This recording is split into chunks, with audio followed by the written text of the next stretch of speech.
tentang keagamaan. I really enjoy your national anthems when you sing about bangunlah jiwaku, bangunlah badanku. It's something that touch about your soul, right? And the soul is nothing without religion, spiritual. This is something that we have in this Eastern world. And if you study about the history of the Western world, they abandon the religion, mereka meninggalkan agama. Boleh saya campur-campur, ya? Seperti kalau di Malaysia kita panggil rojak. Kalau di sini kita panggil apa ya? Rujak juga. Kita campur itu, campur ini dan enak sekali ya. Pecal ya.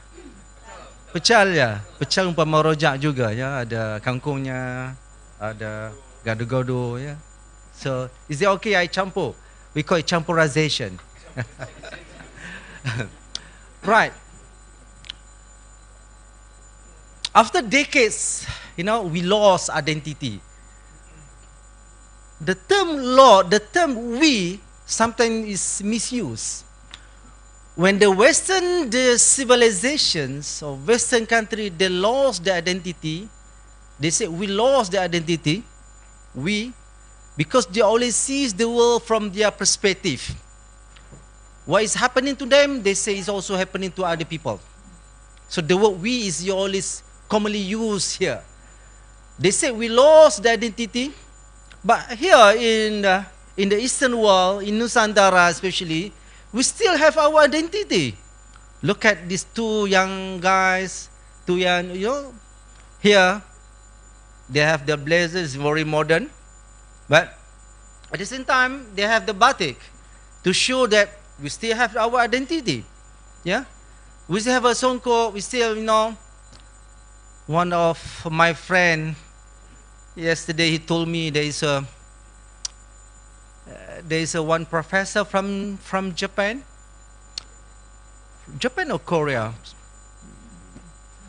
They came to Indonesia, to Jakarta, yeah, and he said, brother, why every morning these people always karaoke at 4 o'clock, and they are karaoke 5 times a day. Why in the early morning, in the midday, and before? This is, they call it karaoke. This is azan. Right. Yeah, they're singing. There's a karaoke singing. We have azan. Yeah, this is the identity. Where is the identity? When there's some parts of the world, they can't hear it. Probably banned. In France, for example. Yeah. So back to the preparation for the next generations. I really emphasize on identity. In late 1990s, this Samuel Huntington, a professor in international relations, he wrote a book about who are we. The chasing the searching for the identity. When he sees the Western people, the Western country, the Western civilizations lost their identity already. Why they lost their identity? Because they lost the soul. I've been in United Nations in Geneva. Yeah, there's a Human Rights Council there. I went there for 3 times, and the last one was in this January, not last January. It's about Universal Periodic Review. It's about, UPR is human rights assessments. Now we prepare reports about human rights, about how human rights practice in Malaysia, also in Indonesia. All countries have to prepare it. Yeah, and we submitted it every 4th year. Yeah. In Malaysia, we against LGBT. LGBT, a famous word now. Yeah, it becoming more. Before this is subculture or this sociology. Yeah, sociology, right? Yeah. Um, Now it's become it's a part of the culture in the West.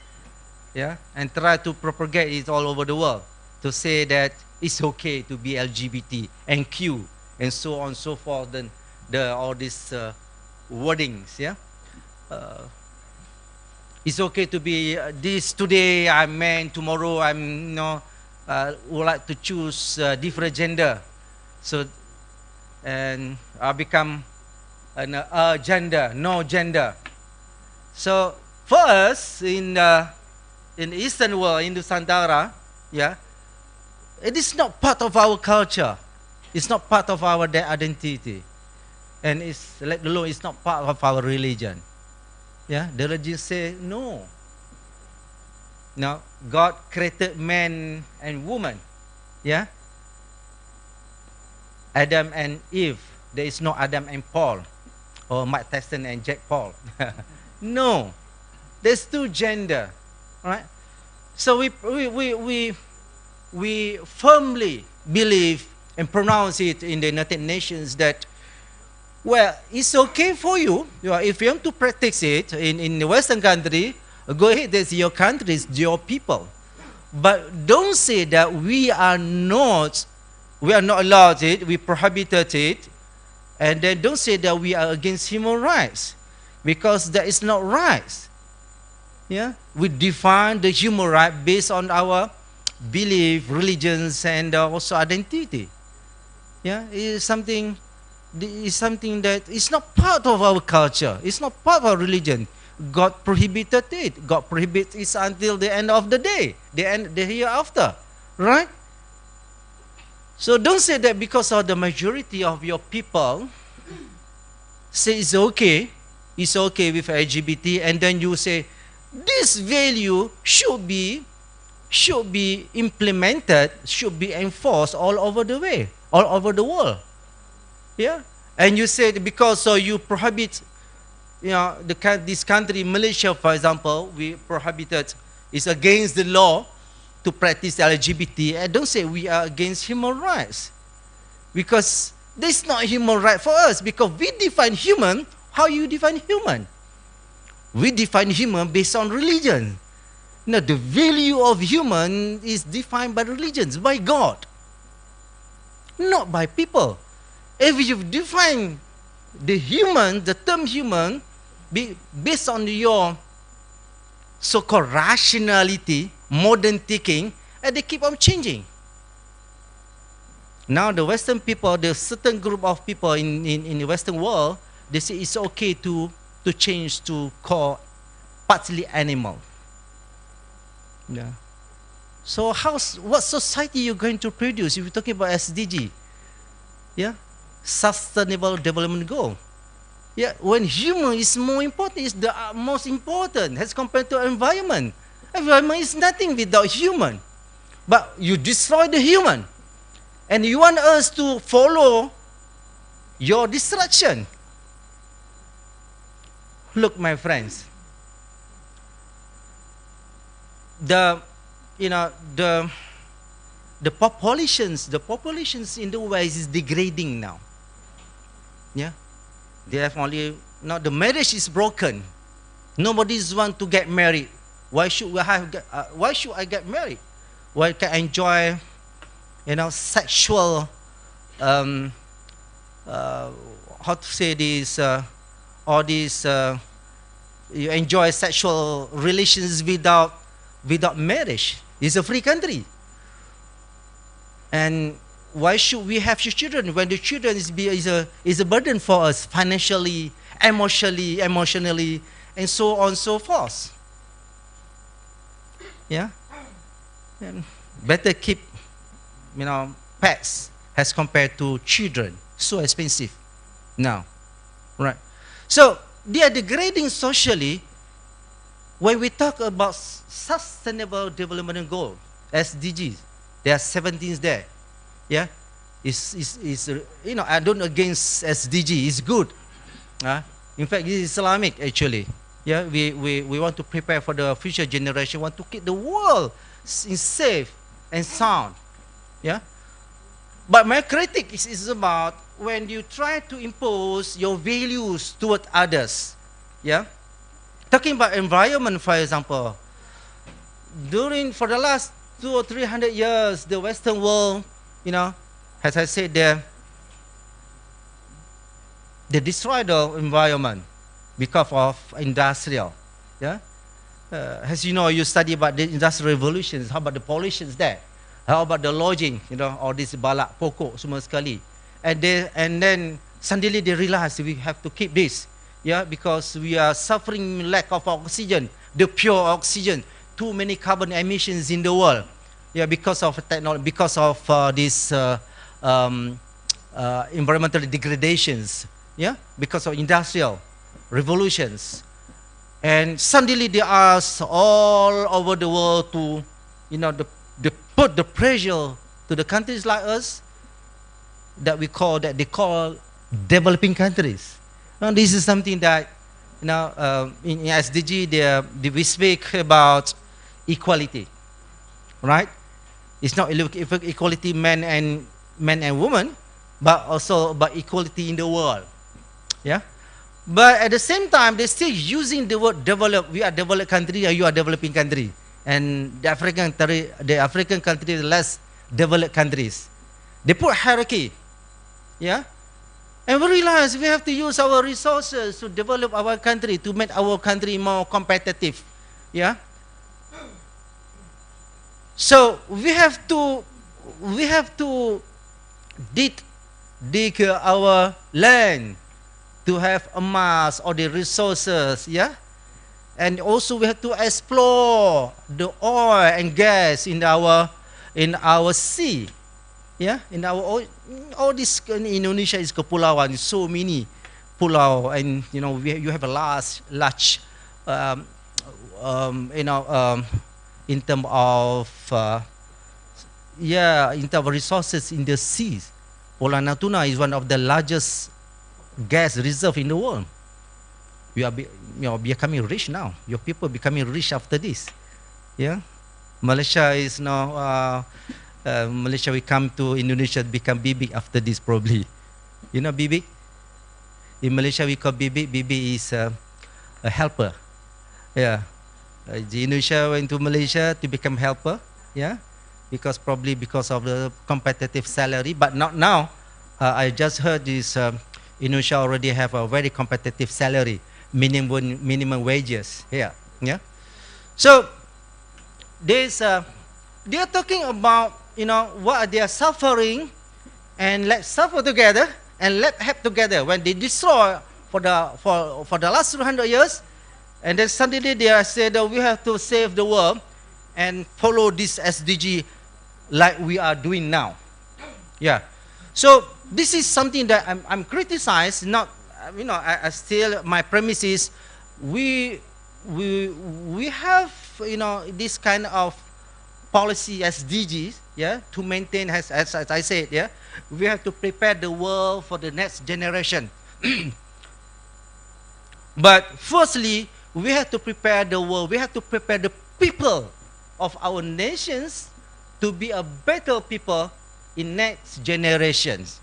So that my argument is we have to prepare the identity of our people.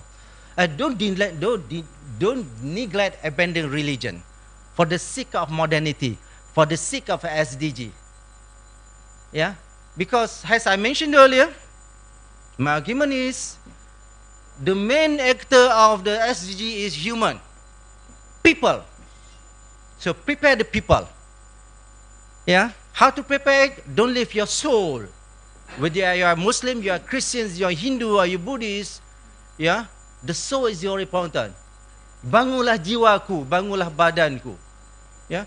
So for these young generations, yeah, this is my similar topic that when I speak, I invited to give my speak.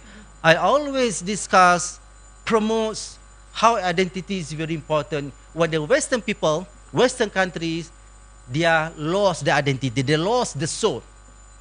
Yeah, they abandoned the religion, mainly because of the religion itself cannot sustain their nation probably. Yeah, I think you already read about the history of the Middle Ages in Europe. You know, how religion become, a burden for development. Ya, menjadi satu halangan, ya, untuk membangun.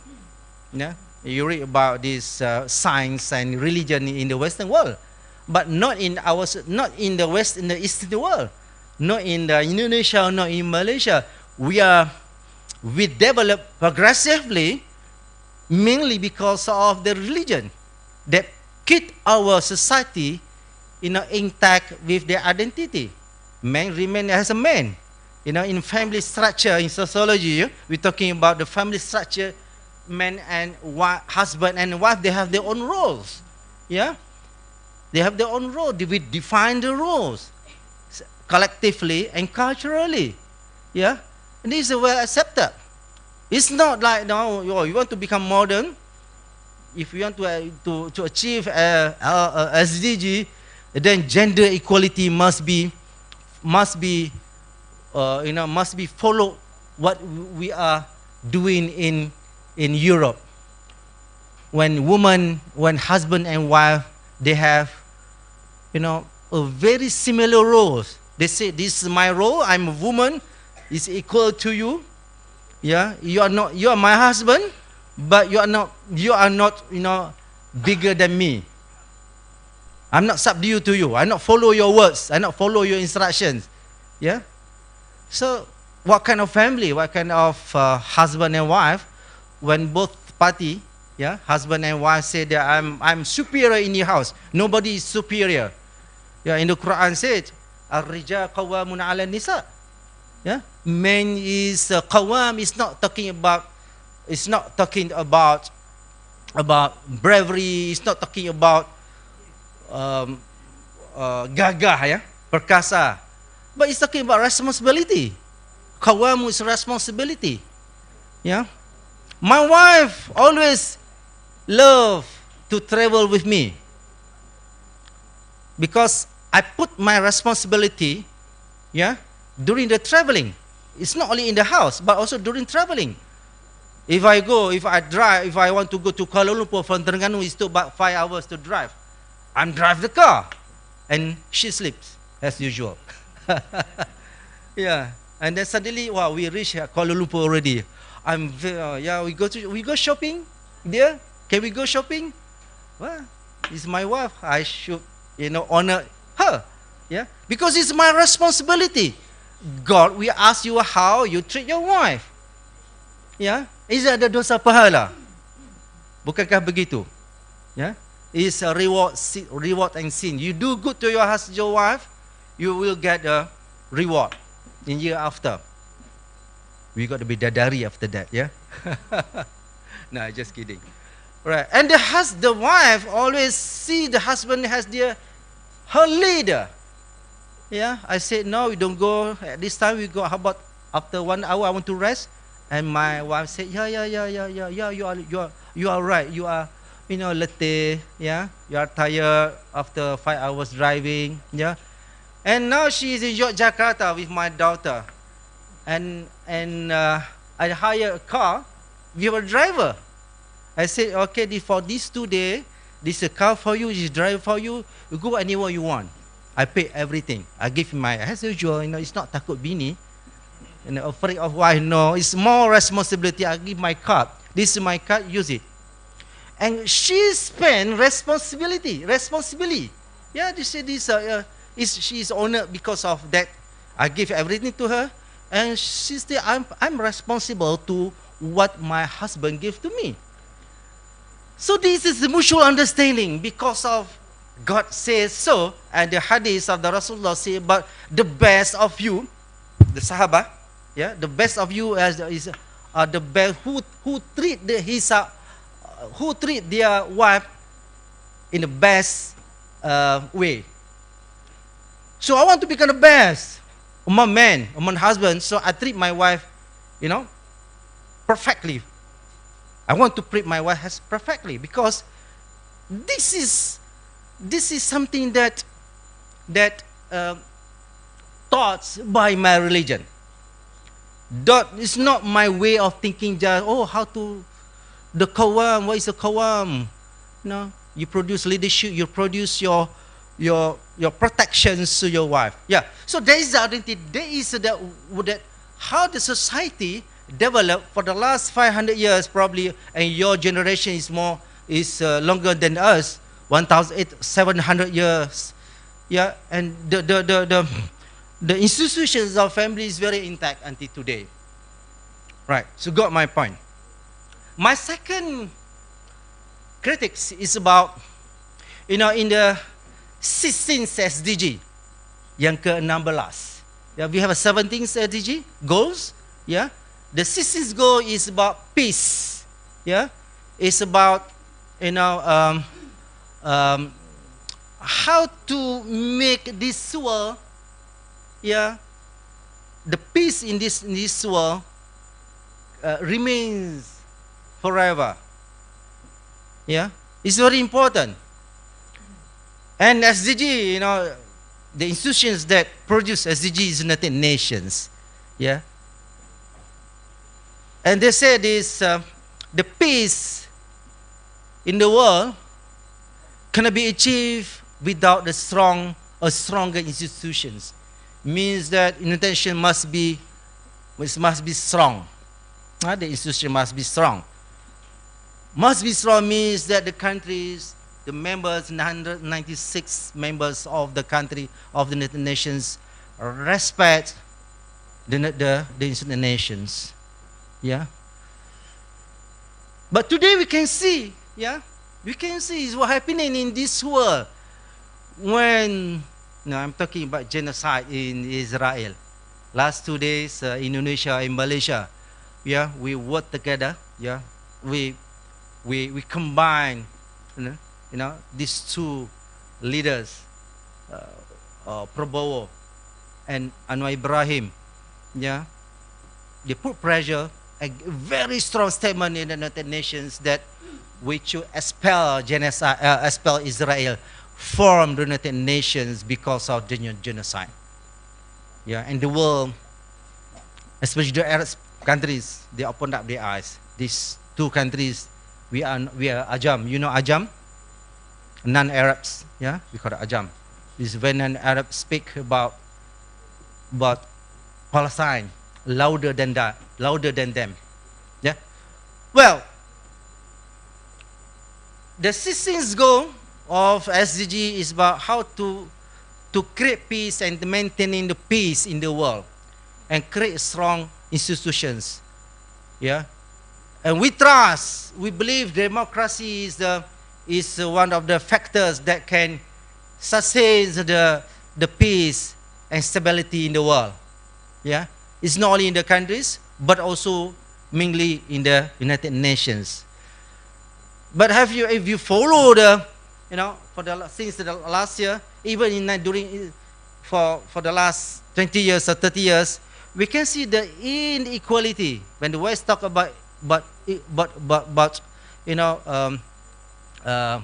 equality among states, equality in economic, equality in everything, but their practice is different.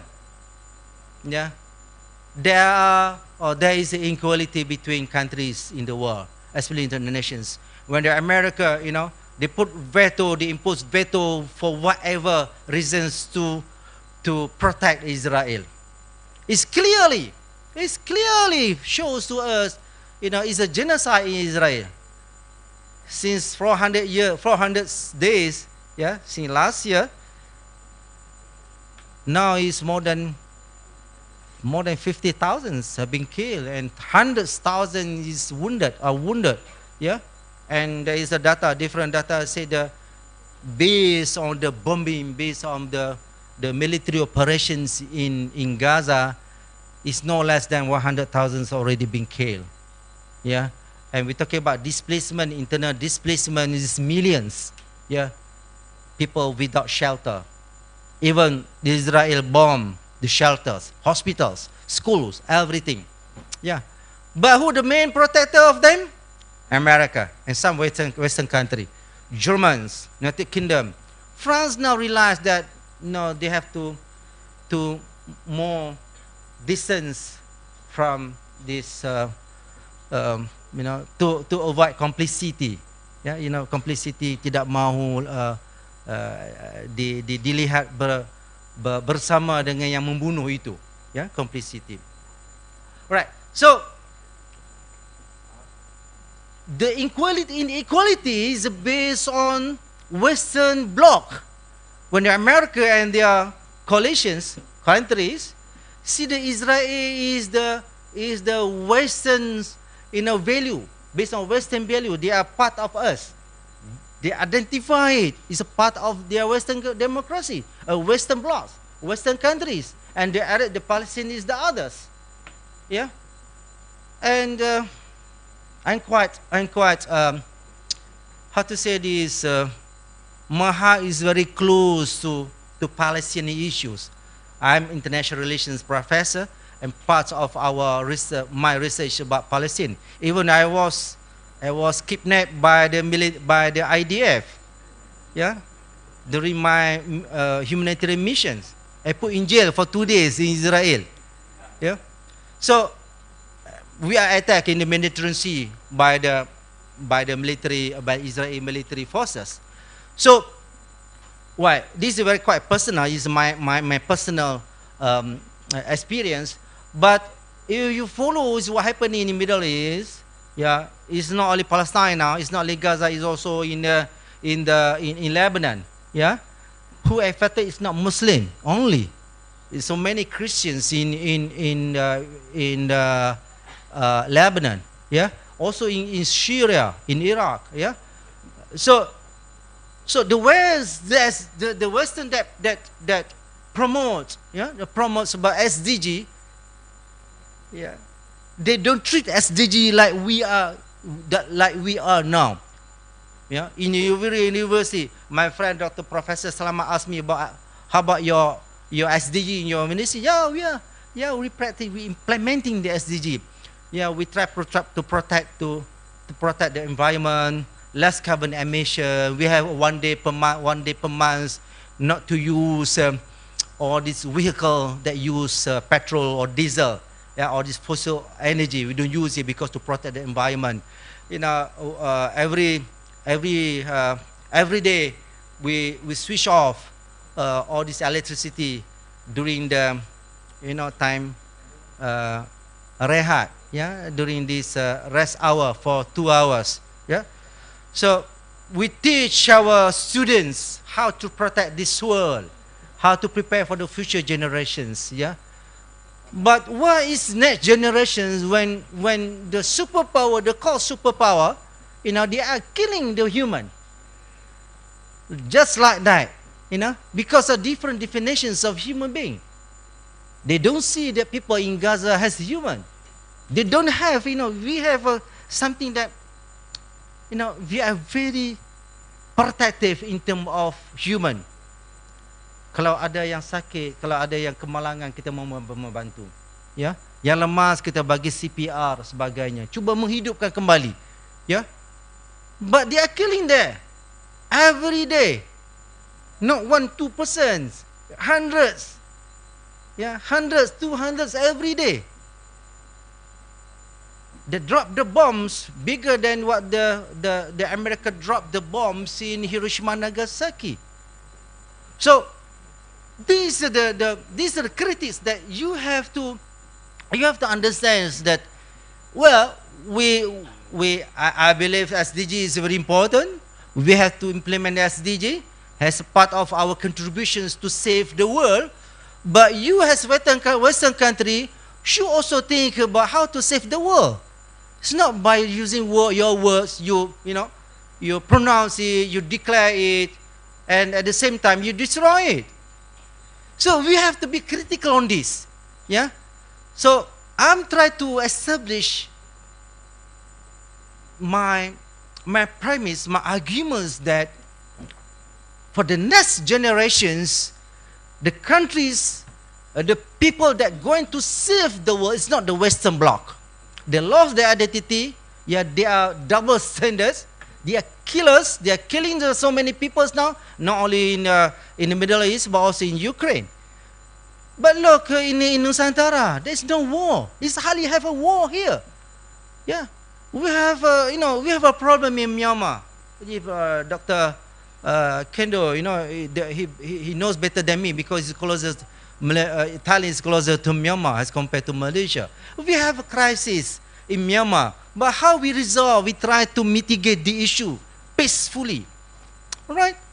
The war is contained. I mean, the conflict, the crisis is contained in Myanmar. It's not spread in Nusantara. We have problem with Malaysia. Sometimes we have a problem in Indonesia, in terms of boundary, in terms of sometimes mix. Yeah. But we resolve it amicably. We resolve it peacefully. Yeah. So this is a value that we have. We don't like killing. We don't like war. We are peaceful country. We are peaceful people. You always think about how to save people. So we have the responsibility and we have the commitment and we have the standing. Yeah. Kita mempunyai kelayakan. We are qualified to speak about the peace, but SDG better than the West people, the Western countries. Look at my friend from Africa. Have you read about the history of Africa? You have everything. You have everything that the world needs. And you can stand alone. Africa can stand alone. They don't need the world. They don't need the resources in the world. Because all the resources in Africa. But what happened in Africa after colonization? There's no peace until today. Alright? Fulani against you're from Sudan? You're from Sudan or you're from where? From Sudan. Yeah, you have a problem now in Sudan. Mainly of colonizations. The Western bloc, the Western power is behind the conflict everywhere. And look at the resources we're talking about energy, about SDGs, about how maintaining the environment. Yeah, but they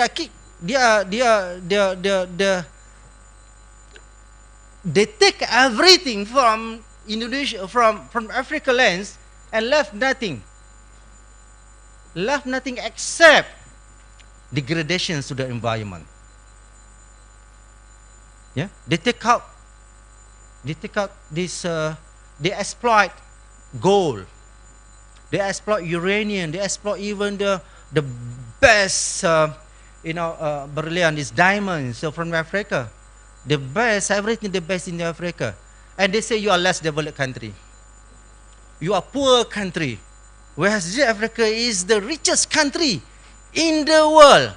The African continent is the richest continent in the world. They don't need others. But what happened to them? The GDP per day is less than $1. And they say you are poor country. Who made they are poor? Yeah. So I'm trying to I'm not to provoke you to hate the West, no, to become very angry country, nation, no. We're talking about we are responsible to save the world where there's a Western country destroying the world. So SDGs without us is nothing. Yeah, we are more responsible because of our identity. We are more responsible towards the world because of our religion. Yeah, why the religions say so? Yeah, God said that you are become Khalifa in this world. Yeah, what is the Khalifa? The vicegerent means to protect the world, to manage the world. Yeah, and we value human being. The human is very based on God's standard. We are God's standard. Tuhan yang menentukan. You kill one person. This is the hadith. Yeah, you kill one person in this world, it's like you kill the rest of the world. It's all people in the world. Dosanya sebegitu besar. Ya. Dan peperangannya bagi kita satu peperangan bagi kita. War is something that is something, it's a big thing. You are killing people. It's a big thing. Yeah. So I'm talking more than half an hour already. Sorry. I've given only 15 minutes. Yeah. No. Still have time? Really? Yeah. I'm traveling for how many days? 4 hours from Jakarta, just and they allow me to speak 15 minutes. Not fair. All right. So this is my critique about. I try to for the young generations or this. I'm old already. Yeah, I'm retired for probably 6, 7 years. Yeah, and you people will lead this university. Students also, you will be somebody in next 10 years. Yeah, but we should have this kind of belief. Ya, kepercayaan, percaya bahawa we are the people, this Nusantara, this ASEAN or Africans will lead the world. The decades, the new decade is a decade for us. Then let's show to the Western people we are better than them. Ya. Walaupun kita tidak seputih mereka. Saya selalu tadi saya menyebut orang Indonesia umpama, ya, kita Nusantara umpama buah salak. Di luarnya nampak keras, ya, kulitnya seumpama ular. Tapi dalamnya manis. Ya. Dalamnya lembut, rasanya manis, rasanya enak. This is us. Also African, this is us. Africa is very peaceful. It's very peaceful nations. There's no war. Before the colonization, study the colonizations in Africa, how the colonial power create the war, make the people of Africa becoming more aggressive. Yeah, because of lack of everything, lack of educations, lack of food. What you expect for the people who are hungry? What you expect people without educations? They're becoming more uncivilized, of course. This Mangso, this Musa, who is the richest country, the richest person, Musa, from Mali, yeah, from Timbuktu, but yeah, and for the Western country, when my school day, my teacher said to me, if you do this again, I will send you Timbuktu. Why? Because Timbuktu is a very, very remote place. And for them it's uncivilized. Yeah? Far from civilizations. But if you read history, Timbuktu is one of the most civilized place in Africa, even in the world.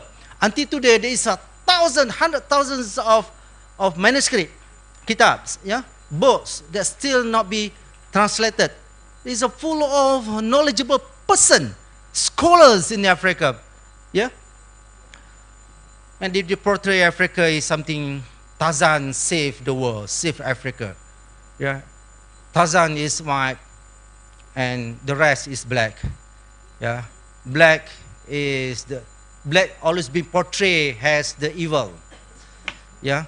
White is always portrayed as a good, something that versus evil. This is not true. Yeah? Nabi Musa, the Prophet Musa is not white. Even new study shows that is one Bible just found somewhere in Russia. Yeah, they said the Jesus is not white. It's not like what they portray Jesus. Yeah, white. They are more to dark color. Right. This is something that is not. It's just it's a polemic. But my premise is.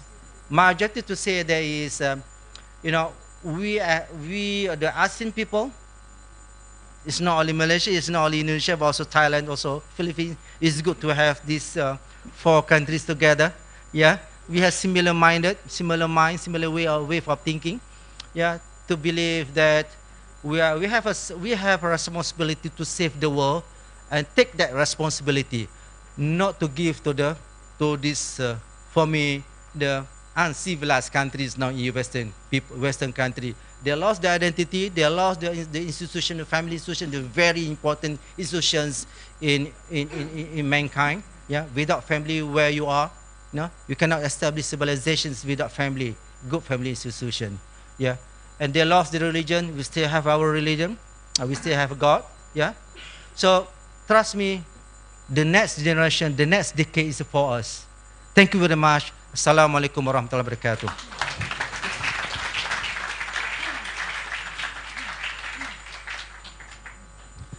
Check. Thank you very much, Professor. Very inspirational, very impressive. Well, actually, we would like to hear from Professor Muhammad Afandi. I'd like to inform you that Professor Muhammad Afandi not only researching about Middle East, right, his expertise about Middle East, but also involving directly, right, in the humanitarian actions, right, especially in Gaza a couple months ago, right. And I think we'd like to hear from Professor Afandi later on, right, 5 minutes before Q&A sessions, his tremendous experience involving directly at the humanitarian actions at the Middle East conflicts right now. Okay, so, discussing about religion and international relations is actually very interesting, right? A couple of days ago, me and my students discussed about this, right, in our subject, namely development problems of developing countries, right? We critically said that religion has strong connections with development, right? Some scholars said that religion's impediments to politics and democracy, right, to politics and development as well. Wait until we have modernizations, they said, because modernizations will decrease the role of religions at our community. But unfortunately, until now, right, modernizations never decrease the role of religions at our community, right? But growing in accordingly with the modernizations. That's why then I also share with them my experience in my hometown, Padang, West Sumatra, province of West Sumatra. We strongly experience the relations between religions and development, right? We have a philosophy, namely adat basandi syarat basandi kitabullah. That's why until now the discussions between religion, development, and politics still timely and relevant. All right. Later on, maybe we could discuss this further at the Q&A sessions. Okay. Now we invite our second speaker, Professor Melissa Cutulio Navara from Ateneo de Manila University. I forgot to mention a while ago that Professor Melissa is actually also a sociologist, right, at Ateneo de Manila University, Philippines.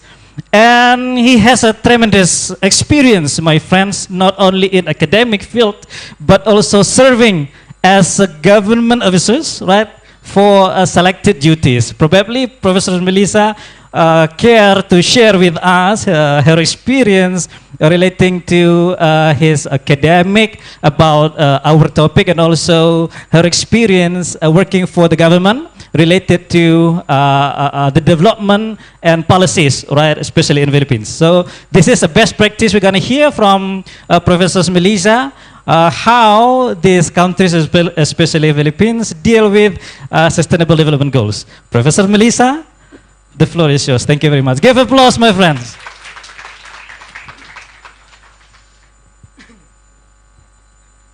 Good morning, everyone. Thank you for having me here. I'm quite excited to talk in front of you all the way from Manila, Philippines. I just want to correct my my CV. I graduated from Kobe University for my master's, and my master's is international relations. But then the focus of my study was on resettlement. Resettlement funded by Japan government. And then for my PhD, I did it at Wageningen University in the Netherlands. And it's about social capital building in resettlement communities. Here in Chimangu, Cilacap, and in the Philippines. Yes, that's why Indonesia is quite close to my heart, because I did my dissertation here. And of course, I was helped by an angel. It's Professor Tias. Yeah, so I was just a mere scholar then, and I was looking for a partner, and then she was introduced to me, and she was so kind. to help me. And I stayed in her home and also helped me in putting together my research team because I needed a research supervisor. I also needed interviewers, enumerators. Yeah, so she helped me with all those things, even though she didn't know me personally. We're not really close, no. And but then I think it's Indonesian hospitality, right? Yeah. So maybe you're thinking, how was I able to do my research in Chimangu? Well, I studied Bahasa Indonesia, but unfortunately, I forgot everything. Yeah. Because the language, if you don't practice it, you forget it. Yeah. Okay. So if you're practicing your English, you want it to be enhanced, you always should practice it. Okay. So that's Professor Tias. Yeah. So when she invited me to come here, I was thinking of doing it online because because I'll be flying to Europe on the 21st, and I'm still teaching. But then it's Professor Tias. You cannot say no, right? To Professor Tias. Yeah.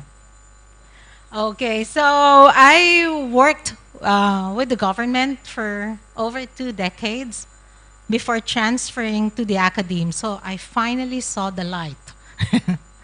Yeah, so it's better to be working in the academe and mentoring, partnering, teaching students like you. So I'm teaching undergrad students and also graduate students. No? And in my courses, I always draw upon my experience in the government while I was partnering with the different marginalized communities. And until now, current time, I still partner with NGOs. I'm quite active in civil society organizations. And you'll see one of the partnerships that I did. Okay, now, so from SDG and religion, we now shift to localizing, also embracing bottom-up approach in SDG governance in the global south. So this is also quite radical because as our previous speaker mentioned, the SDG is quite Western-centric, right? That's why there's this tension between the West and the global South. So what is global South? You might wonder. We don't use developing, developed, underdeveloped countries now. That's not the buzzwords anymore. We use global South and the global North. Okay, so global South is a political and economic term that refers to countries that are generally less economically developed. There's persistent inequalities. There's worsening poverty, and we share history. Most of us in the global South were previously colonized. Yeah, and we distinguish ourselves from the global North. No. Those affluent societies, yeah. And but then there are new terms now. No, I was quite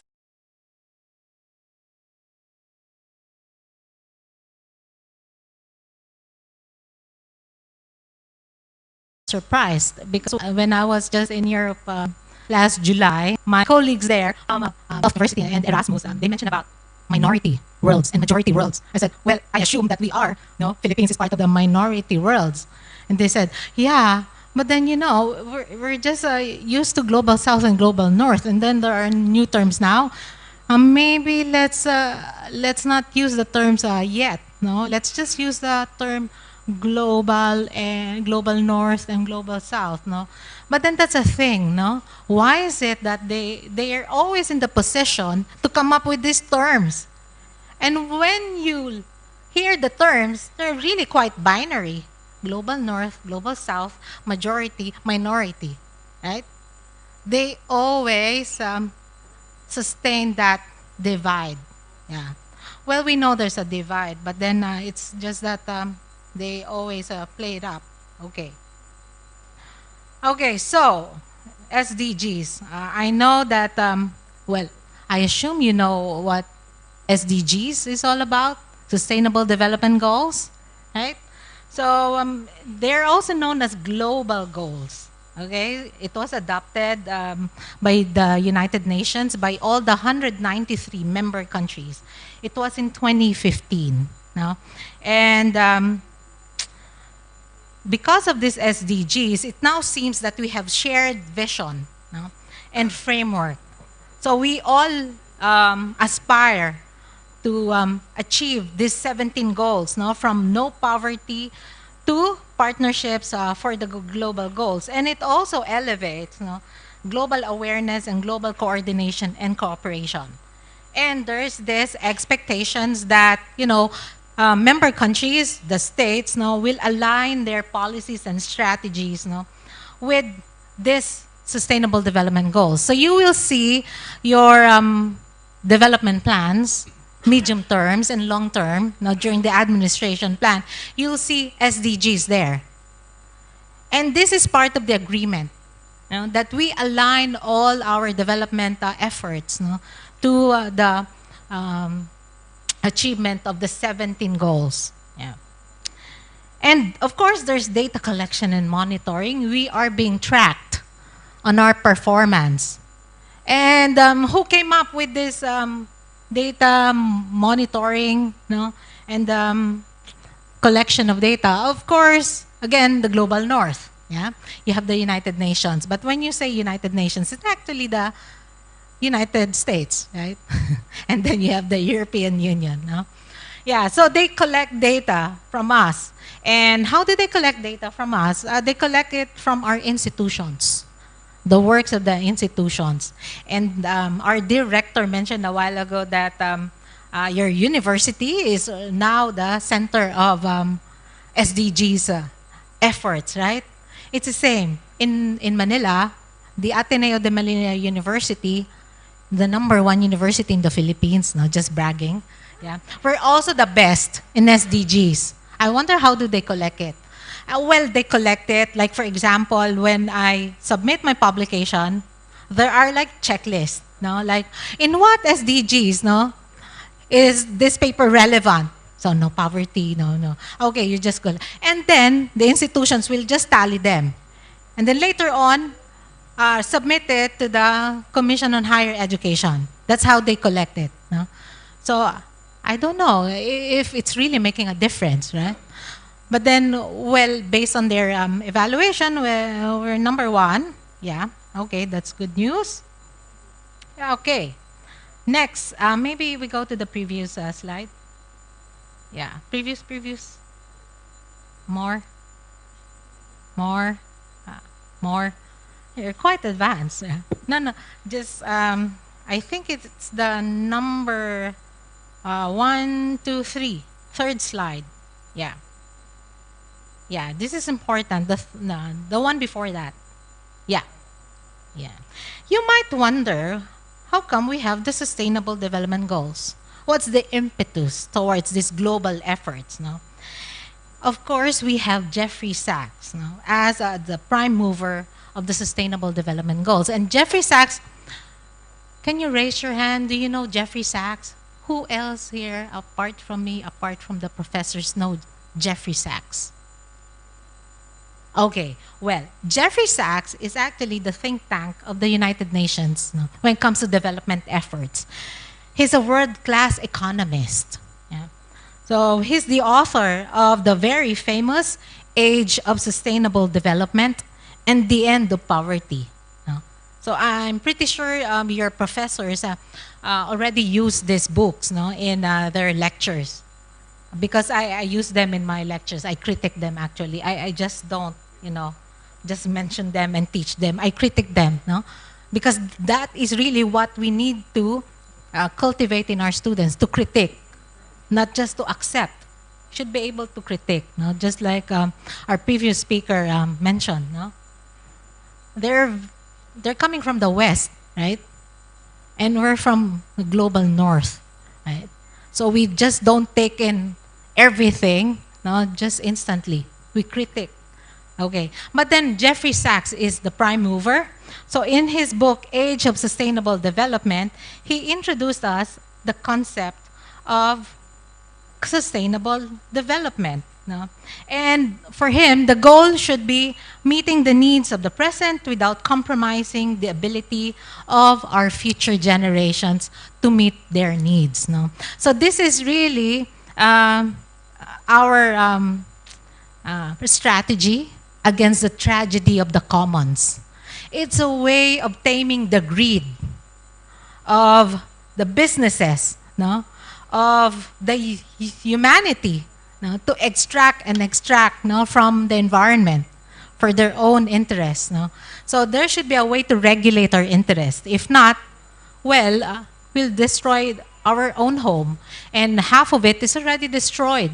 No? That's the very reason why we have the on and off disasters, because of this destruction, and it's ongoing. So for him, there should be this framework, the sustainable development. No? And he dates it back, no, from the Industrial Revolution. Remember, in the Industrial Revolution, from the Enlightenment period, wherein we started, producing so much, no, and then the capitalism was born, no, and that just propelled everything. No? And then now, moving forward, flash forward, we now have the modern era, the current times. And therefore, there should be a change in our behavior. We cannot function, we cannot behave like we were used to behave in the Industrial Revolution, in the industrial period. No? Again, if everything will go unimpeded, then we will destroy the Earth. And Mars is not yet ready, right? Elon Musk hasn't given us the green light that we can live there, right? But he's flying there, and that's quite interesting, right? Yeah, but then does it, contribute to sustainable development goals? No, of course. Yeah, it's just exciting, no? Finding out about, flying to Mars. Yeah. Okay, so Sachs argues that in order for us to attain sustainable development, it's essential that we have technological innovation. That's the very reason why we have e-vehicles, electronic vehicles, right? And there are digital platforms. That's why we have marketplace, right? Because that will decrease the carbon footprints, right? So these are part of the attainment of sustainable development. Now, we also have policy reforms and international cooperation, and the one big push. What do you mean by one big push? That is the aid coming from the global north. So he believes that, if you just keep on giving them the aid, the countries in the global south, no, can attain sustainable development goals. No? So these are the keys. No? These are the essential things. Technology, policy reforms, international cooperation, and the one big push. So he believes that we can end extreme poverty. We can eradicate it within our lifetime. That's why the end of poverty. So he was quite optimistic that time. It was around 2015, when they introduced the sustainable development, that extreme poverty can be eradicated, no? With just the one big push, with just the international cooperation, yeah? And therefore, we should transition to sustainable development. We should focus on health, education, energy, and governance. No? And then what about economic development? For him, economic development is good. Growth is good. It's just that we need to align it with the protection of environment, with social inclusion, and economic prosperity. Okay. This was him in 2015, okay? Now, we know how it has played out, no? As you can see on the slide on the right, yeah. So you have here the white man. We come to Africa to witness this committee-based project. And then there's this response, no, not committee-based. It should be community-based, yeah? Sorry, this community-based project, as it pursues the villagers' goats. No, not their goats, their goals. So there's really a disconnect. Actually, that is a real story. You know what?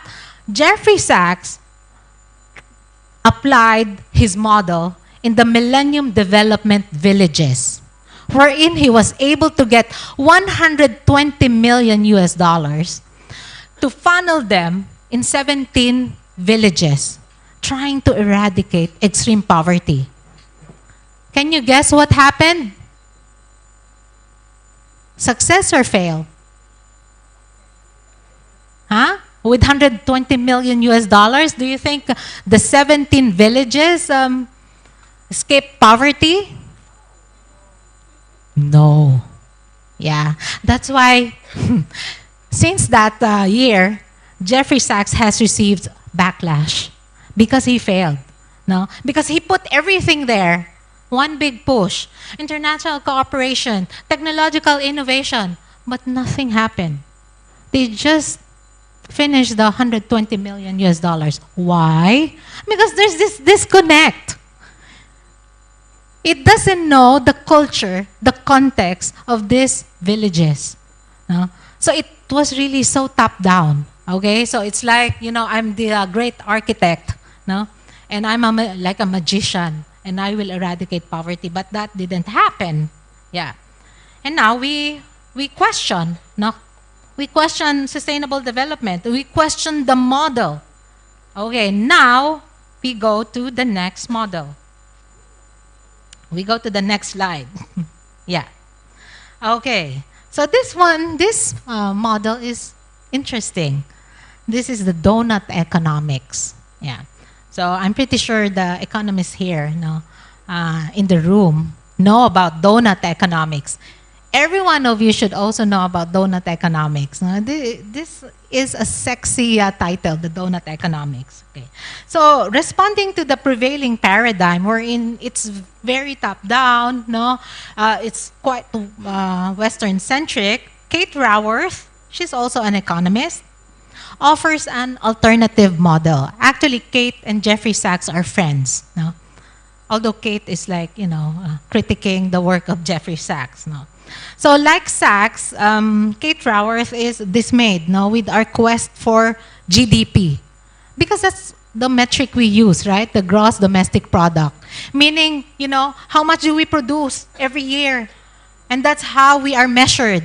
Are you improving or not? Okay? So even if our GDP is improving, it's increasing, it doesn't matter if the poor families are increasing. No? Because what matters is that the GDP is growing. Okay? But no one is looking, how are the poor families? No? How are the families? Are they also improving along with the GDP? Well, nobody knows. Right? So she's also quite dismayed with the increased GDP. Yeah? And for him, that shouldn't be the goal. Okay? The goal should be the donut. So from GDP to donut. No? So the donut is the one that you can see on the left. Huh? All right. Okay. On your right. Okay. So the donut shows, several rings. And for Kate Raworth, sustainable development is putting everyone inside the inner ring because that's the social foundation. Okay? So what are the elements of this social foundation? We have energy, water, health, food, education, income, work, housing, gender equality. So for her, let's not talk about, those 17 SDGs, but then not stressing on the social foundations. Because families, what matters to them are the social foundations. What matters to them? Health, housing, gender equality, energy, water, right? So for Kate Raworth, it's essential, it's important that everyone is inside the ring. And while everyone is inside the ring, we are sensitive with our ceiling, the ecological ceiling. That we don't go beyond the ceiling. Because if we go beyond the ceiling, then what happens? We're going to experience air pollution, biodiversity loss, ocean acidification, and everything that's bad for the environment and bad for the humanity. Okay, so unlike Sachs, she gives us priorities, right? For her, the environment and the people's needs are both important. It's just that we should focus more on the inner circle. Everyone should be there. Okay? So, she mentioned about thriving without growth. Why? Because what happens is that even if we grow, families are still impoverished. Families still don't have houses, right? What if you flip it? No? Instead of being obsessed with growth, let's get obsessed in putting all these people inside the inner circle, giving them affordable housing, giving them energy and water, those essential things. Because those essential things will give them the armor in facing sustainable development and also in contributing in sustainable development. So that is what thriving without growth. And the solution should be localized. It shouldn't be Western-centric. No? The country, the communities should be able to have a say on what is important, on what is the goal. Like, for example, from the sustainable development perspective of the West, right, there should be, gentrification. We should gentrify everything, modernize everything, like dismantle traditional communities and put up malls, put up parking lots, put up, dikes and dams while the families get displaced somewhere very far where they die, where they cannot send their children to good school because good schools are in the urban centers, right? Yeah. So it should be localized. No? The country should really know the context, should really know its people. What are the needs of my people? And if you're a community leader, what are the needs of the community? It cannot really be one size fits all. No? So for her, the goal should be thriving people on a thriving planet. Okay. Okay. And then, the next, so with these two paradigms, now let's look at our performance. We go to the next slide. Okay. So how do we perform? The SDGs deadline is 2030. It's now 2024. We only have 6 years left. And depressingly, we are severely off track. Only 17% is on track within the target. The rest, we've failed. Okay? And it's alarming that we have like 17% in a regressive state, meaning we moved backward instead of moving forward.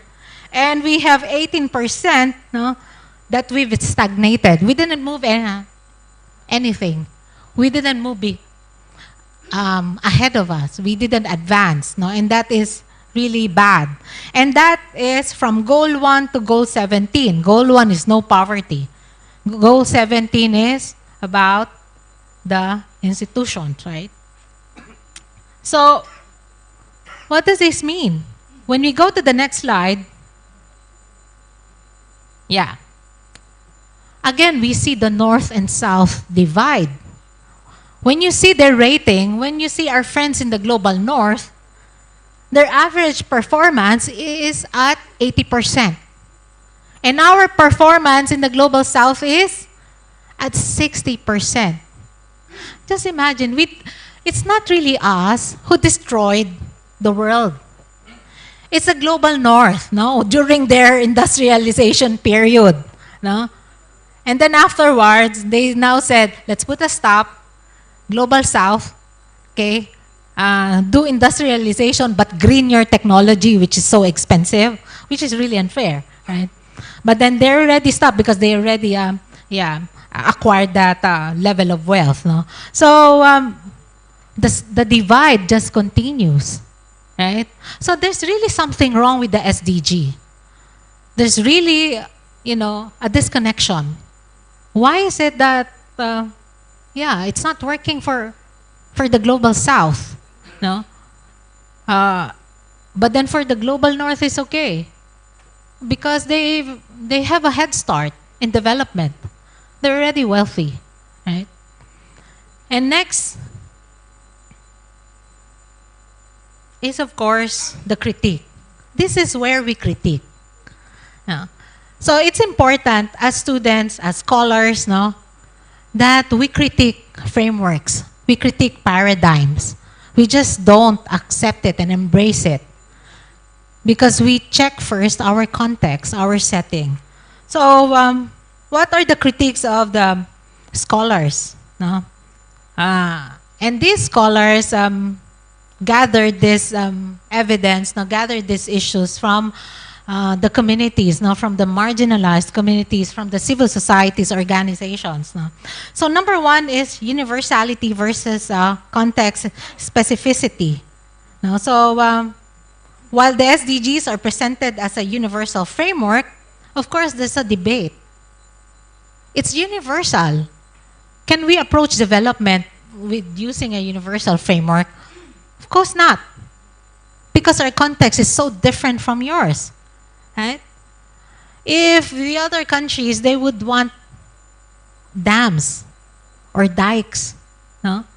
Our country still wants affordable housing. We still want jobs. Yeah? We still want gender equality. No? That women are not underpaid. That there is protection of women from violence, from abuse.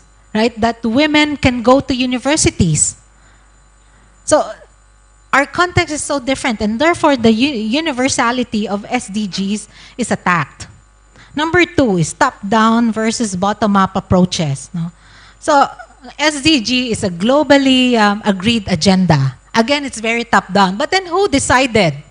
Who decided that these 17 goals are actually the standards? Right? Again, it's from the global north. Yeah. The person like Jeffrey Sachs, no? Well, it sucks, right? Yeah. So now we have the bottom-up. So that's why I'm really advocating for bottom-up approaches, because bottom-up approaches are the indigenous ways of moving ahead, of developing the context. No? So if we move ahead with the top-down approach in SDG, what happens? Of course, this erosion of local ownership. The communities doesn't understand. No, why do they need to leave their homes in order to expand the road? Right? That's top-down. Because in SDG, there should be sustainable cities. And sustainable cities have these standards for wide road. No? Wide road at the expense of homes. Okay? You get displaced. No? But that's very top-down. No? So there's erosion of local ownership. We cannot subscribe to that. We don't, of course, support that. And next is leading to lack of participation. It also breeds dependency on external actors. Remember, the global north formula is the one big push, right? Aid. They said we should be given aid in order for us to move ahead, in order for us to attain sustainable development. But then the problem with that is that, they just don't give aid out of the kindness of their heart. There are conditions. Along with that is the adjustments of our policies and programs. No? Again, they can influence, they can shape our policies. So from the dependency theory, that's really bad. Because what happens is that you just continue this non-symmetrical relationship wherein in the hierarchy, they're always on top. Right? So that's also a problem, with the top-down.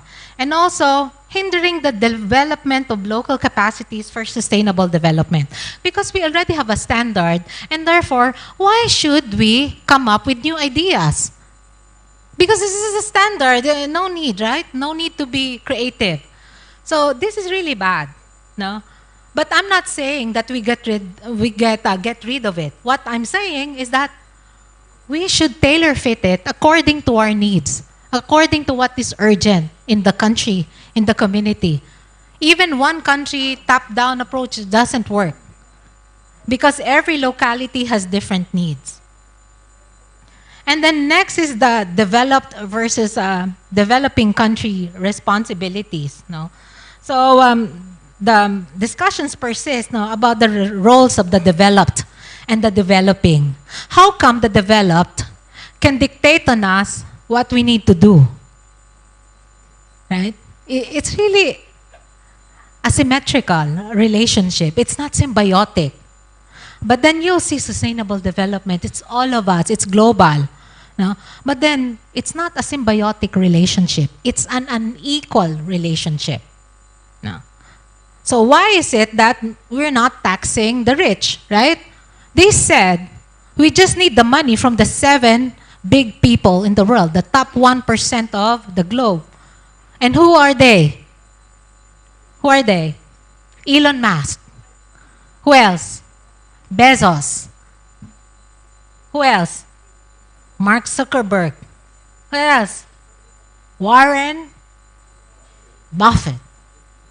All of them from the global north, right? And why is it that they're not doing anything about taxing the rich? They said that that for country to produce billionaires, it is a sign that there's something wrong with the society. Because the rich in our country don't get rich because of their own doing.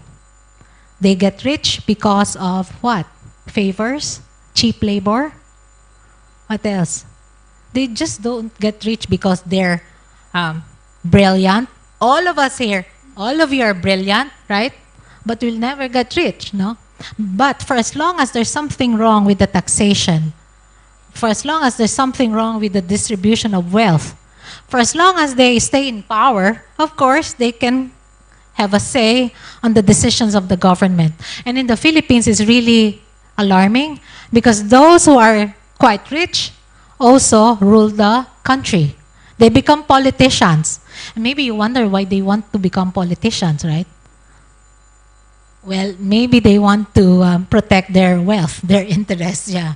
But not all. No? What I'm saying is that, there's something wrong with this developed and developing country responsibilities. No? The critique says that, this kind of relationship just perpetuates the global north and global south divide. And then 4 is the short terms versus long-term priorities. No? So what are the priorities? How do we balance the short term and the long term? Who says this is the short term and this is the long term? Again, we get dictation from imposition from the global north. No? They'll say you have to green your technology. Right? If not, there will be an embargo against your country. Like you cannot trade with us because your technology is not green. Greening the technology requires a lot of money. And how can you green that? You need to borrow. Or you need to partner again from the global north, right? And then you need to pay them. Again, this type of relationship. And measuring and monitoring progress. Agreeing on indicators and methodologies for tracking SDG process. How do we track SDG achievements? Do we measure those initiatives at the grassroots level? When they organize and come up with a project that will bring water to the communities? No, they don't get counted. What is just counted are the achievements of the institutions. So there's really something wrong. No?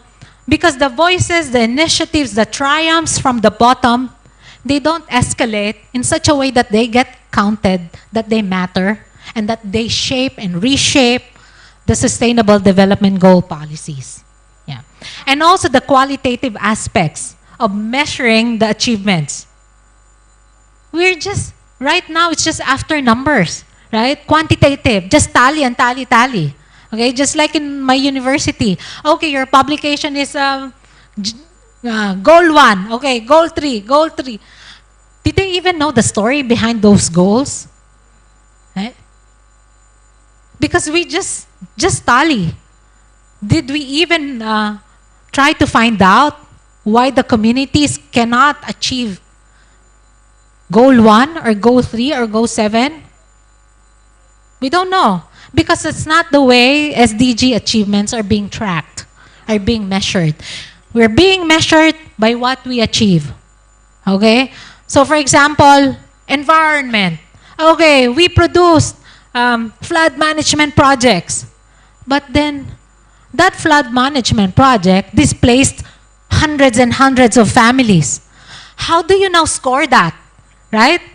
There's no scoring, no? That will also measure the impacts. We just measure the flood management project for the climate goal. Okay. So again, a huge disconnect. So we go now to the next slide. And the next slide is shifting to localized SDG governance. How do we do the shift?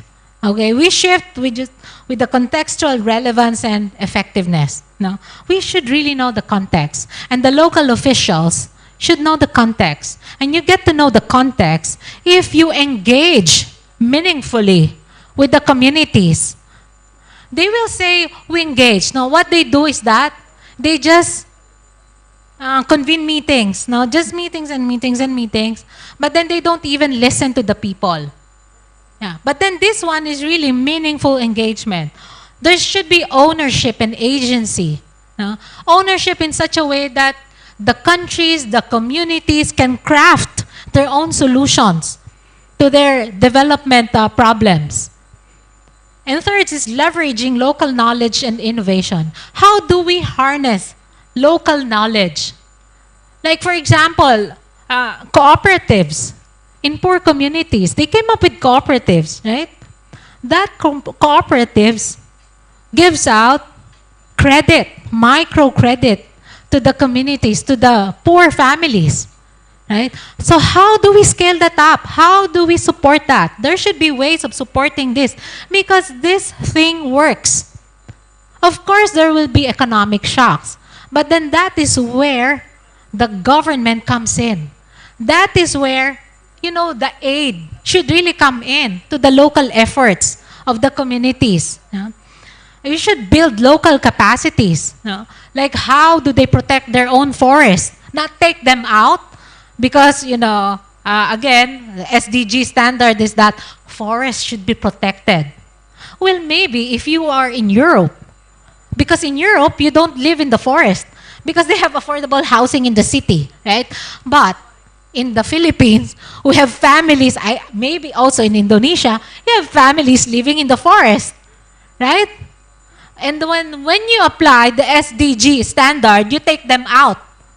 Where do you take them out? They lose their jobs, right? Their source of living, right? So how do you harness this? They have local capacity. No, they're already there. How do you now establish this engagement that is productive, that they stay in the forest, they protect the forest, and they continue thriving in the forest, right? That's very localized. That's very contextualized. No?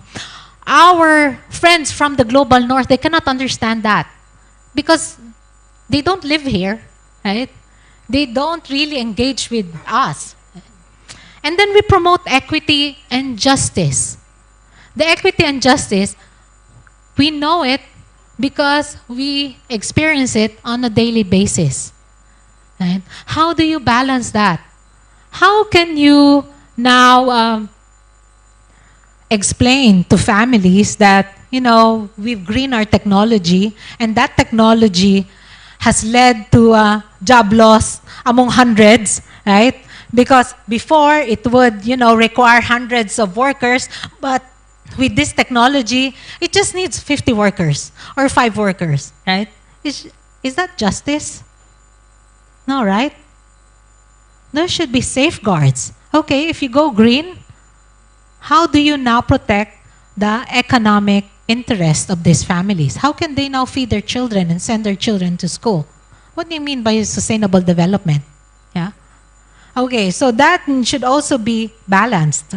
And enhancing sustainability. You can only enhance sustainability if, again, if the families are within the social foundations, right? They have water, they have energy, they have affordable housing, they have basic and social services. And then, of course, the context-specific indicators. We develop our own indicators, right? We cannot just rely on an externally designed indicators wherein it doesn't even factor in our conditions. So we should really come up with our own indicators and our own success metrics and not depend solely on our friends in the global north, no, as it is being implemented now. Okay. Next is, this is a case of localized bottom-up approach in solving development issue. And this is about affordable housing. No? So this is a community-led housing project. No? So I'm a staunch supporter of community-led housing. And I think it's the only way of sustainably providing housing for the poor. No? But then let's look at first the traditional socialized housing in the Philippines. So this is the way we provide housing for the poor. So we displace them from premium locations because the urban poor, they want to live in the city because the city is the source of livelihood, right? But then, they're just being wanted because of their cheap labor. But then the government doesn't want to house them. So in order to house them, they have to be relocated somewhere far. So just like this one, these locations are 30 to 50 kilometers away from the urban center. So this is the traditional. Okay? So poorly made, poorly engineered. And then next is, okay. So after resettling the families, what do they face? So they face job loss, of course, because it's 50 kilometers away, my dear. Okay, so how can you go back to your previous job? And depressingly, you're transferred to a highly impoverished city or a highly impoverished location, wherein job is also a problem, right? So you're an addition to the statistics of those who need jobs. Yeah? So there's inadequate basic and social services in the relocation sites. So just like this family, they transferred to their unit without electricity, without doors, without window fittings. And you would ask why? Why is it that they get transferred there? When I asked the National Housing Authority, they told me, because we don't put doors in the toilet bowls because they might get stolen. I said, okay, so when are you going to give these fittings? And they said, we'll give it soon, but soon means like 3 months later, 2 weeks later. So that's how it is. No? And the promise was that these families will be transferred to a safe zone, because these families were living along and on top of waterways, wherein when there's storm, again, in the Philippines, it's always, stormy. No, there's a typhoon right now. So this type of situation, so what happens is that they meet the same thing, flooding also. So they even said, it's worse because we were transferred from danger zone to death zone. They said, we're gonna die here because there's no job, right? And the center is like 20 kilometers away. So we cannot send our children to schools. So how can we live? So again, from danger to death zone. yeah, but then that effort was already recorded by SDG as achievement, no? Because it's transferring from danger zone to death zone. Yeah. So there's also several cases of broken families. Okay, now we go to the case study. Okay, so this is the case of the families living along the floodway. Now, as you can see on the right picture, the floodway is the one that's at the middle. And those shanties are along the floodway. And that's the close-up look of the houses. Yeah. So we call them informal settlers. Yeah. So because of the typhoon, the government wanted to relocate them from danger zone to supposedly safe zone. Yeah. But then they know that they'll just miss death zone. Okay, so few families already availed of the far resettlement site, but then several families resisted. They didn't want to go because they already know their outcome. They wanted to implement their own housing project. Okay, so what happens is that, next slide, they resisted, they organized themselves, and started the community-led in-city housing project. But this is not their own work, just them. They were assisted by non-government organizations. They were also assisted by academics. They were assisted by community architects. So you can see here, a cohesion of social forces towards a goal of housing everyone safely and within the city wherein they will not lose their jobs. Okay, so next slide is that, how did they do it? Of course, first, social preparation. They did savings mobilization. Then community organizing. They need to organize themselves, right? They need to come up with a consensus plan for everyone that we want to build this and that everyone is on board. And then we needed to mobilize savings. And then next is technical preparations. Yeah. So site assessment. So they found a place wherein they can transfer. The government said, you can only transfer there so far, 30 minutes, 50 kilometers. They resisted that. They said, no, we're going to look for our own space. They found a space. Surprisingly, they found a space just across the residence.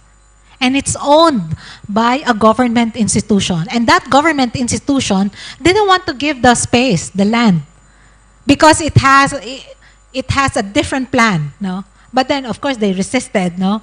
And they mobilized. And they said, why can't you give us that land so that we don't need to go far and lose our jobs? No?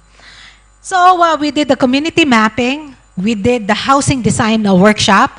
And the women were the ones who are so active.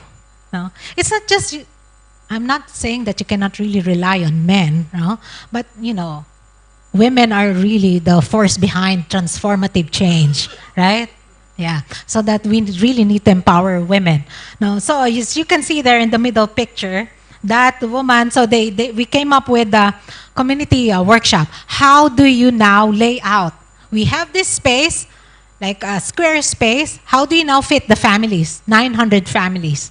How do you now lay out the rooms? So they decided on that. Even about bringing in pets.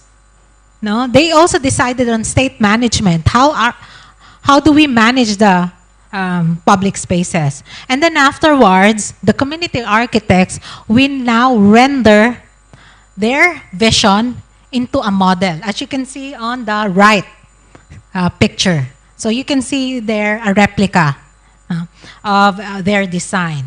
And in the next slide, so they were given funding from the government. Yeah. Because it's the same thing, right? If you build the house there very far, it's still funding from the government. And they said to the government, give us the fund. And we'll build the house here. No?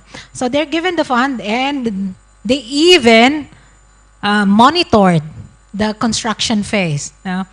And they even check the procurement, if there's a corruption during the procurement of the supplies, those things. So they're really quite vigilant about everything because they're empowered women. You can see they're women, right? Yeah. So they're housewives, but then they're doing dual role for the community. And next is,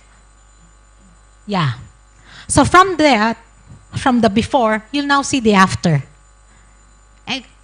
Interesting, right?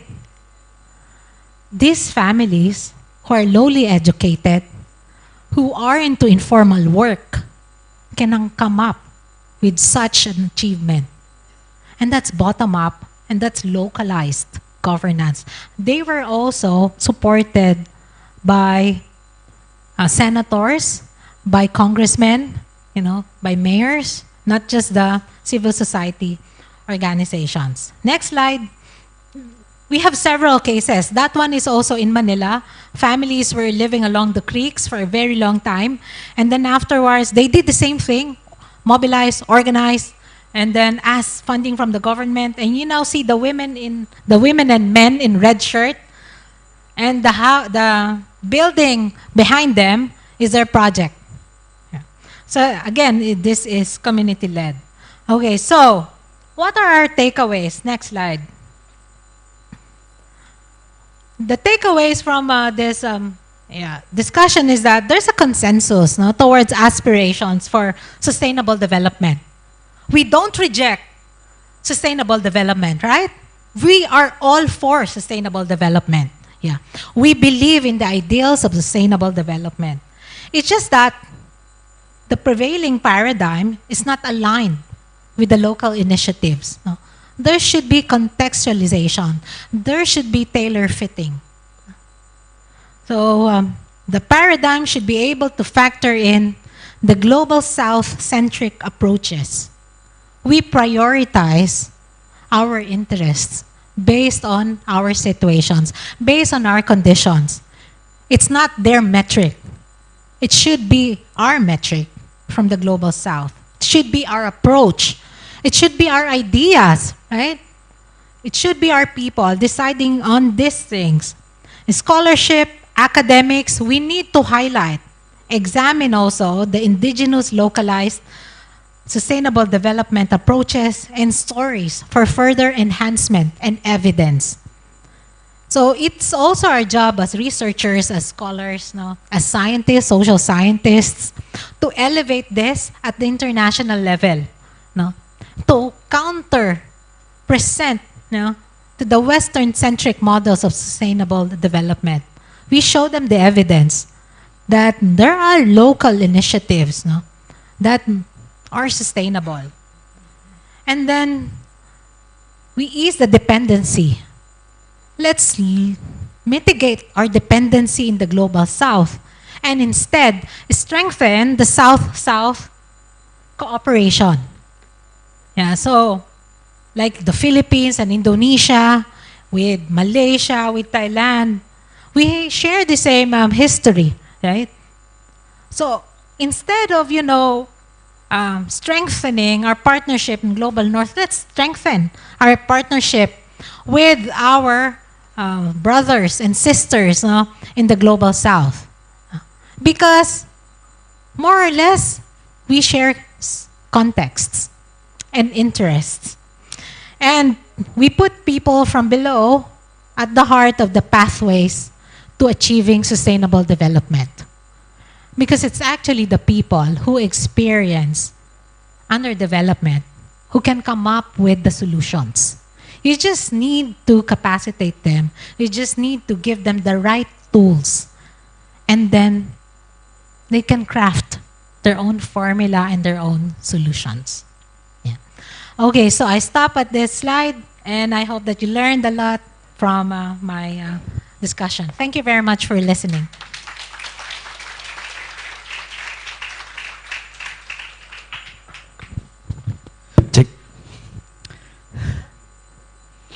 Thank you very much, Professor Melissa, for such a thought-provoking presentations, right? Based on the data you just shown a while ago, yeah, it's kind of touchy, right? And it's sad to know that we are from Global South still face multiplex challenges, right, to achieve all pillars of Sustainable Development Goals, and probably coordination solutions will be the pathway, right, to solve the problem. And I think when you ends up with questioners.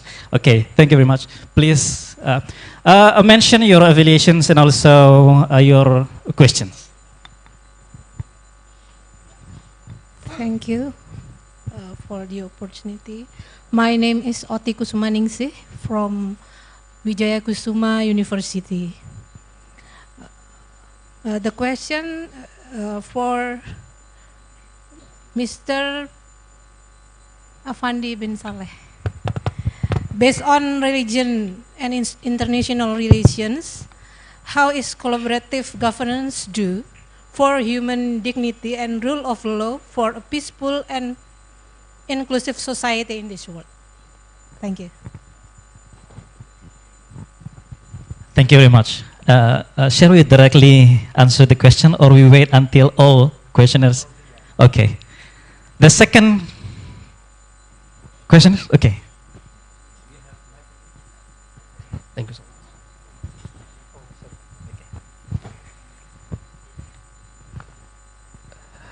much. My name is Hamza Ali, and I am from Yemen.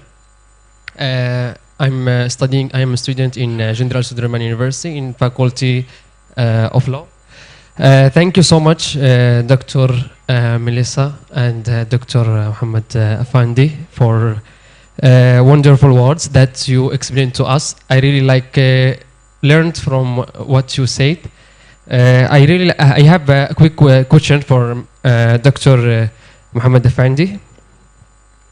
And as you said, we have to come back to our identity. That's so important for us, especially for our generation or the next generation, that they have to understand that we have to come back to our identity.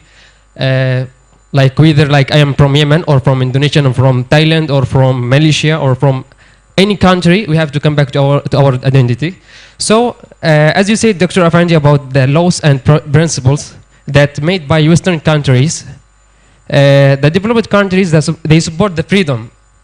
So I guess we can say they support the freedom, they support everything. And as Dr. Melissa said about the SDG, there are 17 global goals, like protect the environment and improve the education.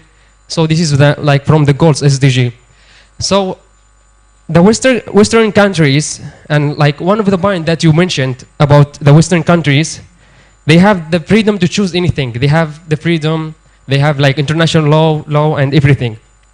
But in another way, as you said, there is only one male and a female, but they choose another gender. I don't know what is it. It only have male and female. So as you said, in another way, they force people to obey this rule. So in international law, we have freedom to choose anything. We have freedom to international law, but they force people to obey that there is another gender, third gender. So my question is, why this opposite? Why they are doing like this?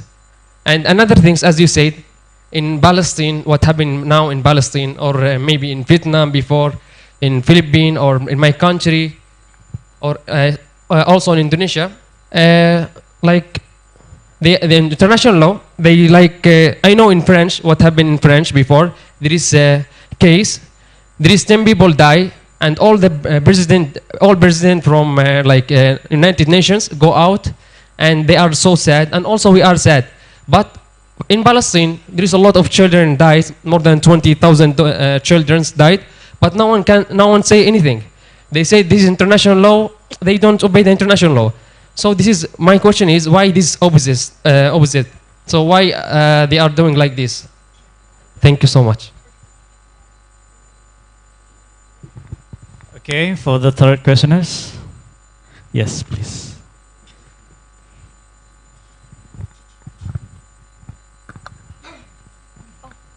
I think I also wanted to ask a question. Thank you for the opportunity. I'm David from International Relations here in General Sudirman University. Thank you for both speakers for the excellent speeches. It's really inspiring. A few questions for both speakers. Since SDGs time is basically, the due time is basically in front of our eyes, right? What will be the next goal that you guys think will be the most possible for us? And do you think the next goal could consider or involve global South contextualizations more? Because I think the anti-North sentiment has become more apparent, especially among our ASEAN nations. But how far extent do you think our power in the status quo could change that dynamics or that consensus within the international system? Thank you. All right, thank you very much for kind contributions. We have 3 questions, professors. Firstly, from our friend Wijaya Kusuma University, and also our friend from Yemen, right? A law student at Jenderal Sudirman University, and also from David from International Relations. They are all discussed about, especially from my friend, what's your name again? I'm sorry. Hamzah, right? Hamzah asking about identity, right? And also Western paradigm, right? About it, and also double standard of global, how to say that? Double standard of global people, right? Perceiving Middle East conflict, right? Especially in Palestine. Professor Safandi and also Professor Melissa, do you care to share with us your opinion about that questions? Thank you very much. Okay, yeah, I also forget to take a note for your questions. Could you please to repeat it again, professors?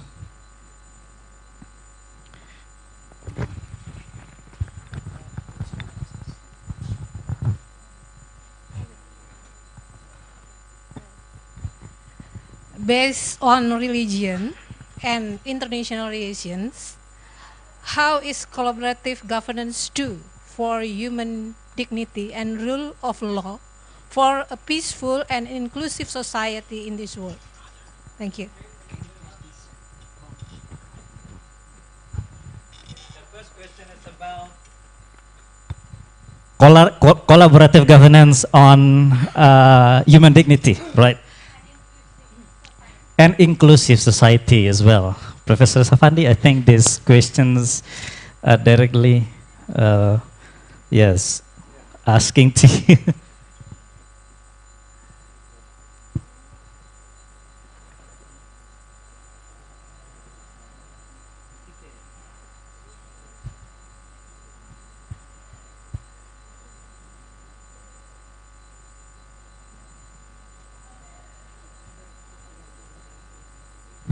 Right, thanks for the questions. For number 1 question, so first question is about human dignity. Right, and you see, in 1948, the United Nations declared the Universal Declarations of Human Rights. Yeah, and then the main ideas behind these declarations of human rights or universal declarations of human rights is about human dignity. Yeah, when it's 1948 is immediately after the Second World War, when millions of people have been killed especially in Europe, yeah, and all over the world. And then there's a crisis of human dignity when they see the people is no longer human, is no longer human. Human kill each other, openly, and then in very huge numbers, yeah, millions. And then they also, try to project the idea about there is no race, there is no greater race, and that there's no lower race. And especially it's about the Germans' idea of the chosen people, and also the Jewish in the Holocaust. All right. There was in 20th century, right? They talk about human dignity, but if you go back to our history, yeah, our civilizations and the Quran, yeah, God mentions about human dignity, 1500 years ago in the Quran. Yeah, about how the God create man in the best way, in the best form. Yeah, وَلَقَدْ خَلَقْنَا الْإِنسَانَ فِي أَحْسَنِ تَقْوِيمٍ. And then we're talking about you know, God creates qabail, syuban wa qabaila lita'arafu. You know, we have different qabila or ethnic groups, ethnic, so on and so forth, different language. But for in the eyes of God, there is all the we are equal. We are equal. But the best among the creations is the most taqwa, fear God. Yeah, who submit to the will of God. Right. So this is a very religious, a very faithful, spiritual definitions of dignity. We'll go back to the religion. Yeah. And then all the creation are similar. You know, God creates all human beings, all creation. It's not only humans but also the creations. All creations, the creatures from the smallest creations until the human, until the biggest creations, universe. Yeah. And how we treat all this universe, from the smallest things until the biggest things in this world. Yeah. So if we can define religiously, spiritually about the creations of the God, then we can understand by the dignity of the creations, especially the human, maruah bangsa. Ya, di mana maruah bangsa ini harus dijaga. Ya, dan maruah bangsa sebab tu Allah, the Quran said inna apa ni coba balik li ta'arufu, what is the verses, inna akramakum indallahi atqakum. Ya, sesungguhnya yang paling mulia, yang paling dekat dengan Allah penciptanya adalah orang yang paling bertakwa, takwa kepada Allah. Ya, so itu definisi tentang dignity. When we go back to religions, then you know, ayat bermulanya dengan pelbagai bangsa, pelbagai ras, etnik, pelbagai bahasa, warna kulit. Tapi li ta'arufu, you know, li ta'arufu, to know each other, not to make war with each other. For the last few decades, in the Western countries, what you call the Western centric, they see the people from very racist definitions. Yeah, they see the white and the non-white.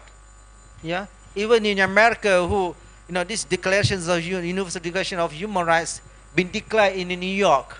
Yeah, in 1948. But during that time, after 30 years, the black people still didn't get their rights, let alone the woman, right?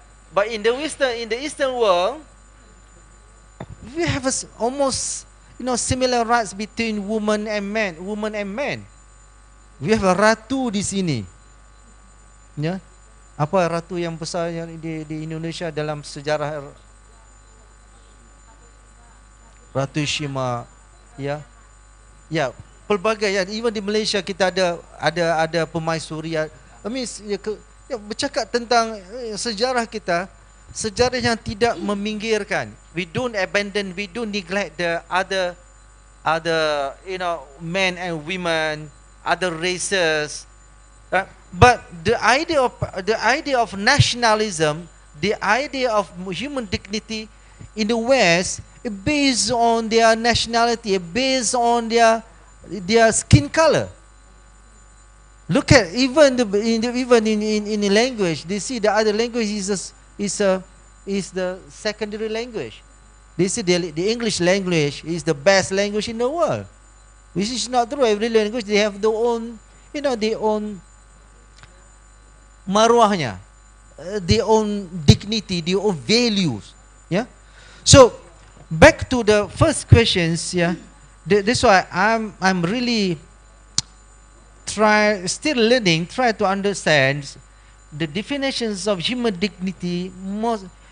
For me, must be from spiritual definition, for religious definitions. Back to your second question, I hope I can answer your questions. But for the second questions about the security, about identity, and then Western support for the freedom. They will support freedom as long as we follow their definitions of freedom. And then they oppose any country who wants to create freedom to the people when that freedom is against their value. You got my point. They will support the freedom if you follow their values. You see, in Iraq, in Yemen, for example, you are a free country. Iraq is a free country. Gaza, Palestine, is a free country. Or the Middle East are free countries. We are free countries. We have our freedom. Look at in Africa. They are free countries for last few hundred years before the colonizations. When they came to Africa, what they have done? They create slavery. There's no slavery in Africa before the colonizations. When they come to Africa, they create slavery. Slavery is a trade. Yeah, they define they define what they say, the survival of the fittest. They apply to the slave who are fit to go to travel. I mean, to in the journey from Africa to America for the European continents. They took so many months in very long journey, very hurtful journey. Yeah, and those who cannot survive, they just kill them. They throw to the water, to the oceans. Millions die, are being killed because they seem not fit. They want only the fittest go to America and become slave. That's why you can see all the sports, controlled by the African originate in Western countries, because they are fit. The DNA, from nenek moyang mana leluhur mana orang yang gagah. Yeah. So this is how they define the human dignity. If you want to relate to the first questions, and this is how we define freedom. For them, freedom to create other people as slave. They are free to do that. But for us to define our freedom, if definition of freedom is against their value, then they say you are oppressing. Women are free to wear this hijab. Yeah. But they oppress in the Western countries. For example, in France, you are not free to wear the hijab. Yeah, because the freedom is defined by them. In Iraq, in Yemen, you are a free country. But when they come, they make your country is no freedom anymore. Yeah, there's a war created by them, right? So I'm really sorry to critique Western countries, not because it's not about the people. We love the people, but the policy. America is a good people. Europeans are good people, but some of them they control the politics. They make very prejudicial foreign policy toward us. Yeah, and then they are more about values, Western values and interests, which seems against us. The values, let's say like LGBT, these are their values. Yeah, these are not our values. I think I spoke already about half an hour about the values. Yeah, and then the interest, the political interest. You are law student, we have international relations students. Their Western interest is very, very, prejudice towards the rest of the world. That's why you can see that our Melissa also mentions about North and South, yeah, about inequality, and I'm talking about developed and less developed country, yeah. The whole definition is based on politics, or based on their political interests. They will good to do. The Western country we create, or we have a good policy towards certain country if they have their own interest toward that country. Otherwise, they try to create havoc in that countries. So interest for them, interest is very important. Kepentingan, ya. Kebijakan mereka ini hanya kerana kepentingan mereka, hanya untuk kehendak mereka, bukan kerana kehendak dunia. That's why SDGs, we say from Western perspective, they really wants to argue that the rest of the world should follow them, yeah. And the indicators created by them, yeah, not try to be localized. And about the next goal of Global South, yeah, I can see that my proposition is, my stance is, if I may use your term, the Global South, yeah, the Eastern values, the Eastern democratic system, the Eastern culture will be the next dominant cultures, the dominance, how to say this, actors after this, yeah. But we have to enhance it. We have to enhance. How to enhance it? It's with educations. The country, the civilizations cannot be stronger without educations. We need to teach. We need to make a people has a learning society. Yeah, I can see from Indonesia, for example, you are learning society now. You invest a lot for educations. This is what happened in my countries. After we gained independence in 1957, we put lots of huge portion of our budgets toward educations. That's why I'm proud with my country with the policy that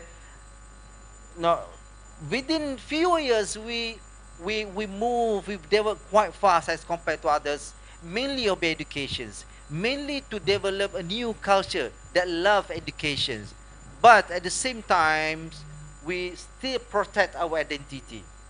It's a must. So I think that's all from me. ASEAN is the next for this internet area student. Hi, yeah, ASEAN is the next strong organizations that can lead the world. Hopefully, inshallah. Thank you.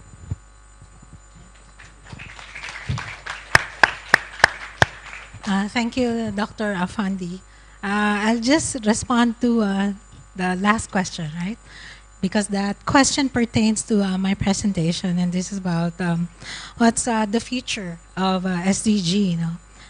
Considering that we're about to end, the deadline is 2030. We're 6 years away from the deadline, and yet our achievement is just 17%. So that's pretty low. So most likely, what will happen is same what happened with MDGs. Because MDG, the Millennium Development Goals, was actually the predecessor of the Sustainable Development Goals.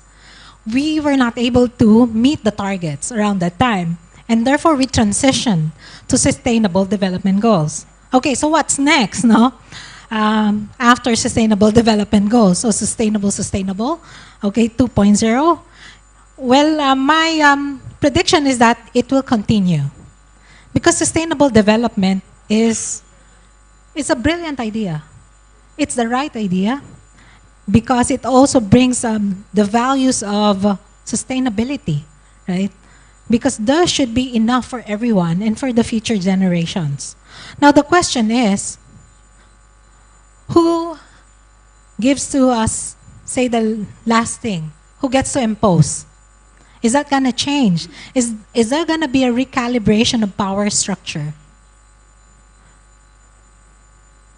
Wallerstein, a social scientist, a philosopher, once said that this unequal relationship with the global north will only end if we will delink ourselves from the global north and form allies with the global south, which I think is impossible at the moment because we're now so globalized, right? Our trade, our things that we consume, everything comes all around us. And, changing the framework, it's not impossible, but then it will really take a very long time. I always tell my student that looking at the future should not be seen with pessimism. Because just imagine those people during the feudalism period before the modern state, as you now review your history, they were in a kind of society that's feudalistic, right? And that went on for hundreds of years. They didn't know that there's another form of economy apart from feudalism. They thought that it's the only thing that's possible. But then there was this turn. There was the birth of the modern state. There's the birth of democracy, which we are now experiencing. So, changing this relationship, the power structure, is not impossible. But then I'm not saying that it's going to happen when SDG 2.0 happens. No. What will happen in the SDG 2.0 is that it will carry on. So same asymmetrical relationship, same imposition from the West will carry on. Now what do we do? What we need to do is to strengthen the social movement. We should know how to resist wisely. We should know how to form alliances. Because what happens is that the future of work is that there's gonna be an annihilation of work. Because now everything is digital, right? And then with the birth of AI, I don't know if we still need those jobs, right? Because the AI, as years go on, it keeps on getting smarter and smarter. And they said in the next 10 years, it's gonna be smarter than the humankind. Because the more that you dump information in it, the more it gets smarter. Now, what does it mean for us? It means that we're gonna lose jobs. And it's happening now. Even if you have premium education, you go to ADB, you go to World Bank. What happens? Do you get hired on a regular position? No. It's always fixed term. It's always 3 years. So after 3 years, what happens to you? The project ended. Now you don't have work. So if that happens in ADB and World Bank, they're all development banks. It's not far that it happens in our country. There's precarity of work. What do you mean by precarity of work? There's no tenure. You don't have social protection. You cannot enjoy that because you're just contractuals, right? The same way that the riders, our riders, you have riders, right? And same way in the Philippines, you order and they deliver you those items that you buy at the marketplace. We're in the marketplace, we see it as so efficient, right? Because it took away the middleman in the supply chain. And then you have the riders who will now deliver your items. They live in precarity. They don't have social protection. And what is the international community doing right now? What is the country doing right now? How do we protect these people?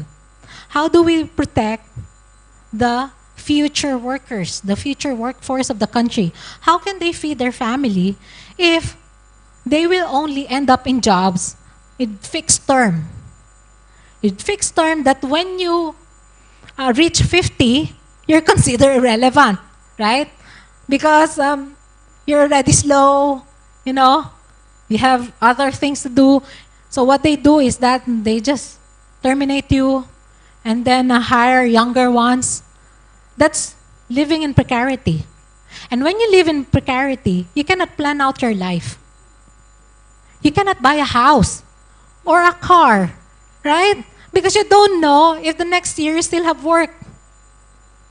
And that's happening now. So the movement should be strong. The movement for social protection should be strong. And the workforce, not just in the country, but the workforce in the global south should really unite. and demand for social protection, demand for security of tenure. Because we're not talking about sustainable development if there's no money coming in the family, if there are no jobs, right? You have houses, but how can you pay your house? You don't have work, right? And then you fell into illness. You don't have health insurance. You don't have health insurance because you're on contractuals, right? So it's really a vicious cycle. Now, so that is what we need to stop. So we form alliances, we strengthen the alliances, the movement, and we critique the government. We resist, right? Because the government, it just listens to the West. Unless your government is, really brilliant and really has this vision for everyone in the society, but that rarely happens. That's why the power of the people is really important. And also, going back to Dr. Fandi, we should educate our youth. Because when they're educated, when you are educated, you can critique knowledges that have been imported, ideas that have been imported. You think they're outstanding. You think they're brilliant, no? Because it's coming from the white, no? Coming from those who studied in premium universities. Of course not. You can only do that if you know how to critique. And you can only know how to critique if you're educated, if you read, if you listen, if you continue this ongoing improvement of yourself. Okay? And that is, the baby steps towards reconfiguring the imbalance in power. Okay. Yeah, that's all. Thank you. Thank you very much, Professor, for the powerful comments right on the questions. And I'd like to ask the committee, do we have questions submitted by online participants? We could expose it here on the screen.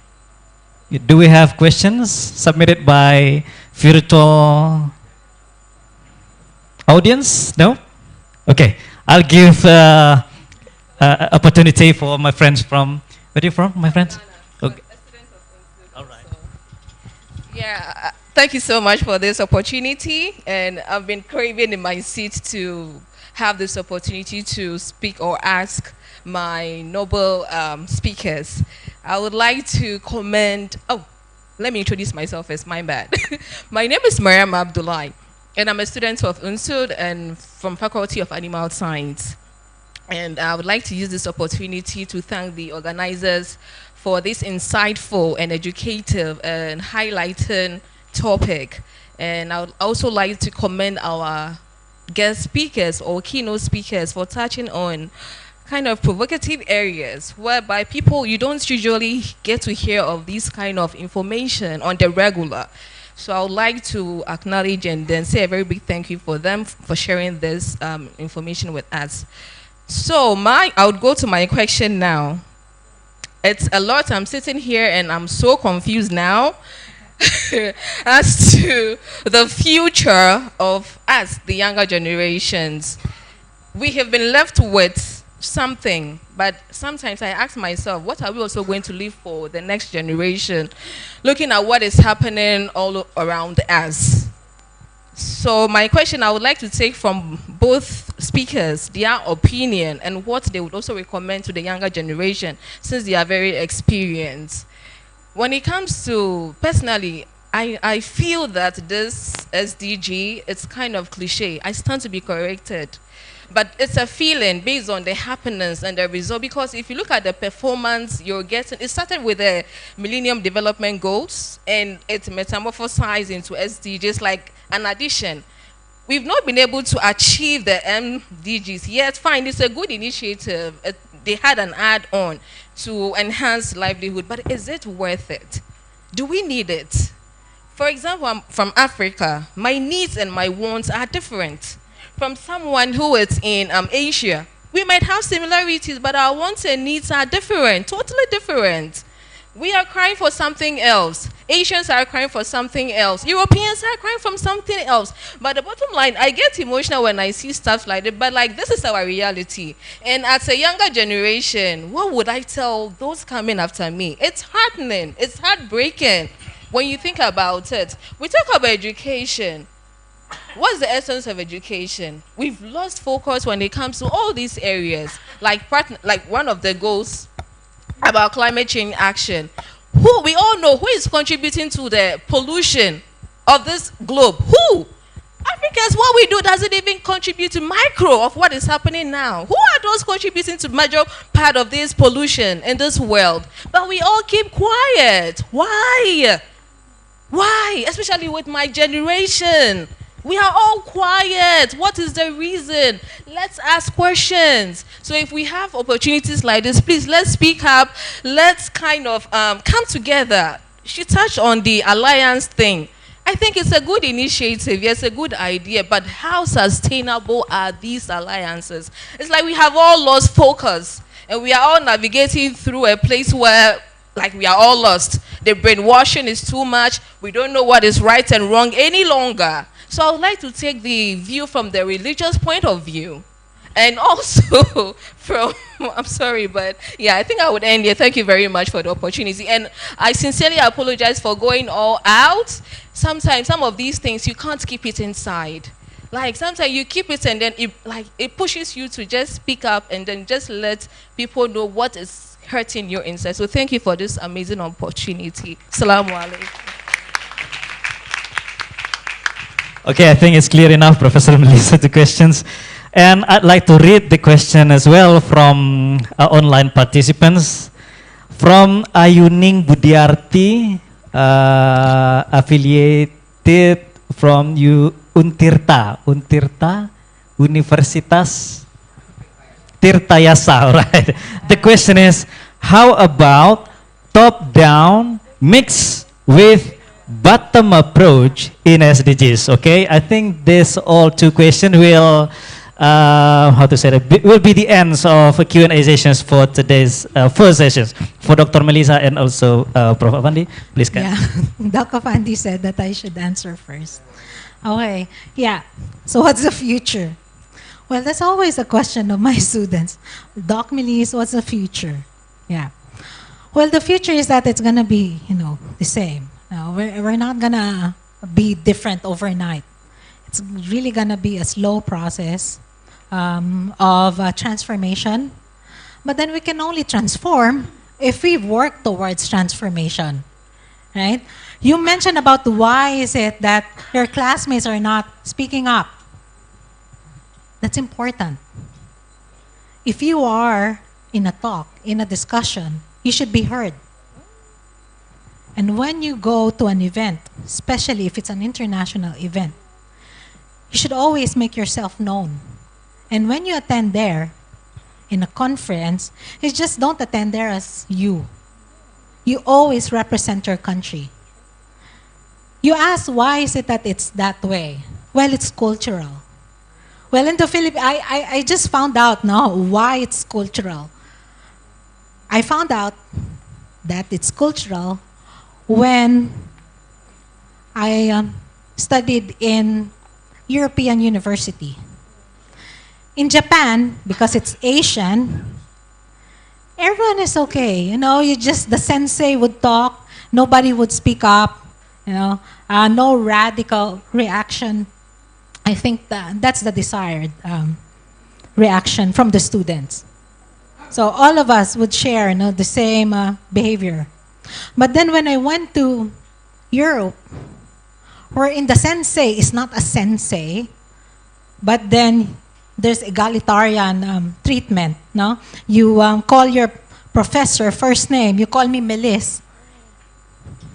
There's this egalitarian relationship that you can ask anything. Like you can tell your professor, Melis, I don't really understand what you just said. No? You're confusing. Can you please repeat it? I was shocked when I heard that from my Dutch classmate. Because in the Philippines, that is quite a disrespect. Even in Japan, You really cannot tell your professor that his lecture is so bad, that his lecture sucked, right?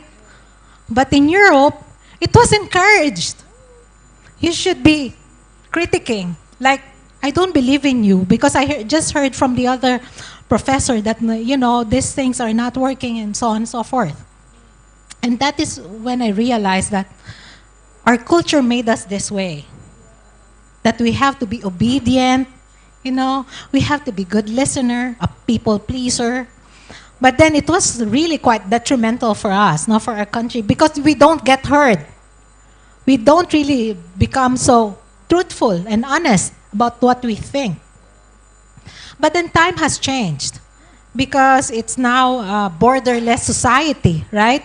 Most of the students now can study in foreign universities. So that's changing. I have changed after that.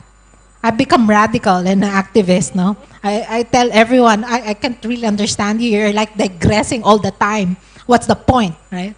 So I changed. I transformed because I was aware of my weakness. And what's the implication of my weakness, right? So again, we go back to critical thinking, reflecting. Why are you studying? Why are you studying that? No? What is your role in the transformation? Your role should go beyond your role in the family, especially if you come from the lower middle class. Because the aspiration, if you come from the lower middle class, is that you put your family at the middle class or upper middle class, right? You increase the level. But then, the behavior and the perspective should be also about the country. How can I contribute in the transformation? So the transformation will continue to be slow.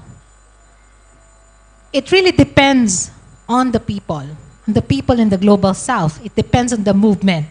You asked, you mentioned that can we sustain movement, social movement? It's also frustrating because the social movements, they depend on the budget from the global north, NGOs, right? But then they are our partners. The NGOs are our partners, okay? They get money from their government, no? So it's okay. But then sustaining it is also another thing. It's really hard to sustain movements. And right now in the Philippines,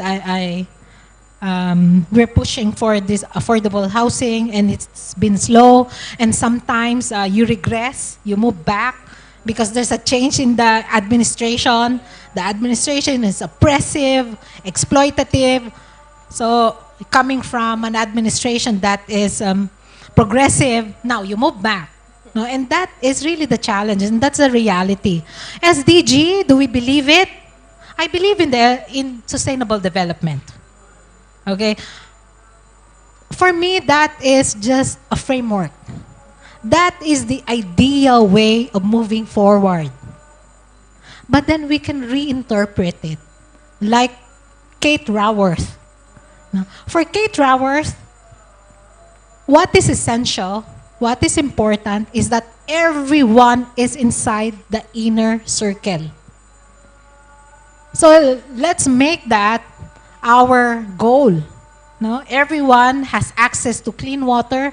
Everyone has access to electricity. Everyone has access to good education, quality education. Everyone has access to affordable housing. No? While we operate within the planetary boundaries. Okay? But then the priority are those things, those basic and social services. Because we cannot talk about other things if families are hungry, if they don't have jobs, if they cannot send their children to school. If they cannot send their children to school, how will they know sustainable development? Right? So we go back to the basic. It's just simple, right? But then there are self-interests that come in the way. Yeah. So for you who are here, the academics, the scholars, yeah, you study very hard and you go back to your country. And then help the country in the transformation. Okay, you work, you assist NGOs, you assist movements. We should know how to resist. Okay, the tension will be there forever, but then it's gonna be bad if there's no tension, right? There should be tension. Okay, we should always know what's good for the society and do something about it. Participate. Well, I think Dr. Melissa almost answer everything. Yeah. And this question about the top down and the, I'll go back to that later. Okay. Okay, last question is about the possibility of the top down and the bottom up. We have a term for that. It's sandwich approach.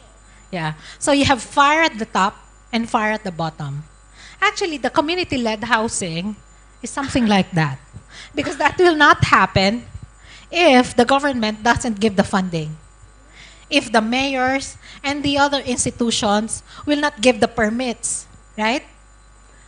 It's the state that has the power.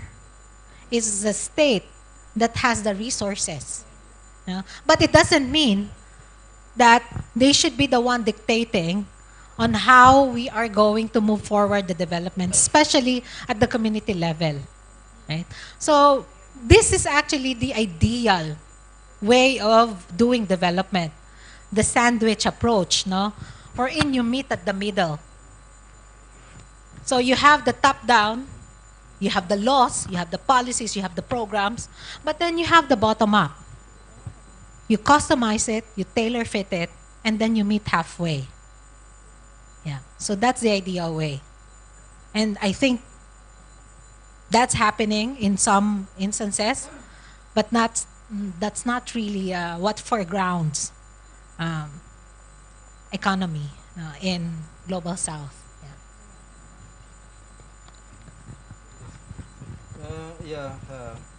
Just to add some things that I think already mentioned, but try to elaborate more, especially when our sister from Ghana. Yeah, you know, Ghana is from Sahel Kingdom. Yeah, very rich with gold. Yeah, it's the one of the richest states in Africa, in Sahel Kingdom. Full of, until now, you know, you have full of gold, manganese, bauxite, everything, even diamond, and also banana. You don't see it. Right. What is our preparation for the next generations, right? SDG is good, but I try to relate SDG to religion, because you know, the Quran said I'm Muslim, I have to refer to my perfect book, yeah, the Quran. These are two verses that is very important for us as a Muslim. First, about the when the God creates man, create Adam, yeah. Wa iz qulna lil malaikati inni ja'ilun fil ardi khalifah. Now Allah says to all the angels that He going to create man to be a khalifa, wise grands in this world. Yeah, in the dunya. Wise grand means that you are representing God in this world to make the world has a peaceful, a justice place, you know, a place that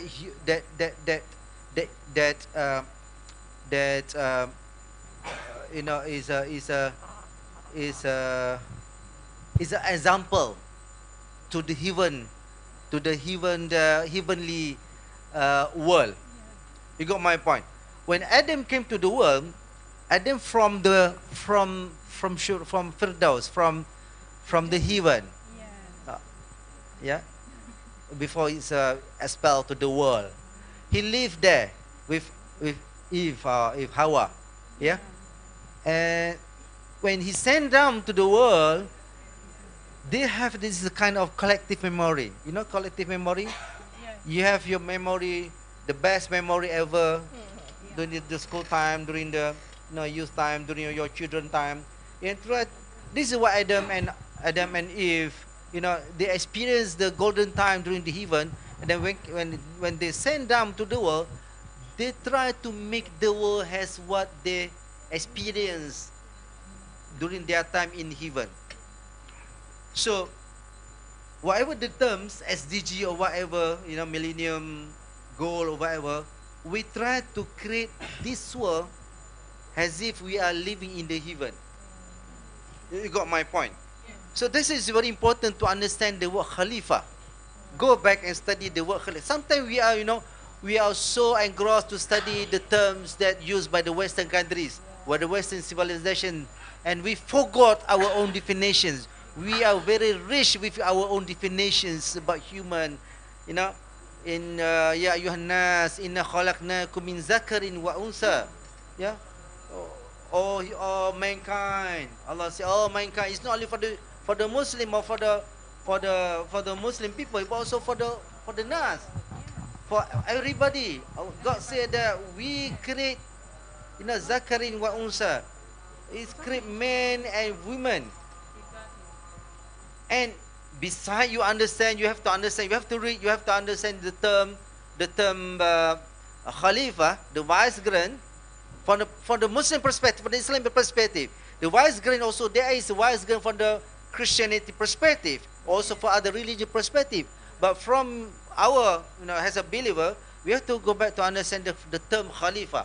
And then we have to understand the term Zakarin wa Unsa. Lelaki dan wanita, man and woman. We have to understand.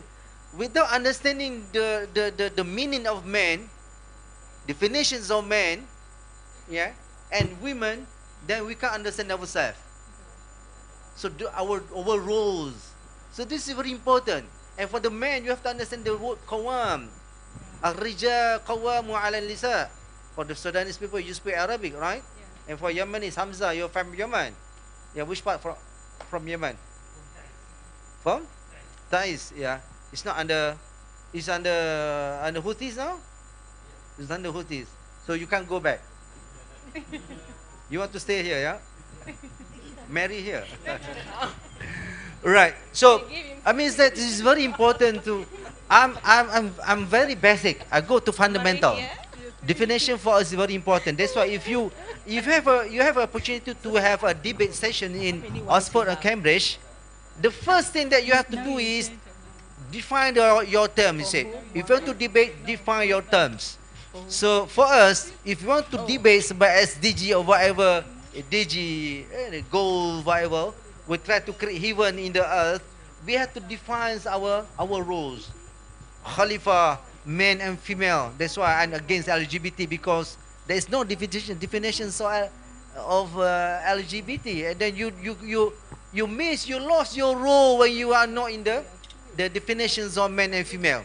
You will lose your role. You don't know what is your role. LGBT is a sexual. It's mostly about desires. It's about lust. Nafsu. It's about sexual rotations. It's nothing about wise grain. It's nothing about your roles in this world. So, for me, again, we have to go back to our identity, understand the terms, then you will try to discover, try to explore, back to religions. Religious studies not only for ustads to study religions, but for us, as a Muslim, as a human being, study about God, study about human, but about us, then you understand our roles in this world. Thank you very much.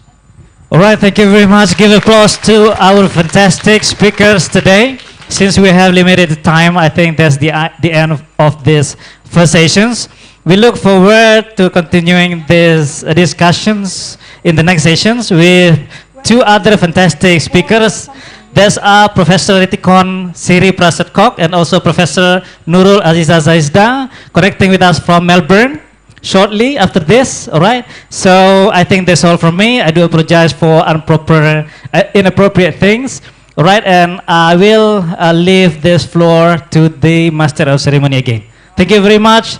Thank you for your active participation for today's discussions.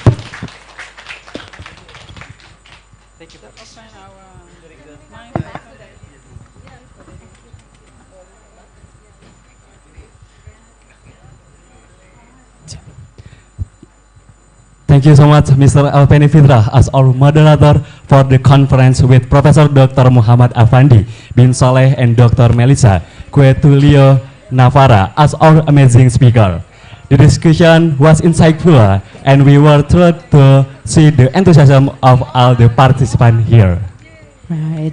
To take a moment to express our gratitude to our speakers, we invite the chairman of today's conference and our moderator to present tokens of appreciation in the form of placards to our distinguished speakers, Prof. Dr. Muhammad Afandi bin Saleh and Dr. Melissa Quetelio Navarra.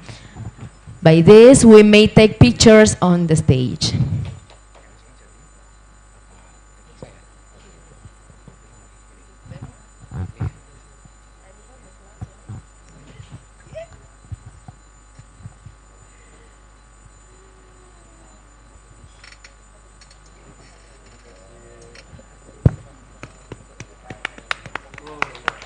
Can we give our biggest applause to the speakers?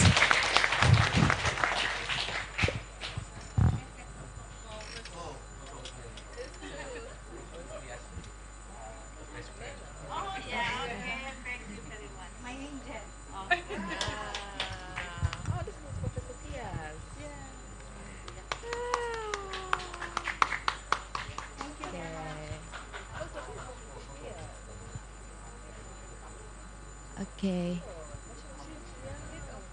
Okay, for our Dean of Social and Political Faculty of Universitas Jenderal Sudirman, we may take pictures together with our distinguished speakers.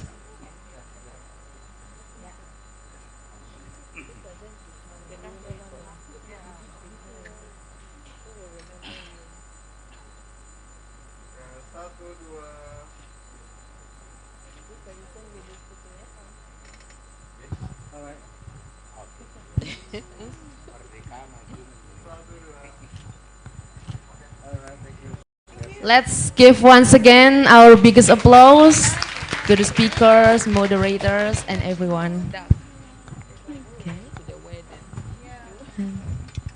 Okay. Everyone may now go back to the original seat. Okay, ladies and gentlemen, we understand that some of you might need time for prayer and refresh yourself. Therefore, we will take a short break and prayer time.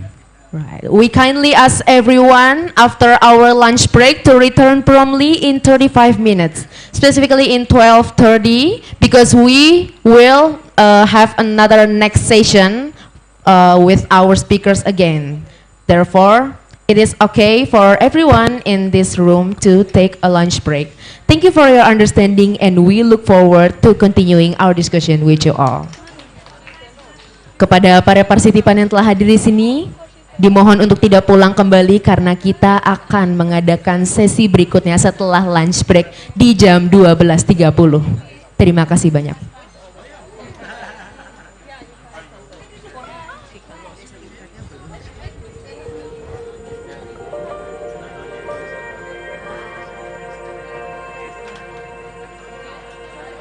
Fakultas Ilmu Sosial dan Ilmu Politik Universitas Jenderal Sudirman berdiri pada tahun 1993.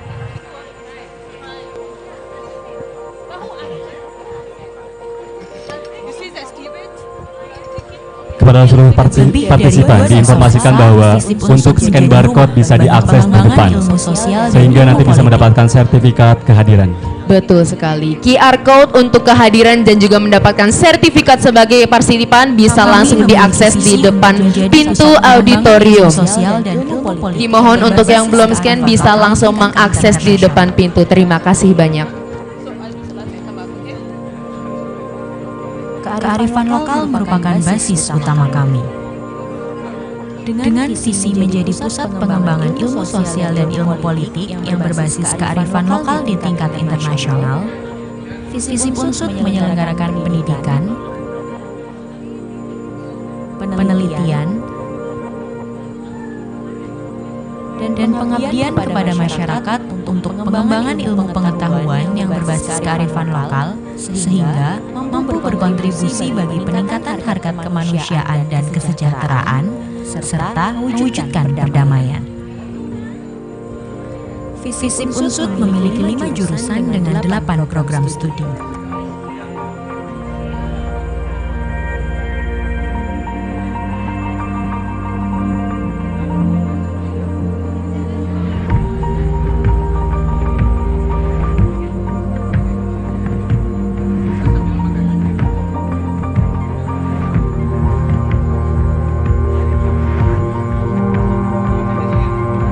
Dengan penyelenggaraan berbagai program studi dan jurusan tersebut, kami bertujuan untuk menghasilkan lulusan yang bermoral dan unggul dalam kompetensi akademik, unggul dalam wawasan kebinekaan, unggul dalam kepemimpinan dan kewirausahaan, serta peduli pada pengembangan sumber daya berbasis kearifan lokal. Sebagai rumah bagi pengembangan ilmu pengetahuan, kami percaya bahwa mahasiswa sebagai sivitas akademika memerlukan ruang-ruang, baik yang bersifat akademis maupun non-akademis untuk dapat mengaktualisasi dan menunjang potensinya. Ruang-ruang tersebut diwujudkan dengan adanya berbagai organisasi maupun unit kegiatan yang menunjang minat dan bakat mahasiswa. Dalam upaya pengembangan ilmu pengetahuan, kami juga menyediakan fasilitas jurnal publikasi, di antaranya Akta Diurna, Insignia, Widya Komunika, dan Public Policy and Management Inquiry. Penyelenggaraan berbagai fasilitas dan layanan baik secara fisik maupun akademis merupakan komitmen kami dalam mewujudkan pendidikan yang unggul. Kami percaya bahwa dengan penyelenggaraan fasilitas dan layanan yang baik dapat menunjang terciptanya sinergitas antar elemen sivitas akademika dalam meraih prestasi. Berbagai capaian dan prestasi yang telah diraih antara lain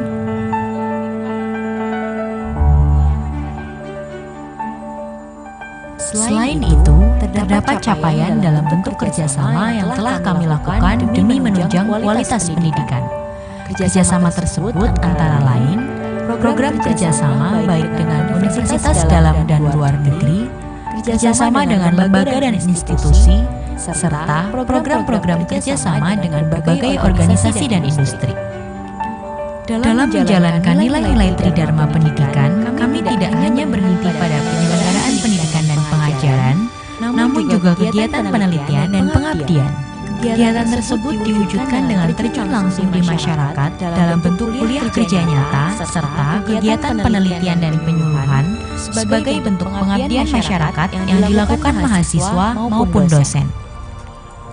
Selama 2 dasawarsa lebih FISIP Unsut berdiri, menjadikan kami sebagai satu kesatuan keluarga besar melalui jaringan alumni yang tersebar di seluruh negeri. Sebagai institusi pendidikan yang bergerak maju dan dinamis, FISIP Unsut memiliki master plan pembangunan fasilitas untuk menunjang pengembangan ilmu pengetahuan di masa depan.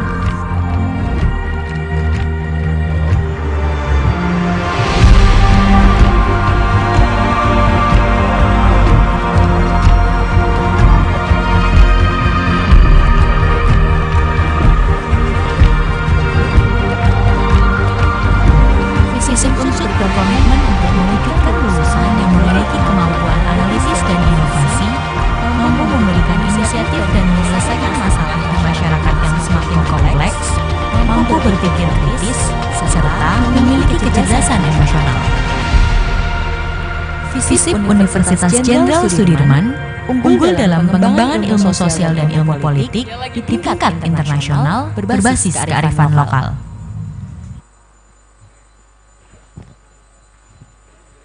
Salam zona integritas.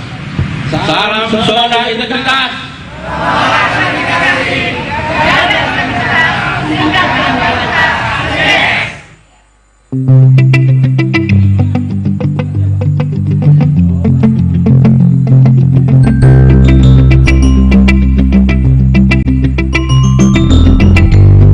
Pada hari ini kita resmikan unit layanan terpadu dan launching sistem informasi pelayanan visi Undang-Undang Jenderal Sudirman.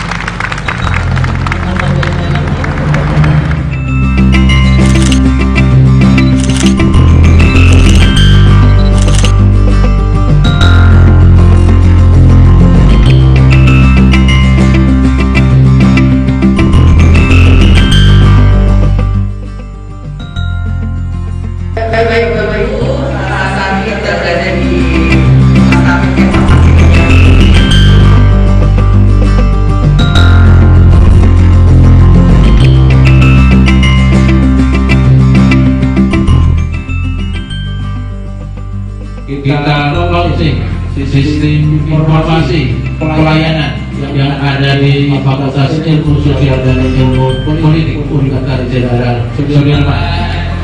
2, 1. Terima kasih Bapak Ibu. 5, 3, 2, 1.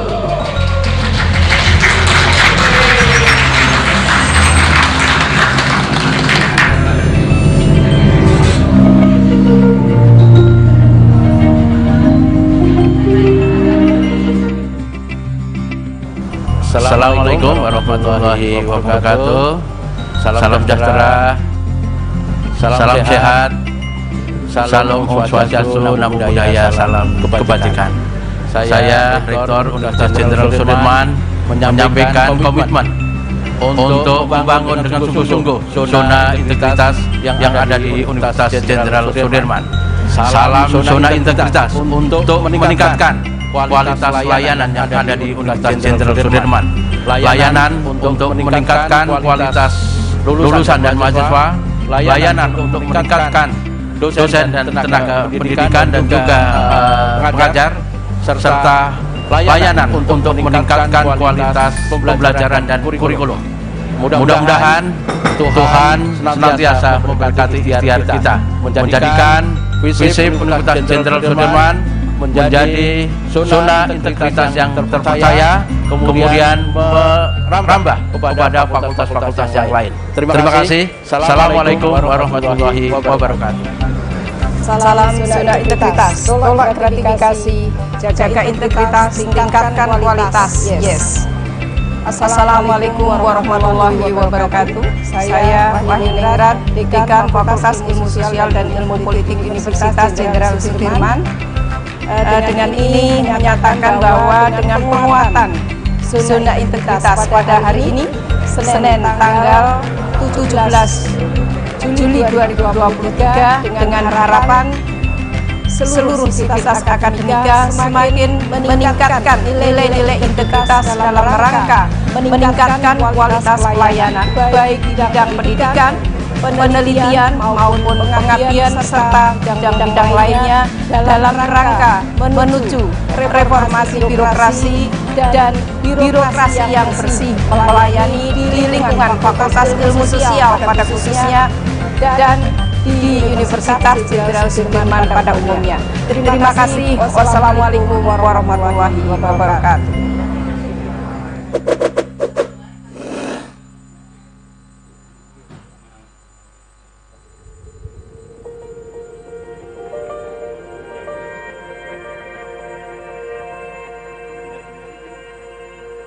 Fakultas Ilmu Sosial dan Ilmu Politik Universitas Jenderal Sudirman berdiri pada tahun 1993.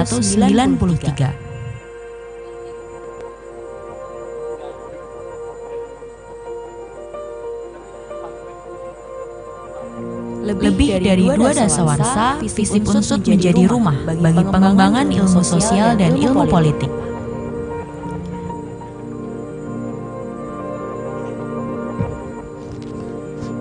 Kami memiliki visi untuk menjadi pusat pengembangan ilmu sosial dan ilmu politik yang berbasis kearifan lokal di tingkat internasional.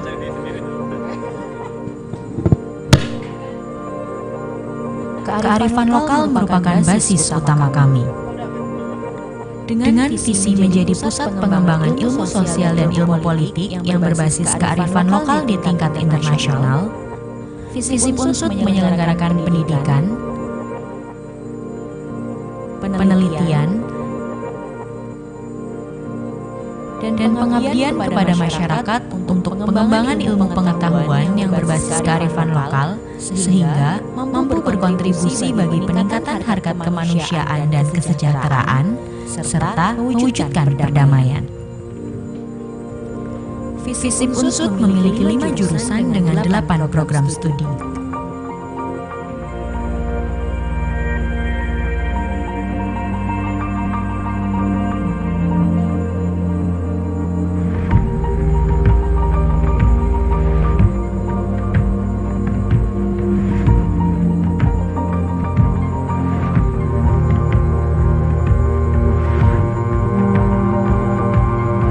Dengan penyelenggaraan berbagai program studi dan jurusan tersebut, kami bertujuan untuk menghasilkan lulusan yang bermoral dan unggul dalam kompetensi akademik, unggul dalam wawasan kebinekaan, unggul dalam kepemimpinan dan kewirausahaan, serta peduli pada pengembangan sumber daya berbasis kearifan lokal.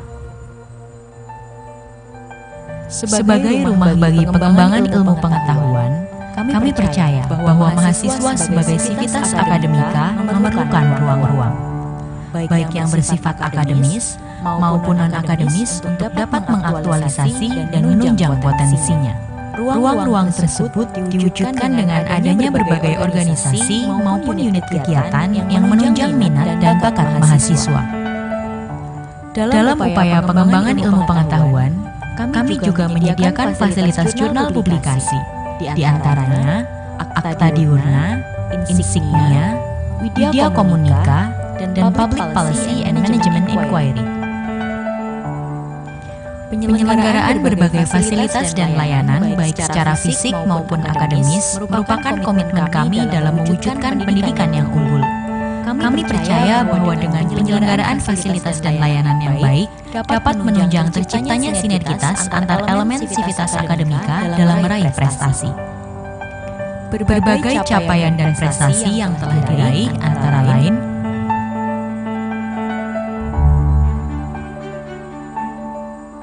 Selain itu, terdapat capaian dalam bentuk kerjasama yang telah kami lakukan demi menunjang kualitas pendidikan. Kerjasama tersebut antara lain program kerjasama baik dengan universitas dalam dan luar negeri, kerjasama dengan lembaga dan institusi, serta program-program kerjasama dengan berbagai organisasi dan industri. Dalam menjalankan nilai-nilai Tridharma pendidikan, kami tidak hanya berhenti pada penyelenggaraan pendidikan dan pengajaran, namun juga kegiatan penelitian dan pengabdian. Kegiatan tersebut diwujudkan dengan terjun langsung di masyarakat dalam bentuk kuliah kerja nyata, serta kegiatan penelitian dan penyuluhan sebagai bentuk pengabdian masyarakat yang dilakukan mahasiswa maupun dosen.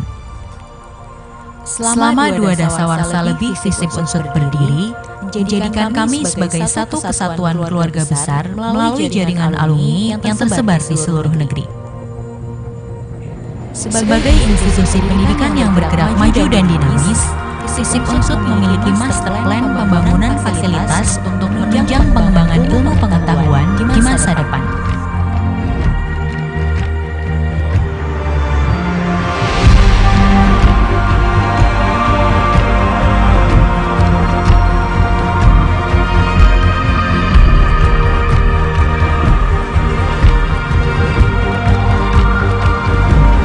FISIP Unsut berkomitmen untuk mewujudkan lulusan yang memiliki kemampuan analisis dan inovasi, mampu memberikan inisiatif dan menyelesaikan masalah di masyarakat yang semakin kompleks, mampu berpikir kritis, serta memiliki kecerdasan emosional. FISIP Universitas Jenderal Sudirman unggul dalam pengembangan ilmu sosial dan ilmu politik di tingkat internasional berbasis kearifan lokal.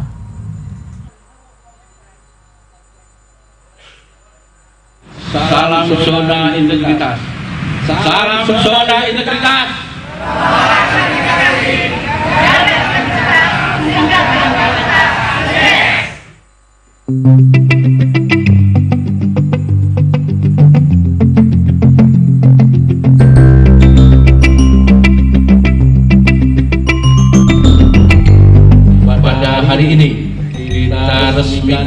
unit layanan terpadu dan launching sistem informasi pelayanan visi Universitas Jenderal Sudirman.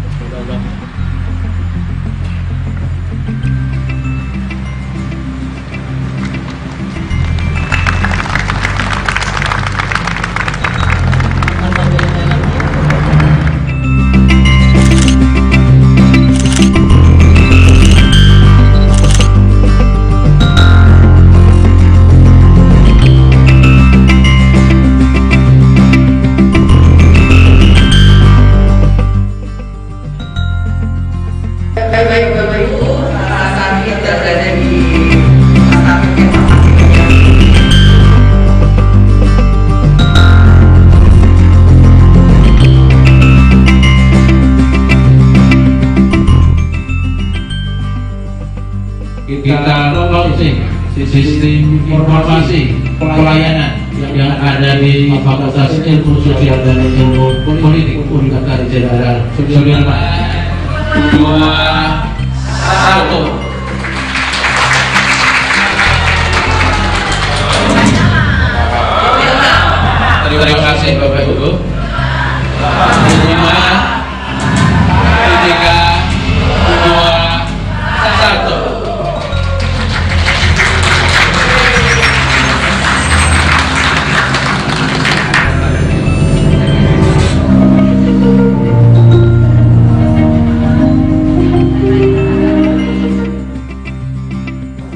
Assalamualaikum warahmatullahi wabarakatuh. Salam sejahtera, salam sehat, salam swastiastu, namo buddhaya, salam kebajikan. Saya Rektor Universitas Jenderal Sudirman menyampaikan komitmen untuk membangun dengan sungguh-sungguh zona integritas yang ada di Universitas Jenderal Sudirman. Salam zona integritas untuk meningkatkan kualitas layanan yang ada di Universitas Jenderal Sudirman.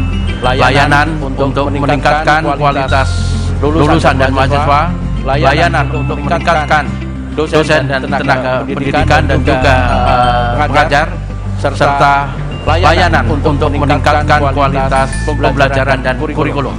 Mudah-mudahan Tuhan senantiasa memberkati ikhtiar kita menjadikan visi Universitas Jenderal Sudirman menjadi zona integritas yang terpercaya, kemudian merambah kepada fakultas-fakultas yang lain. Terima kasih. Assalamualaikum warahmatullahi wabarakatuh. Salam zona integritas, tolak gratifikasi, jaga integritas, tingkatkan kualitas. Yes. Assalamualaikum warahmatullahi wabarakatuh. Saya Wahyuningrat, Dekan Fakultas Ilmu Sosial dan Ilmu Politik Universitas Jenderal Sudirman. Dengan ini menyatakan bahwa dengan penguatan zona integritas pada hari ini, Senin tanggal 17 Juli 2023, dengan harapan seluruh sivitas akademika semakin meningkatkan nilai-nilai integritas dalam rangka meningkatkan kualitas pelayanan baik di bidang pendidikan, penelitian maupun pengabdian serta bidang-bidang lainnya dalam rangka menuju reformasi birokrasi dan birokrasi yang bersih melayani di lingkungan Fakultas Ilmu Sosial pada khususnya dan di Universitas Jenderal Sudirman pada umumnya. Terima kasih. Wassalamualaikum warahmatullahi wabarakatuh.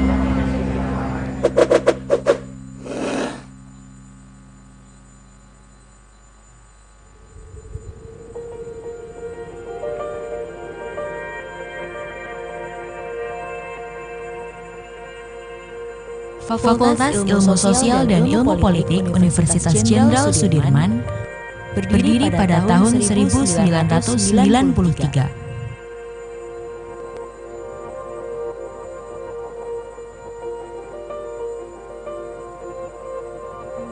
Lebih dari 2 dasawarsa, FISIP Unsut menjadi rumah bagi pengembangan ilmu sosial dan ilmu politik.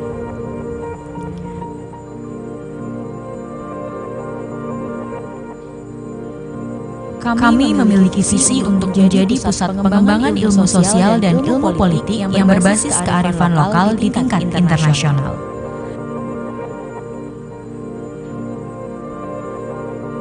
kearifan lokal merupakan basis utama kami. Dengan visi menjadi pusat pengembangan ilmu sosial dan ilmu politik yang berbasis kearifan lokal di tingkat internasional, FISIP Unsud menyelenggarakan pendidikan, penelitian, dan pengabdian kepada masyarakat untuk pengembangan ilmu pengetahuan yang berbasis kearifan lokal, sehingga mampu berkontribusi bagi peningkatan harkat kemanusiaan dan kesejahteraan, serta mewujudkan perdamaian. FISIP Unsud memiliki 5 jurusan dengan 8 program studi.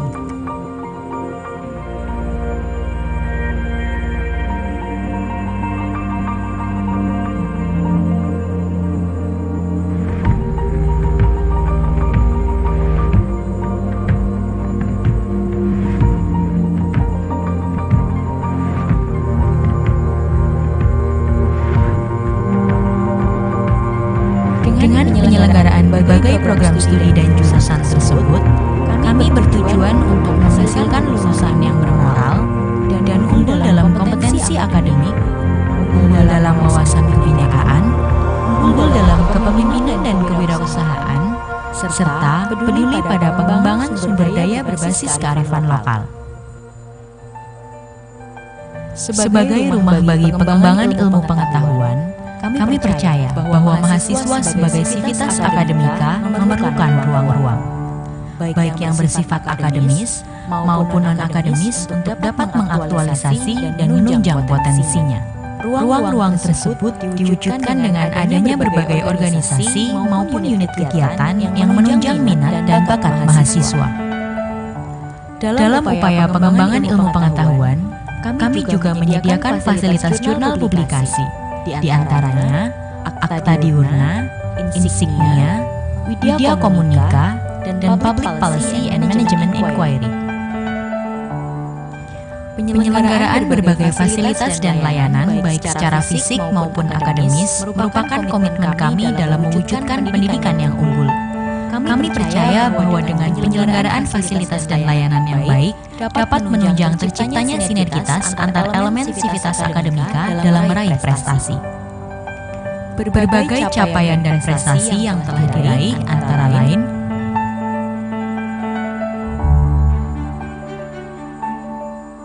Selain itu, terdapat capaian dalam bentuk kerjasama yang telah kami lakukan demi menunjang kualitas pendidikan. Kerjasama tersebut antara lain program kerjasama baik dengan universitas dalam dan luar negeri, kerjasama dengan lembaga dan institusi, serta program-program kerjasama dengan berbagai organisasi dan industri. Dalam menjalankan nilai-nilai Tridharma pendidikan, kami tidak hanya berhenti pada penyelenggaraan pendidikan dan pengajaran, namun juga kegiatan penelitian dan pengabdian. Kegiatan tersebut diwujudkan dengan terjun langsung di masyarakat dalam bentuk kuliah kerja nyata, serta kegiatan penelitian dan penyuluhan sebagai bentuk pengabdian masyarakat yang dilakukan mahasiswa maupun dosen. Selama 2 dasawarsa lebih FISIP Unsud berdiri, menjadikan kami sebagai satu kesatuan keluarga besar melalui jaringan alumni yang tersebar di seluruh negeri. Sebagai institusi pendidikan yang bergerak maju dan dinamis, FISIP Unsud memiliki master plan pembangunan fasilitas untuk menunjang pengembangan ilmu pengetahuan di masa depan.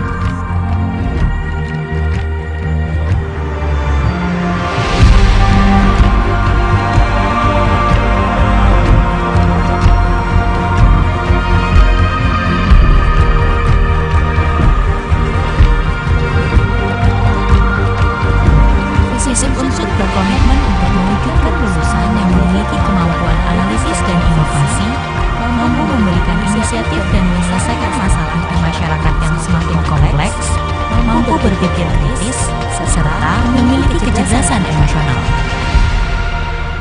FISIP Universitas Jenderal Sudirman unggul dalam pengembangan ilmu sosial dan ilmu politik di tingkat internasional berbasis kearifan lokal.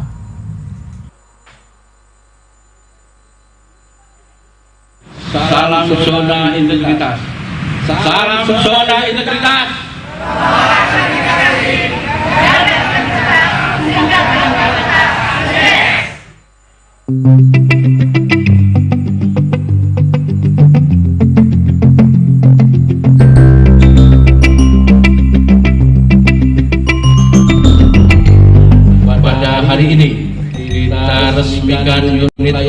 terpadu dan launching sistem informasi pelayanan visi Universitas Jenderal Sudirman.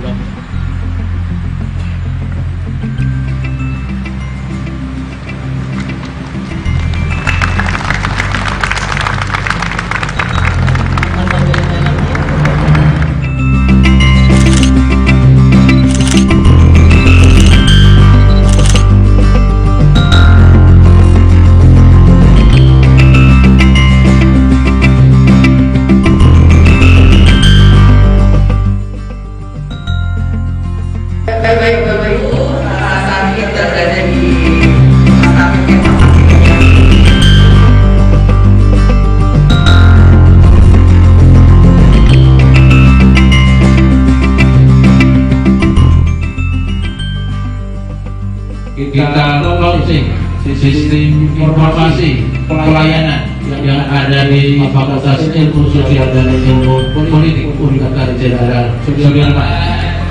2, 1. Terima kasih Bapak Ibu. 5, 3, 2, 1.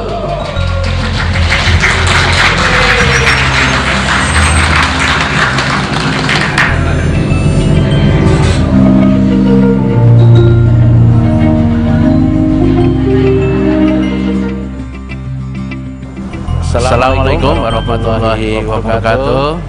Salam sejahtera, salam sehat, salam swastiastu, namo buddhaya, salam kebajikan.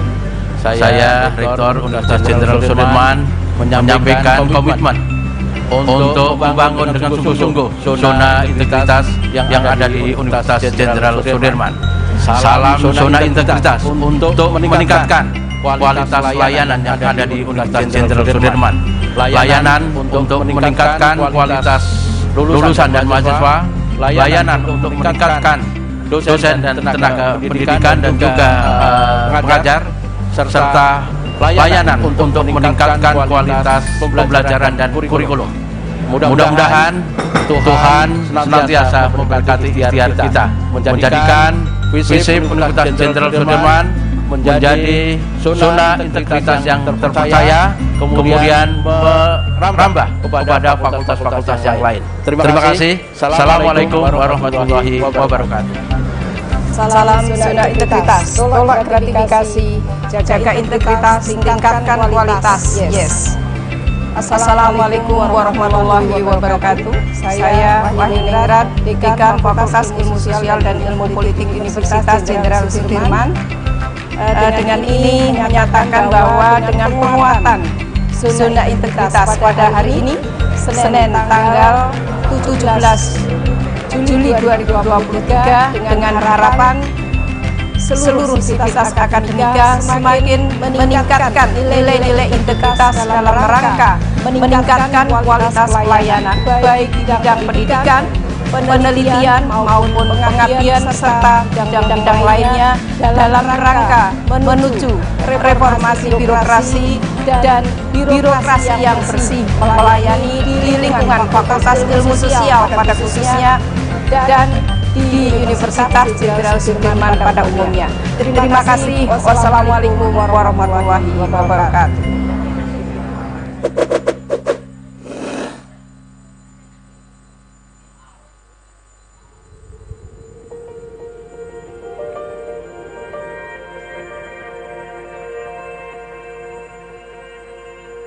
Fakultas Ilmu Sosial dan Ilmu Politik Universitas Jenderal Sudirman berdiri pada tahun 1993.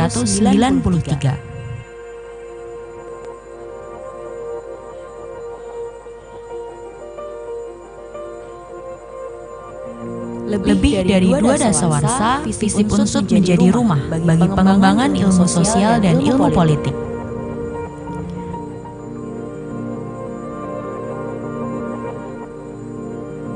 Kami memiliki visi untuk menjadi pusat pengembangan ilmu sosial dan ilmu politik yang berbasis kearifan lokal di tingkat internasional.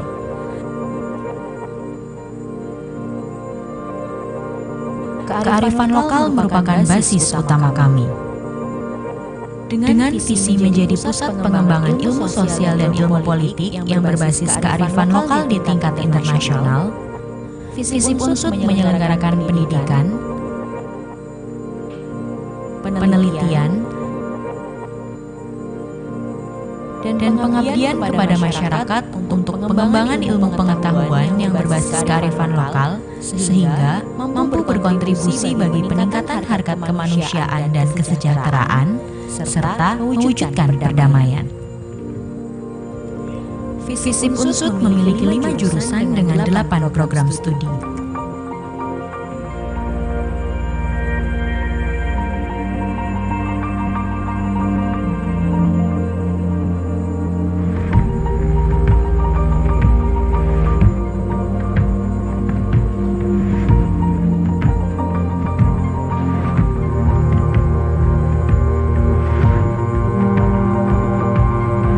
Dengan penyelenggaraan berbagai program studi dan jurusan tersebut, kami bertujuan untuk menghasilkan lulusan yang bermoral dan unggul dalam kompetensi akademik, unggul dalam wawasan kebinekaan, unggul dalam kepemimpinan dan kewirausahaan, serta peduli pada pengembangan sumber daya berbasis kearifan lokal. Sebagai rumah bagi pengembangan ilmu pengetahuan, kami percaya bahwa mahasiswa sebagai sivitas akademika memerlukan ruang-ruang, baik yang bersifat akademis maupun non-akademis untuk dapat mengaktualisasi dan menunjang potensinya. Ruang-ruang tersebut diwujudkan dengan adanya berbagai organisasi maupun unit kegiatan yang menunjang minat dan bakat mahasiswa. Dalam upaya pengembangan ilmu pengetahuan, kami juga menyediakan fasilitas jurnal publikasi, di antaranya Akta Diurna, Insignia, Widya Komunika, dan Public Policy and Management Inquiry. Penyelenggaraan berbagai fasilitas dan layanan baik secara fisik maupun akademis merupakan komitmen kami dalam mewujudkan pendidikan yang unggul. Kami percaya bahwa dengan penyelenggaraan fasilitas dan layanan yang baik dapat menunjang terciptanya sinergitas antar elemen sivitas akademika dalam meraih prestasi. Berbagai capaian dan prestasi yang telah diraih antara lain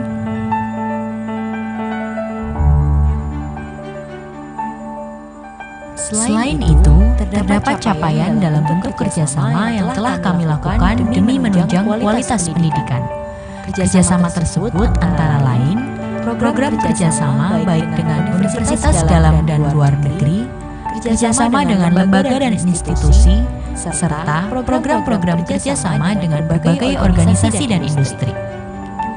Dalam menjalankan nilai-nilai Tridharma pendidikan, kami tidak hanya berhenti pada penyelenggaraan pendidikan dan pengajaran, namun juga kegiatan penelitian dan pengabdian. Kegiatan tersebut diwujudkan dengan terjun langsung di masyarakat dalam bentuk kuliah kerja nyata, serta kegiatan penelitian dan penyuluhan sebagai bentuk pengabdian masyarakat yang dilakukan mahasiswa maupun dosen. Selama 2 dasawarsa lebih FISIP Unsut berdiri, menjadikan kami sebagai satu kesatuan keluarga besar melalui jaringan alumni yang tersebar di seluruh negeri. Sebagai institusi pendidikan yang bergerak maju dan dinamis, FISIP Unsut memiliki master plan pembangunan fasilitas untuk menunjang pengembangan ilmu pengetahuan di masa depan.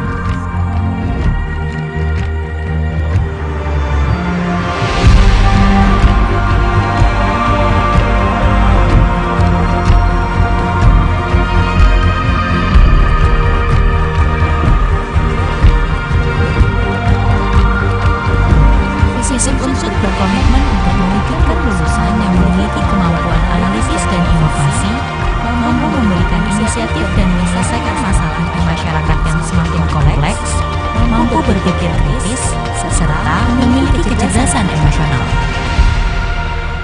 FISIP Universitas Jenderal Sudirman unggul dalam pengembangan ilmu sosial dan ilmu politik di tingkat internasional berbasis kearifan lokal.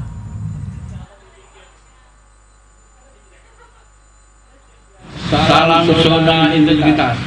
Salam zona integritas.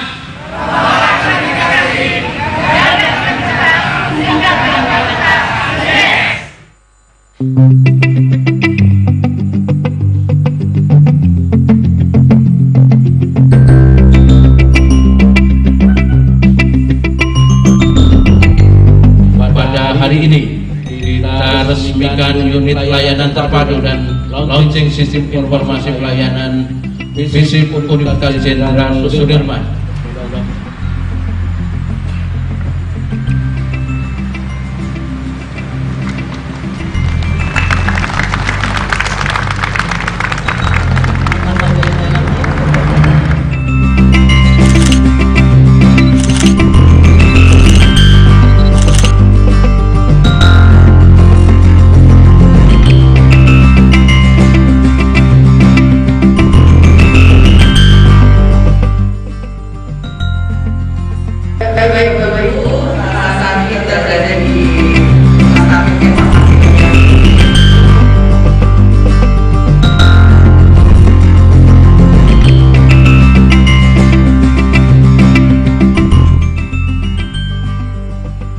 Kita launching sistem informasi pelayanan yang ada di Fakultas Ilmu Sosial dan Ilmu Politik Universitas Jenderal Sudirman.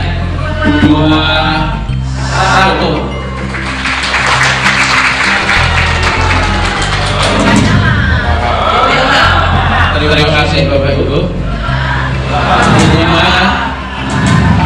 3, 2, 1.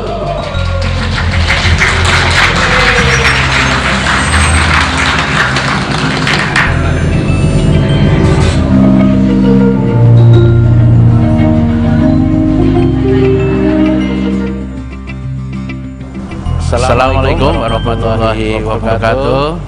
Salam sejahtera, salam sehat, salam Om Swastiastu, Namo Buddhaya, salam kebajikan. Saya Rektor Universitas Jenderal Sudirman menyampaikan komitmen untuk membangun dengan sungguh-sungguh zona integritas yang ada di Universitas Jenderal Sudirman. Salam zona integritas untuk meningkatkan kualitas layanan yang ada di Universitas Jenderal Sudirman. Layanan untuk meningkatkan kualitas lulusan dan mahasiswa, layanan untuk meningkatkan dosen dan tenaga pendidikan dan juga pengajar, serta layanan untuk meningkatkan kualitas pembelajaran dan kurikulum. Mudah-mudahan Tuhan senantiasa memberkati ikhtiar kita menjadikan visi Universitas Jenderal Sudirman menjadi zona integritas yang terpercaya, kemudian merambah kepada fakultas-fakultas yang lain. Terima kasih. Assalamualaikum warahmatullahi wabarakatuh. Salam zona integritas, tolak gratifikasi, jaga integritas, tingkatkan kualitas. Yes. Assalamualaikum warahmatullahi wabarakatuh. Saya Wahyuningrat, Dekan Fakultas Ilmu Sosial dan Ilmu Politik Universitas Jenderal Sudirman.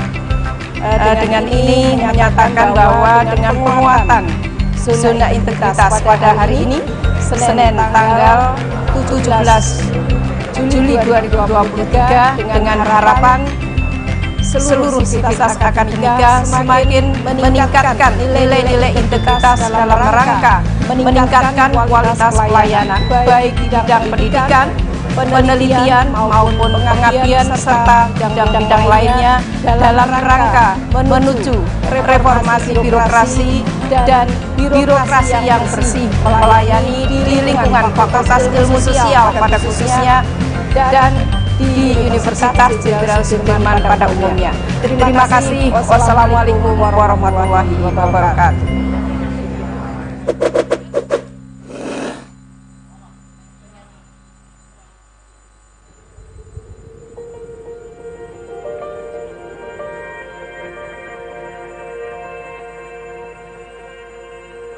Fakultas Ilmu Sosial dan Ilmu Politik Universitas Jenderal Sudirman berdiri pada tahun 1993.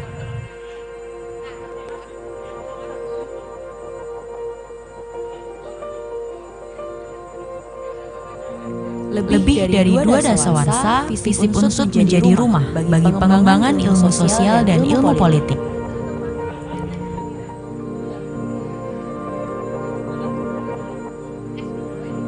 Kami memiliki visi untuk menjadi pusat pengembangan ilmu sosial dan ilmu politik yang berbasis kearifan lokal di tingkat internasional.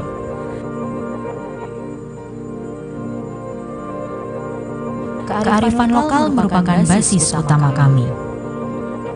Dengan visi menjadi pusat pengembangan ilmu sosial dan ilmu politik yang berbasis kearifan lokal di tingkat internasional, FISIP Unsud menyelenggarakan pendidikan, penelitian, dan pengabdian kepada masyarakat untuk pengembangan ilmu pengetahuan yang berbasis kearifan lokal, sehingga mampu berkontribusi bagi peningkatan harkat kemanusiaan dan kesejahteraan, serta mewujudkan perdamaian. FISIP Unsud memiliki 5 jurusan dengan 8 program studi.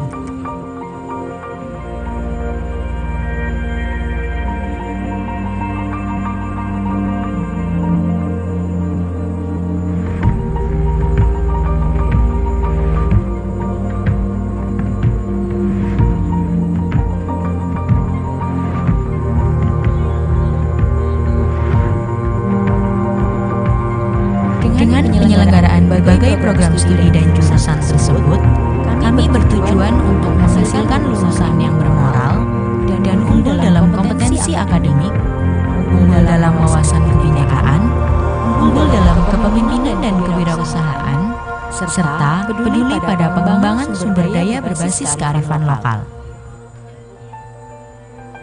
Sebagai rumah bagi pengembangan ilmu pengetahuan, kami percaya bahwa mahasiswa sebagai sivitas akademika memerlukan ruang-ruang, baik yang bersifat akademis maupun non-akademis untuk dapat mengaktualisasi dan menunjang potensinya.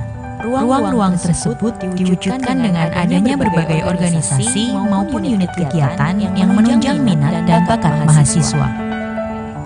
Dalam upaya pengembangan ilmu pengetahuan, kami juga menyediakan fasilitas jurnal publikasi, di antaranya Akta Diurna, Insignia, Widya Komunika, dan Public Policy and Management Inquiry.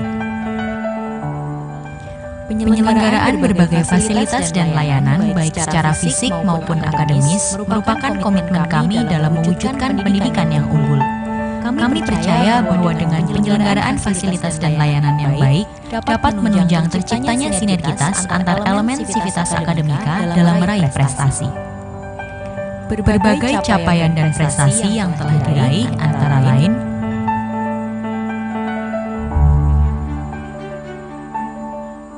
Selain itu, terdapat capaian dalam bentuk kerjasama yang telah kami lakukan demi menunjang kualitas pendidikan.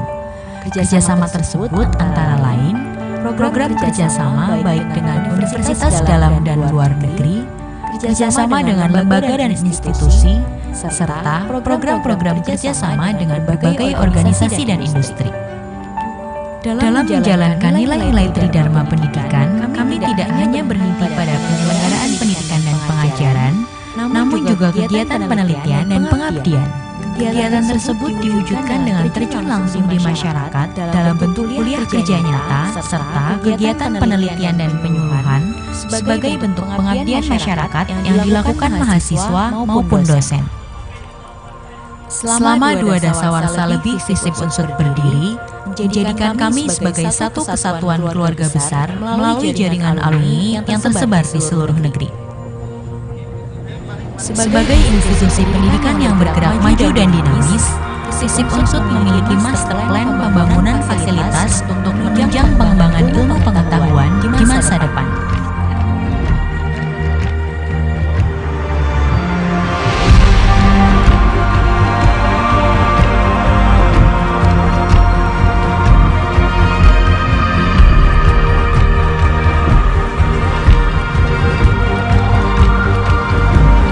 FISIP Unsud berkomitmen untuk mewujudkan lulusan yang memiliki kemampuan analisis dan inovasi, mampu memberikan inisiatif dan menyelesaikan masalah di masyarakat yang semakin kompleks, mampu berpikir kritis, serta memiliki kecerdasan emosional.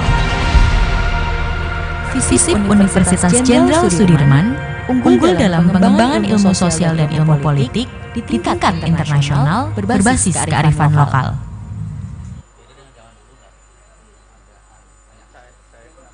Salam zona integritas. Salam zona integritas.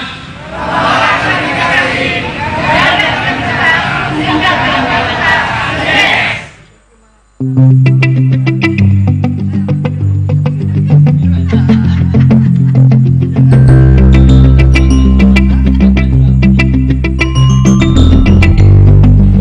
hari ini kita resmikan unit layanan terpadu dan launching sistem informasi pelayanan visi Universitas Jenderal Sudirman.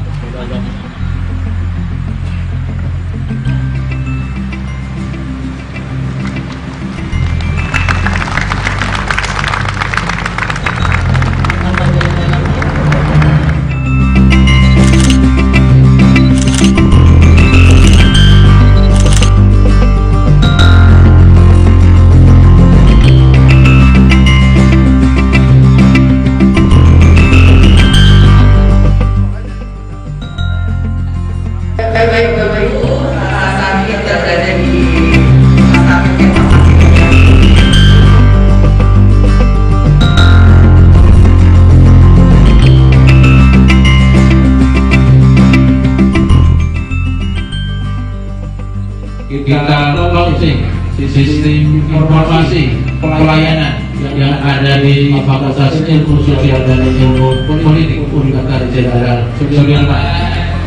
2, 1. Terima kasih Bapak Ibu. 5, 3, 2, 1.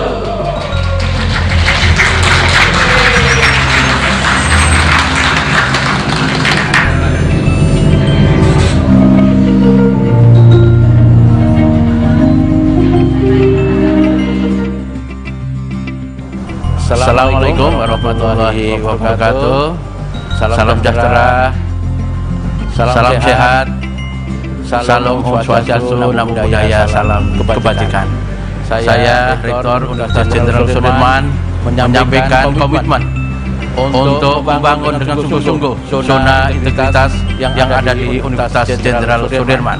Salam zona integritas untuk meningkatkan kualitas layanan yang ada di Universitas Jenderal Sudirman.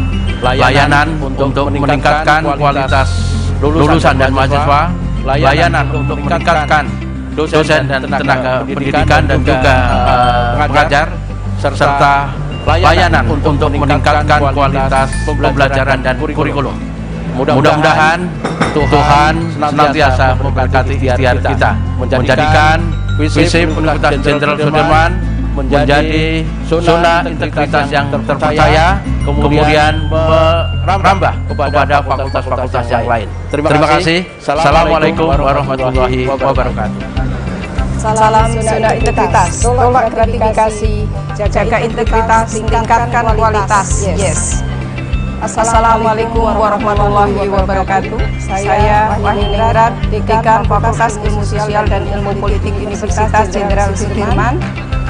Dengan ini menyatakan bahwa dengan penguatan zona integritas pada hari ini, Senin tanggal 17 Juli 2023, dengan harapan seluruh sivitas akademika semakin meningkatkan nilai-nilai integritas dalam rangka meningkatkan kualitas pelayanan baik di bidang pendidikan, penelitian maupun pengabdian serta bidang-bidang lainnya dalam rangka menuju reformasi birokrasi dan birokrasi yang bersih melayani di lingkungan Fakultas Ilmu Sosial pada khususnya dan di Universitas Jenderal Sudirman pada umumnya. Terima kasih. Wassalamualaikum warahmatullahi wabarakatuh.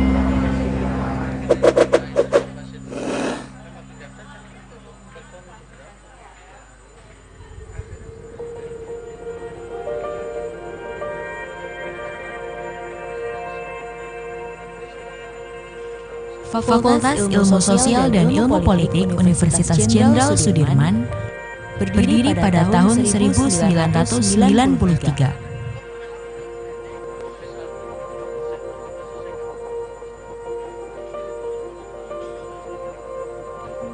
Lebih dari 2 dasawarsa, FISIP Unsut menjadi rumah bagi pengembangan ilmu sosial dan ilmu politik.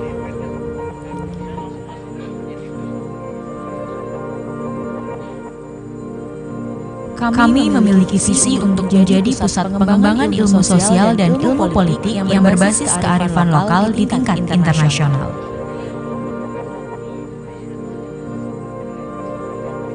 Kearifan lokal merupakan basis utama kami. Dengan visi menjadi pusat pengembangan ilmu sosial dan ilmu politik yang berbasis kearifan lokal di tingkat internasional, FISIP Unsut menyelenggarakan pendidikan, penelitian, dan pengabdian kepada masyarakat untuk pengembangan ilmu pengetahuan yang berbasis kearifan lokal, sehingga mampu berkontribusi bagi peningkatan harkat kemanusiaan dan kesejahteraan, serta mewujudkan perdamaian. FISIP Unsut memiliki 5 jurusan dengan 8 program studi.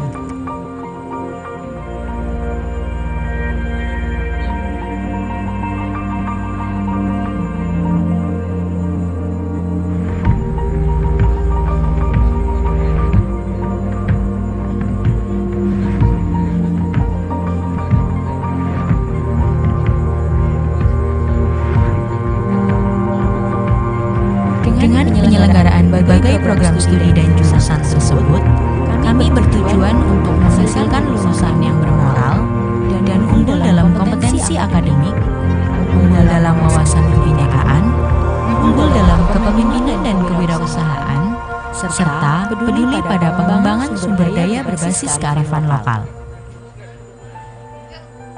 Sebagai rumah bagi pengembangan ilmu pengetahuan, kami percaya bahwa mahasiswa sebagai sivitas akademika memerlukan ruang-ruang, baik yang bersifat akademis maupun non-akademis untuk dapat mengaktualisasi dan menunjang potensinya.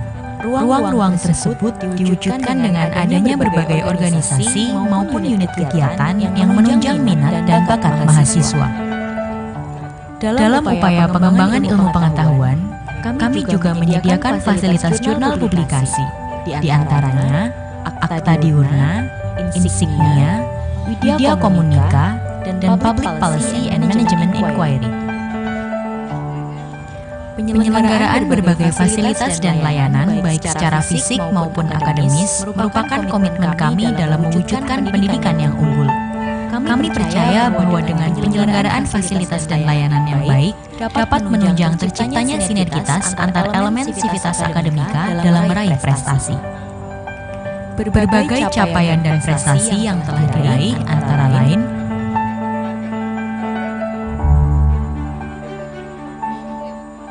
Selain itu, terdapat capaian dalam bentuk kerjasama yang telah kami lakukan demi menunjang kualitas pendidikan.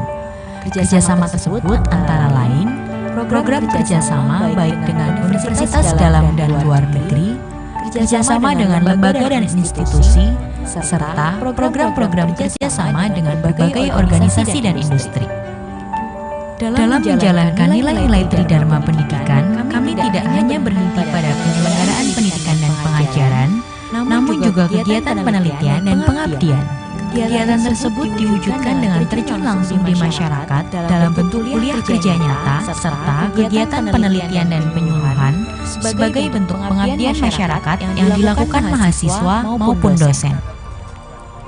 Selama 2 dasawarsa lebih FISIP Unsut berdiri, menjadikan kami sebagai satu kesatuan for all the participate to come our auditorium room because we are going to start at 1 o'clock. Please inform your friends or the other participants to come in our auditorium room. Thank you. Pengembangan ilmu pengetahuan di masa depan.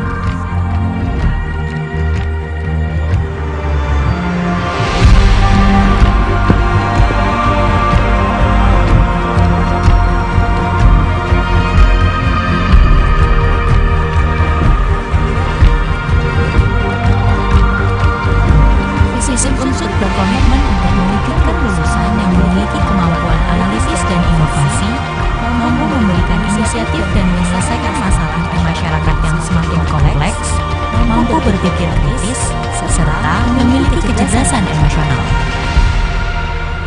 FISIP Universitas Jenderal Sudirman unggul dalam pengembangan ilmu sosial dan ilmu politik di tingkat internasional berbasis kearifan lokal.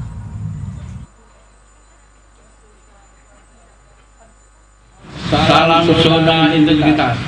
Salam zona integritas.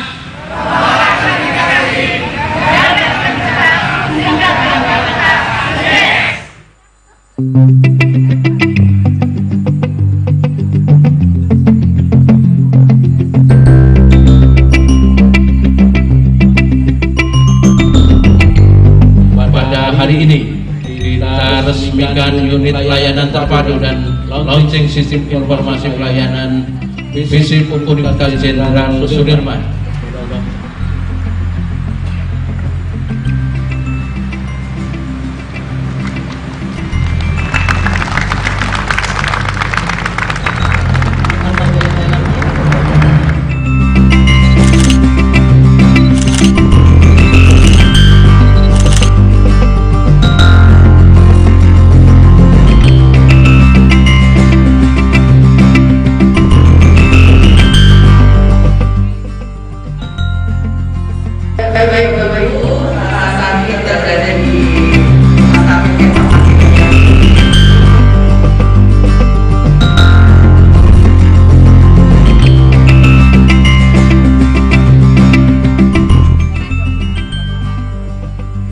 Kita launching sistem informasi pelayanan yang ada di Fakultas Ilmu Sosial dan Ilmu Politik Universitas Jenderal Sudirman. 2, 1.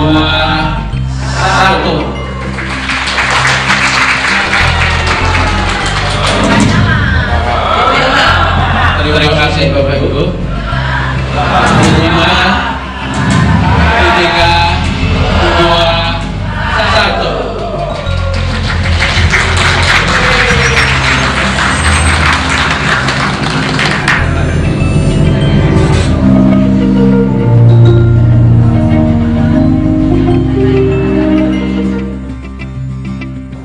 Assalamualaikum warahmatullahi wabarakatuh. Salam sejahtera, salam sehat, salam Om Swastiastu, Namo Buddhaya, salam kebajikan. Saya Rektor Universitas Jenderal Sudirman menyampaikan komitmen untuk membangun dengan sungguh-sungguh zona integritas yang ada di Universitas Jenderal Sudirman. Salam zona integritas untuk meningkatkan kualitas layanan yang ada di Universitas Jenderal Sudirman. Layanan untuk meningkatkan kualitas lulusan dan mahasiswa, layanan untuk meningkatkan dosen dan tenaga pendidikan dan juga pengajar, serta layanan untuk meningkatkan kualitas pembelajaran dan kurikulum. Mudah-mudahan Tuhan senantiasa memberkati ikhtiar kita menjadikan visip Universitas Jenderal Sudirman menjadi zona integritas yang terpercaya, kemudian merambah kepada fakultas-fakultas yang lain. Terima kasih. Assalamualaikum warahmatullahi wabarakatuh. Salam zona integritas, tolak gratifikasi, jaga integritas, tingkatkan kualitas. Yes. Assalamualaikum warahmatullahi wabarakatuh. Saya Humanities, Dekan Fakultas Ilmu Sosial dan Ilmu Politik Universitas Jenderal Sudirman. Dengan ini menyatakan bahwa dengan penguatan zona integritas pada hari ini, Senin tanggal 17 Juli 2023, dengan harapan seluruh sivitas akademika semakin meningkatkan nilai-nilai integritas dalam rangka meningkatkan kualitas pelayanan baik di bidang pendidikan, penelitian maupun pengabdian serta bidang-bidang lainnya dalam rangka menuju reformasi birokrasi dan birokrasi yang bersih melayani di lingkungan Fakultas Ilmu Sosial pada khususnya dan di Universitas Jenderal Sudirman pada umumnya. Terima kasih. Wassalamualaikum warahmatullahi wabarakatuh.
Itu bisa dijadikan satu kalimat. Iya betul.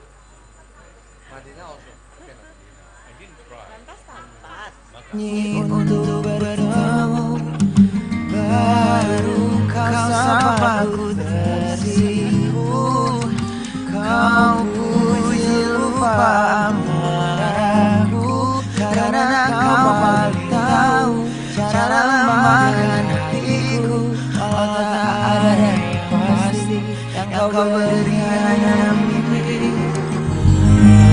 Mengapa aku masih menaruh hati, padahal ku tahu kau akan berikan janji. Atau kau bukan, tak tahu lupakanmu, tapi aku tak mau.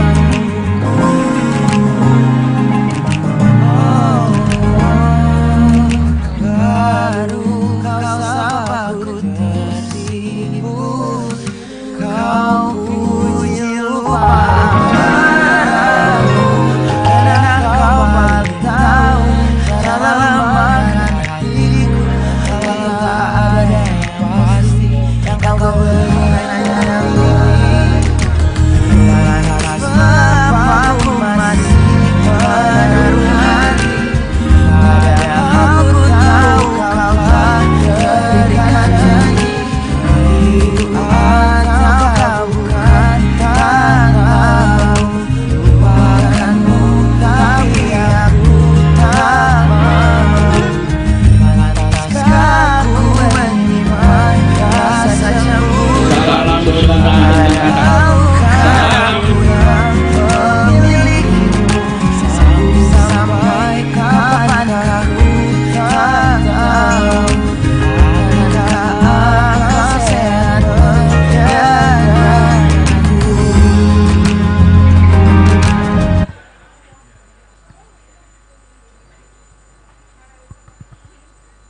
Demikian unit layanan terpadu dan launching sistem informasi pelayanan visi Universitas Jenderal Sudirman.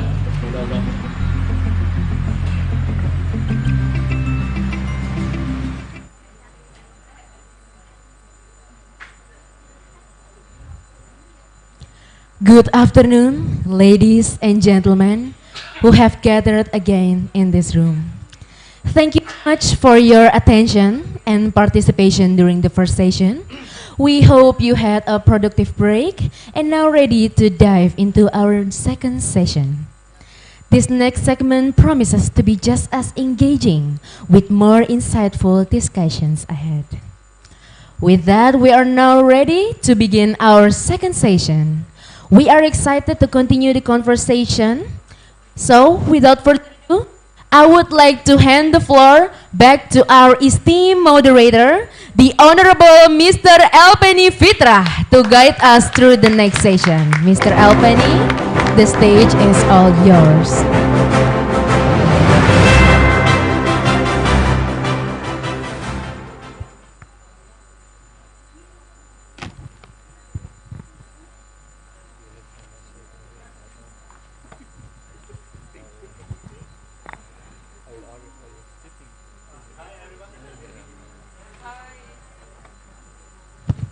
Okay, it's good. Professor Ritikorn. Well, it's very difficult to mention your name, you know. We only familiar this Professor Ritikorn with the name Professor Kendu. Okay, so Professor Ritikorn, Siri Praserchok, do you mind to come forward to the stage? Okay. Welcome back, everyone. How are you? Is everything good? You have a refresh lunch break so far? The bakso is so good? Really? It made you fall asleep now? No? Okay, still have a good motivations, right? Okay, so we move to the second sessions of our conference today. All right, we have two credible experts that will generously share their expertise, insight, and also their point of view about the topic we're gonna discuss more today, that is enhancing collaborative governance for sustainable development goals, challenges, and opportunities. We are hoping that these second sessions of the seminar still bring you a valuable insights, a valuable view, a point of view, right, about the topic and also about the issues. We have to catch up, right, with the issue and how to apply it to our local practices, especially in Banyumas Regency, in national levels, in regional, and also in the global levels. For that, we have two credible expertise who are gonna share with us their point of view. Firstly, please give applause to Professor Ritikon Siri Praserchok, right from Thailand. And we also have the second speaker, right, Professor Nurul Azizazaizda, MA, connecting with us from Melbourne. Let me check first. Professor Nurul Azizazaizda, could you please say something? The committee, may I know that Professor Nurul Azizazaizda has been connected with us or not? Or shall we just start the conference? Okay? Or just let me know afterward. All right? Okay. Hi, Professor Nurul Azizazaizda. Can you clearly hear my voices? Okay, thank you very much. Professor Nurul Azizaizda already together with us, right, connecting from Melbourne, Australia. So before we start the discussions, allow me to introduce you our two speakers today. Firstly, Professor Ritikon Siri Praserchok, as I mentioned to you before, right, we only know his name, that is Professor Kendo from Thailand. Previously, he was lecturer and also professors at Burapa University, Chonburi, right? But nowadays, he changed his occupation is to be full-time professionals, but also visiting researchers at Burapa University as well. And I think this is the second time Professor Kendo or Professor Ritikon coming here, or the third time, all right? In my personal experiences, I've met Professor Kendo for 3 times at different nations, right? At the first time we met at Thailand, right?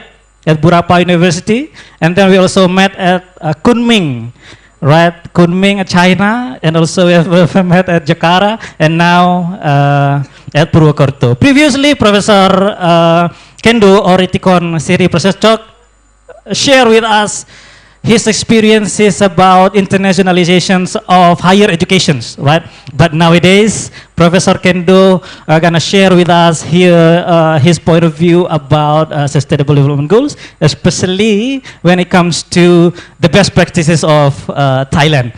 All right, Dr. Professor Ritikon Siri Praserchok is an academic and expert in public management, currently serving as an advisor to the Honorary Council of Finland in Pattaya. He has played a key role in fostering academic exchange and collaborations between Thai universities and Finnish institutions. Professor Siri Praserchok's academic interests include social change, public policy, and governance, with a particular focus on collaborative studies between European and Asian societies. He co-authored the book, Critical Evaluations of Individualism, Collectivism, and Collective Action on 2022, which examines the cultural dimensions of individualism and collectivism in Finland and Cambodia. And furthermore, the second speaker will be Professor Nurul Azizazaizda, MA, is a faculty member in the Department of International Relations at Universitas Jenderal Sudirman, Indonesia. She is also a PhD candidate at Melbourne Law School, Australia, where she is pursuing advanced research in the field of international relations and law, with a strong academic background and a focus on global legal and diplomatic issues. Nurul Azizah Zaida is committed to bridging the gap between theory and practices in international relations. Now, we'd like to give floor to our first speaker, Professor Ritikon Siri Prasetchok, to give your point of view about Sustainable Development Goals. Professor, the floor is yours.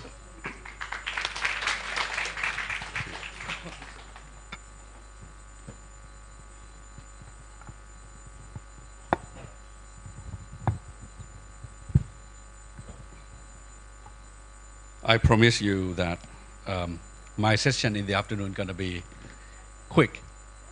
It's going to be short, then you can continue the rest of the day with something else.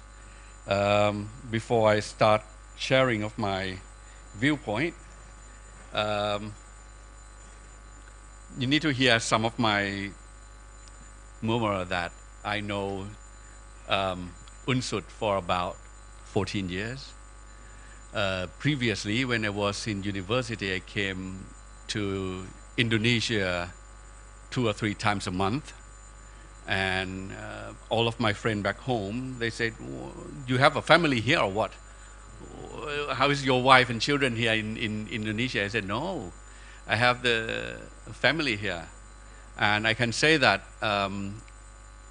within this 13, 14, 15 years, knowing UNSUD, I can say to all the audience, or the students, or the participants, that you are very lucky.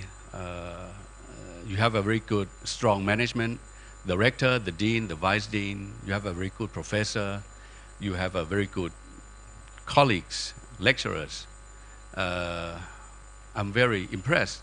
And this is something, I will conclude this at the end of why FISIP UNSUD, or UNSUD itself, can be one of the good model for our sustainable development goals achievement. I'm very proud, and it's my pleasure to be back here. Thank you, Professor Slamet. Thank you, all the management, the host, the chairman of the committee, and everyone. And thank you, you all, for being here with me this afternoon after the full and delicious bakso that I don't have a chance to try yet. Bakso and nasi goreng and satay and everything is in the list. So I'm visiting here for only a couple of days, but I need to try them all. And what I miss the most, and how I spend most of the time in Thailand, except for the last 2 years. I spent times in Saudi Arabia. And one thing that keep me relating to Indonesia is a mee goreng of Indomie. Unbelievable that the Indomie importer to Saudi Arabia, he's flying on the private jet. Amazing. Okay. We'll start with the video clip number 1, please. Power dynamics and equity significantly affect the achievement of SDGs. Inequality creates barriers to sustainability. Wealthy nations have access to green resources, while others struggle with poverty and technology gaps. Take Bangladesh, for example.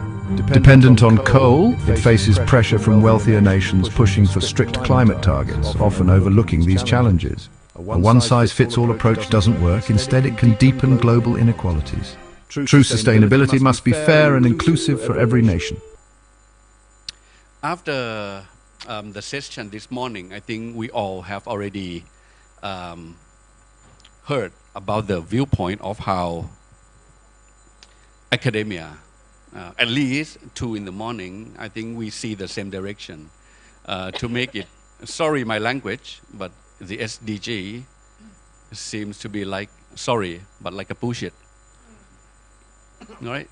So can you replay the clip once again? It's a very short one. Can you play the video clip one more time? Someone might have missed it. There was some key message there. Clip one more time. Clip 1.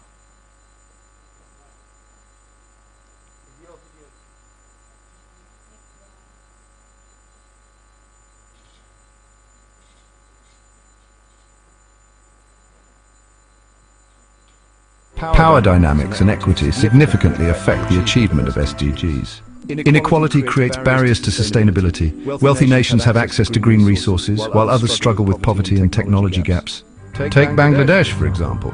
Dependent on coal, it faces pressure from wealthier nations pushing for strict climate targets, often overlooking these challenges. A one-size-fits-all approach doesn't work. Instead, it can deepen global inequalities. True sustainability must be fair and inclusive for every nation. Keywords: imbalance of power. We need a fair and equity global policy if we're going to see this SDGs as the real goals at all. Then we need something like this. Do you think that Indonesia is ready for 17 goals of the SDGs? Are we ready to try hard to throw everything we have in order to achieve the 17 goals? In the clip, it mentioned Bangladesh. However, I would say last year, if you can recall, about 4 to 5 years ago, there was an economic crisis in Sri Lanka. Last year, I met the CEO of the state-owned petroleum enterprise of Sri Lanka. He came to meet my prince. And we sat in the office and we had dinner together. I forgot to mention, thank you for the CV though, and currently I am the appointed honorary consul of Finland to Thailand for the eastern provinces in Thailand, but also I am the representative and personal advisor to one of the prince, a royal family member of Saudi Arabia, Al Saud. Not the crown prince, he's the prime minister. The other prince that I have been working with him closely during the past several years. And currently he's sitting back in my hometown in Thailand. And I told him that, sorry, Your Highness, I have this very important conference I need to attend. And eventually this morning he just texted me and called me again that when are you coming back? So I said, I just arrived yesterday, Your Highness. I haven't done my job yet. Anyway, I met with that CEO and he said, well, Dr. Kendo, how can Sri Lanka be ready and move forward towards the green energy when our people are dying, starving, and during the economic crisis, we don't even have a drop of diesel. We don't even have a drop of gasoline. We don't even have a drop of energy. What comes first for me, quote, is the people of Sri Lanka. We know and we are aware that we need a greener world, we need a better world, yes, but we are not ready, sorry. And that's important, that's very important, and that reflected the reality of the world. And later on, I will show you of how we should look at this SDGs and how we should address the problem and how to move forward if we're going to move forward towards the SDGs. So what they do, they mean all the international organization, including the UN's, UNESCO, UNESCAP, and every other organizations. What they do, did they really help? Did they really help, even including the World Bank, did they really help all those starving countries? Did they really help Sri Lanka? Did they really help us, or are they helping us to achieve the SDGs? What I see is they create this agenda, throwing at us, putting the pressure on us. This is what you need to do. If you don't do it, then it will be consequences. 1, 2, 3, 4. I think everybody agree. We already face difficulty in adapting ourselves in order to be aligned with the Paris Agreement, in order to export our products and services to we can call it developed country, or the global north, or European countries. Thailand has been struggling and having a big problem, including especially in the industrial sectors who have been exporting, who are exporting and who will be exporting to the Western country. They try very hard in order to meet with the criteria, zero emission, carbon neutralization and things like this, just to meet this global agenda. So can you open the clip video number 2? Challenges in collaborative governance for sustainable development goals. Developing countries face major challenges in achieving sustainable development goals. Fossil fuel dependency, limited resources, and a lack of voice in global decisions hinder progress. Fairness is the cornerstone of collaboration. Countries have different roles and capacities, and these must be recognized in global strategies. Support is essential. Financial aid, technology sharing, and flexible policies can bridge the gaps and drive equitable progress. Fairness is not just ideal, it's essential for equitable SDG progress. Collaborative programs or collaborative governance, by putting many hands together, seems to look good, but it doesn't really work. Because in reality, what they already put, the trade barriers, they are not helping us. They are not giving us hands. I don't know that how many hands that they put together, including our hands or not. Perhaps only their side of hands, and not including ours. So when they put the trade barriers, and then it will affect our economy. At macro level, it will affect the export, affect the GDP. But at micro level, that means it affecting us, affecting our families, affecting our friends. So this global agenda is really hurting the countries who are not ready. And it is so sad and harsh for us that they have implemented this agenda and put the pressure on us when they are already ready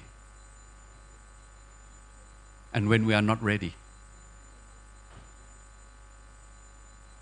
So we need some new solution or new way of collaborative governance. And when you look at the third line, challenges and opportunities, up until this moment, from the morning session up until now, can anyone see any opportunity? What I see is the first word, the challenges. And it's really challenging. Look at the South Africa, South America. Look at us. And look at other more.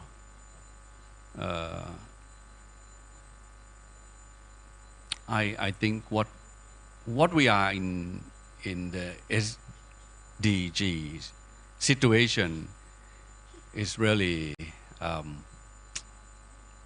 to say,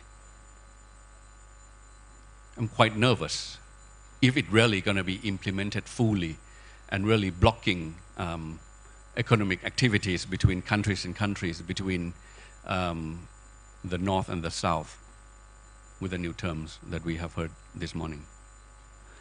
So do you think what Indonesia is doing for these SDGs, what people or citizens on Java Island is doing, in Banyumas, perhaps, or even in Purwokerto, do you think how many people understand and can fight against the SDGs? Majority of the Thai population, they are poor. What they do every day in their daily life, they are struggling to earn, to eat, to fight against the poverty. It's as bad as that. The fighting the poverty is one of the key, or one of the 17 goals of the SDGs. But has any one of the other countries come into Indonesia and let's help and fight against poverty together? I don't think so. And same as in Thailand. While the lower middle class and the middle class, we are struggling in order to lift up our standard of living. We are still struggling to survive.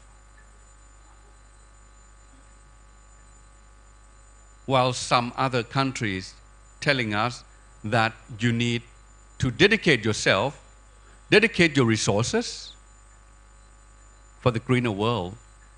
Well, I do agree with the greener world, and I don't support Donald Trump, but congratulations, he won the election again. Let's see how fun the world's going to be in the near future. Well, it is as why I see this as a global agenda when we do the comparative study from one country to another. My couple of years in Saudi Arabia, if you know that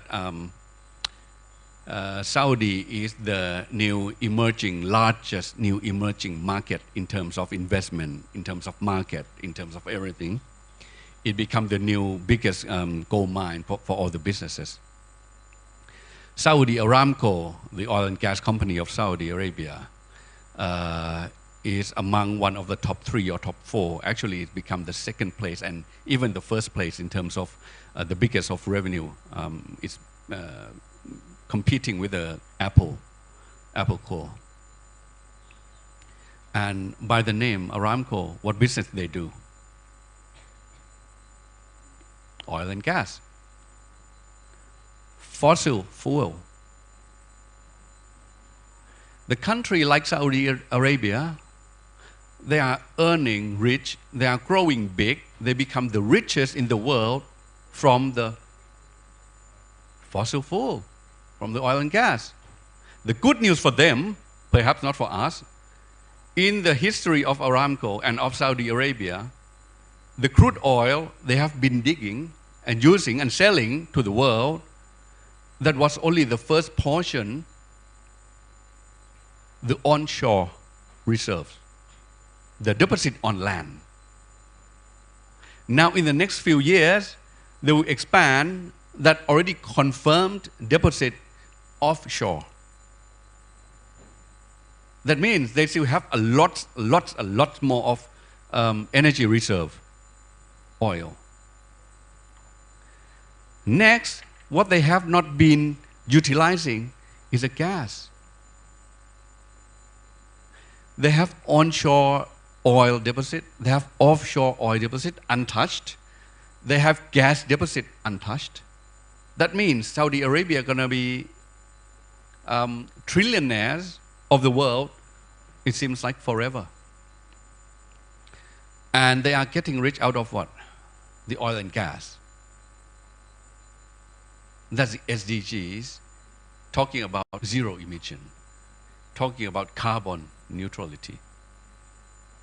But when they have the reserves, on the other hand, Saudi Arabia has been also aligned with the SDGs. They go for the solar farm, they go for the green energy, they do everything the world needs and wants, but they have the money. And Saudi Arabia, don't forget, they don't get rich because of local consumption. They don't get rich because of the government or the Aramco sell the oil to the local people. No. They sell to everyone in the world. So I think it's already contradicting by itself, the concept, what it is, no? The imbalance of power, the imbalance of natural resources. So why don't those countries who initiate the SDGs, who is pushing the SDGs, who is ready to drive the SDGs, give us hands? Hey, Indonesia, which factor that you are struggling? Which of the goals from the 17 goals that you need support? Why don't they come to us and give us hands. Give us hand like this, not like this. Right? This is what we need. This is the way how we can achieve the goals.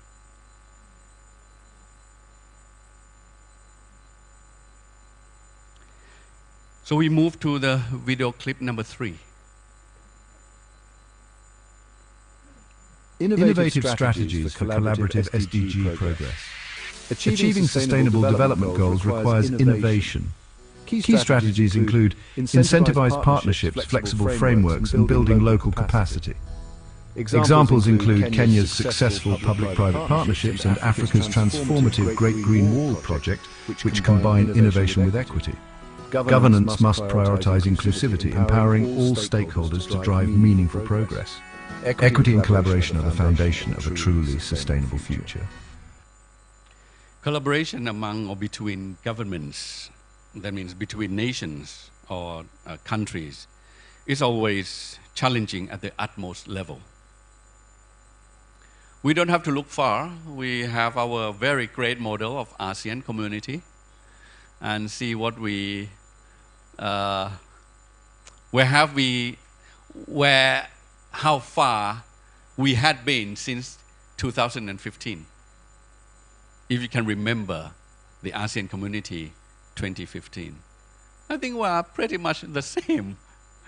We don't have any more cooperation. We don't have any more of the collaborated activities or policy or anything comparing to the before 2015.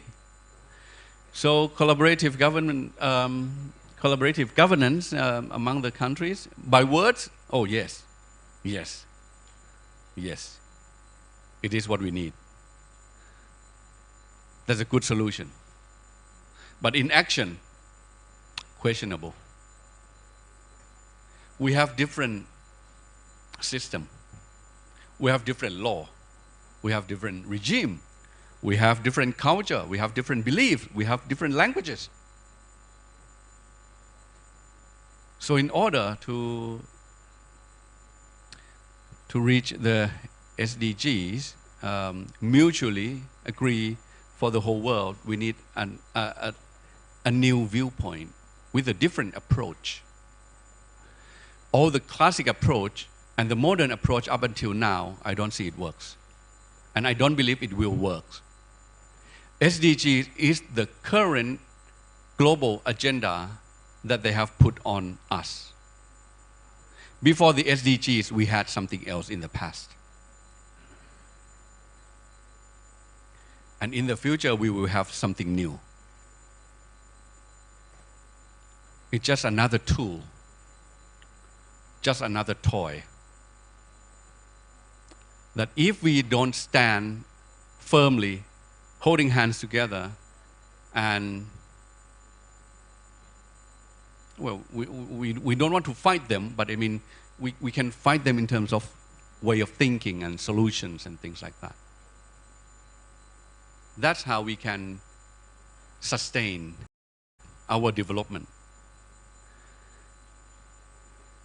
I would say that the SDGs itself, among the 17 goals, I can capture that it say, fight the poverty, but utilize resource without exploiting the world.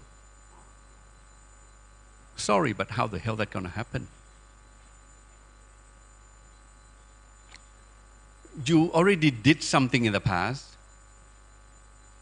and that's already past, and it was a mistake, and now they want us to do something different and don't follow the same mistake when we don't have resources. So it's very contradicting, it's very confusing. Anyway, what I'm proposing up to this point is the ideal viewpoint is the SDG is for the globe. It's for the whole world, for the whole globe. Not for the accumulation of nations. Not for the accumulations of 200 and something countries. but for the whole planet Earth. So it is for the global citizen needs to see and help to achieve the sustainable goals as one planet.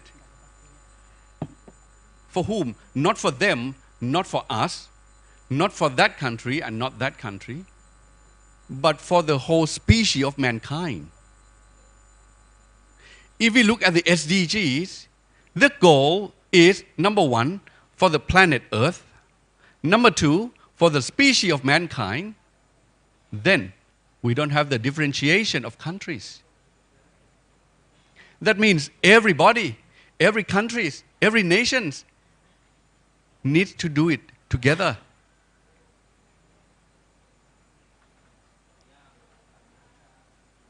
It shouldn't be like you do it for your country and you have to do it for your country.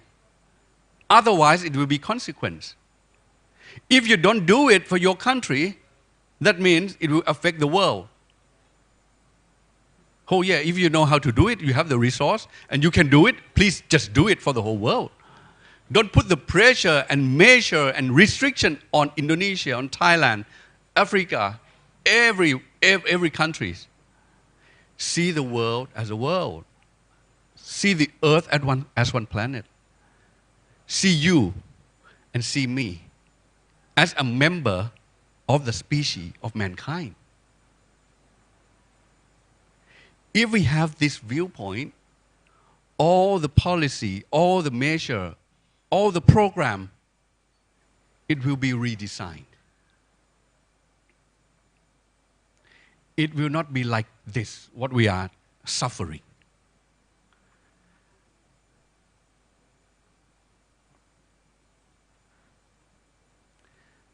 I conclude the achievement of this ideal viewpoint with a keyword, governance. When we talk about governance, well, my background is public administration. When we talk about governance, we assume to implement good governance. Governance supposed to be good governance.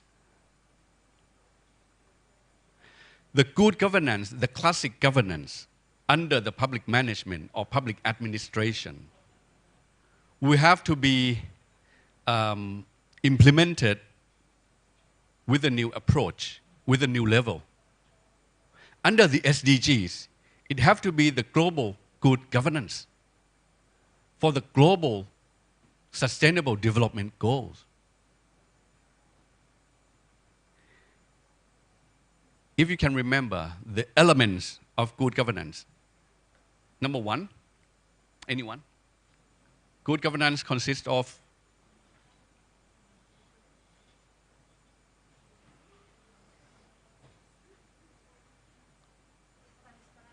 transparency, rule of law, participatory, accountability, efficiency and effectiveness, yes, inclusiveness, equity and inclusiveness, efficiency and effectiveness, yes. Thank you. If we look at each element, accountability. If we want to be accountable for the planet Earth and for the mankind as a whole species, not for Europe, not for America, not for South Africa, not for ASEAN, Asian, Indonesia, Thailand, not for each one of the 17 goals. If we look at accountability of the whole thing, of the whole world as one element, that means everybody is accountable to take care of the whole planet. America should do it for Russia. China should do it for Europe. Australia should do it for Asia. We are the mankind. And there is only one planet here. The countries and nations that comes later, millions of years later. Accountability is not only for the organizational level, not for governmental level, not regional level, but the global level, accountable for the globe. If we put SDGs as a goal that we really want to achieve, and I think, well, you and me have to agree at an extent that it is also something we would like to achieve, and it is good for the world. So it must be there for everyone, and we all accountable to achieve that for everyone, for every nation, for the whole planet. Consensus oriented. This is something that it has been missed. We never have a consensus in the UN, in the meeting, in the conference, in any agreement, in any treaty, international treaty. It's not a real consensus. But for now, with the ideal viewpoint of the SDGs, we need the consensus of the member of the world and the member of the mankind.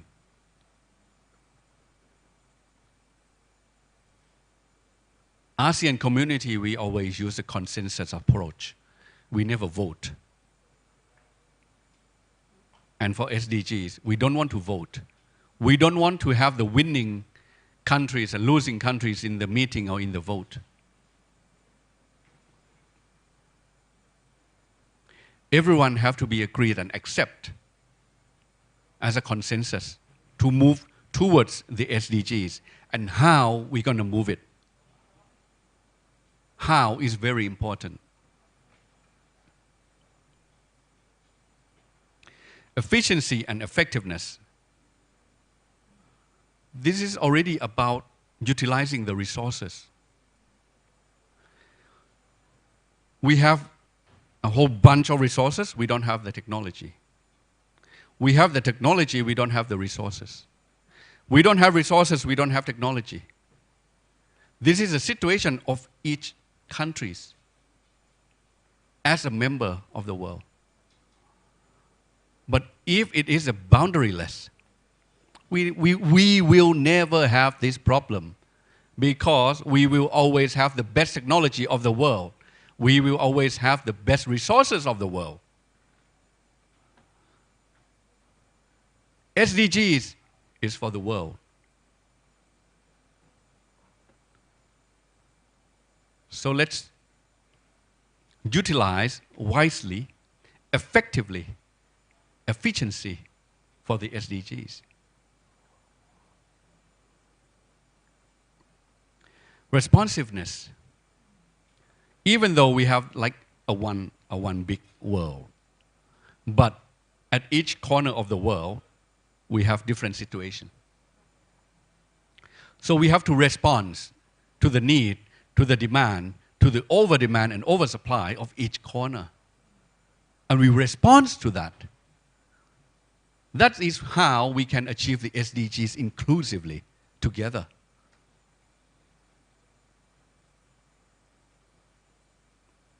Equity and inclusive.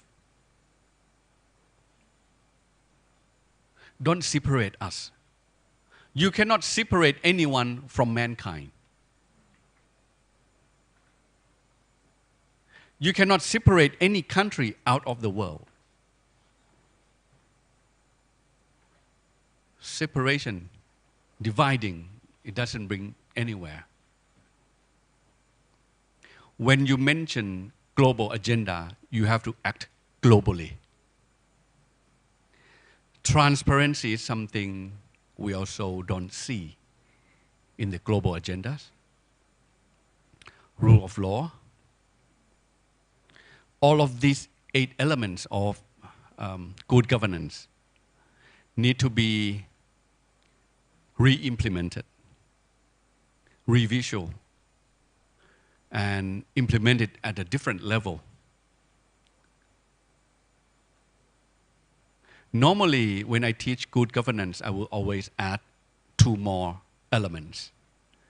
And one of the two, which I see is very, very, very important, is strategic vision. Strategic vision is when you have the ability to visualize the future and you also know the strategy to reach that vision, that visual.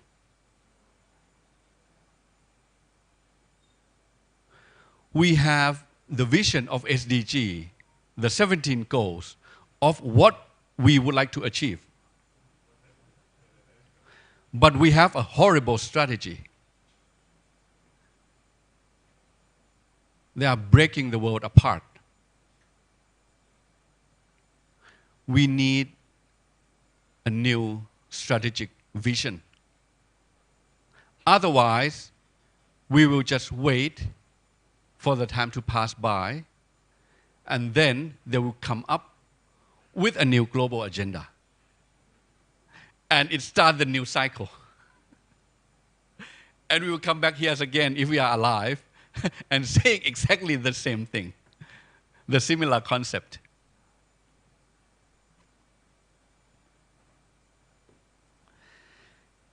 So if the SDGs is for the globe and not for the accumulation of nations, so the global citizen needs to see and help to achieve the SDGs as a one planet Earth and for the whole species of mankind. Otherwise, if that approach cannot be reached, we can just copy and paste or follow the pattern of UNSUD. I'm giving a compliment that no matter what happened to the ministerial level, no matter what happened to the policy of higher education, no matter what happened to the accreditation or KPIs implemented to evaluate the institutes, the university, or the faculty, no matter how many friends or partners has fall out and come in, UNSUD never stopped develop. We don't care what happened. We have the strategic vision, we have the goal, and we keep doing it. And this is an UNSUD that you should be proud of, which I am not the member of UNSUD, but I am proud of. If the whole world cannot become one, which I see it will never become one, that's why I said it's an ideal. But I wish it happened. But if not, then our country, your family, your institutes, your government, we have to be the self-sustainable development organization.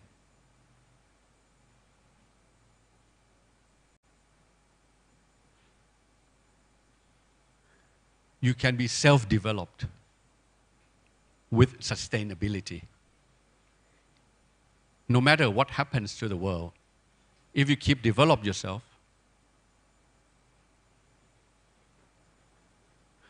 we will reach your vision as planned. Sooner or later, you will reach the point.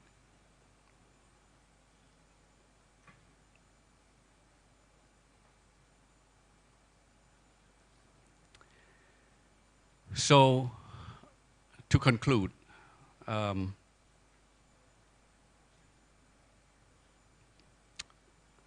think the SDGs itself, for example, if you open or if you can remember the goal, I think goal 7 and goal 15. How do you achieve that? we will never achieve that.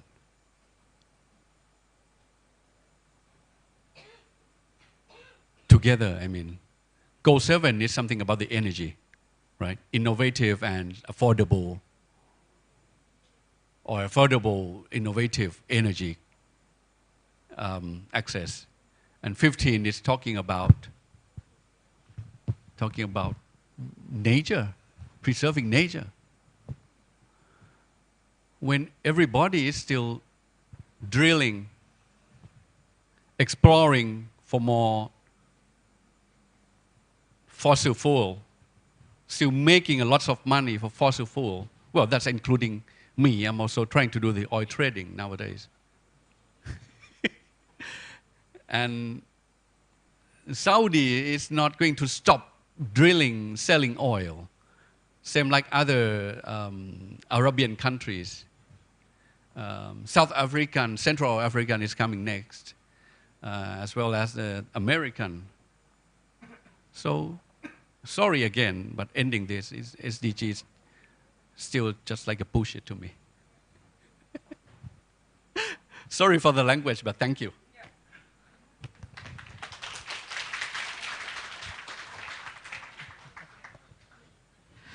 Very impressive, professors. Well, I'm truly shaking right now.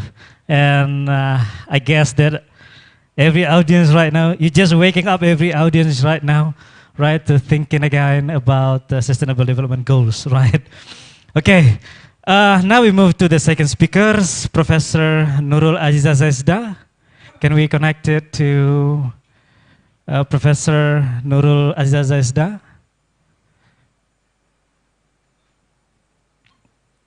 Okay, again.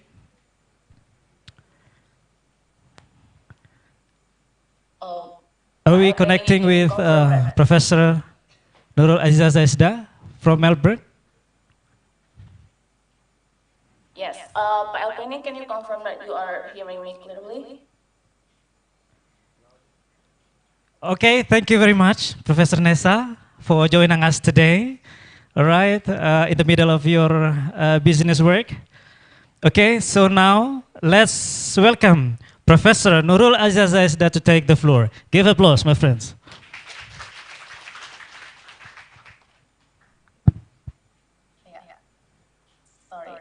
Thank you again. Thank you very much, moderator Professor Elpeni, for the generous introduction. And yeah, I'm not expert. I'm actually still studying here in University of Melbourne. Before I start, I want to thank the Dean and Vice Deans and faculty members of FISIP Jenderal Sudirman University for organizing this event and inviting me. Just like Professor Melissa, I was invited by Butias. Different from the previous speakers who are all professors. I'm still studying, still learning. I'm not sure, I told Butias, I'm not sure if I will have my presentation will have novelty, but I'm loving the invitation and the opportunity, and I'm delightful to be here. Professor Nessa, I do apologize for interrupting you. All right, we couldn't hear your voice right here. Okay, what shall we do? Huh? So no voice? Could you please repeat again your speech? Well, we do apologize for that.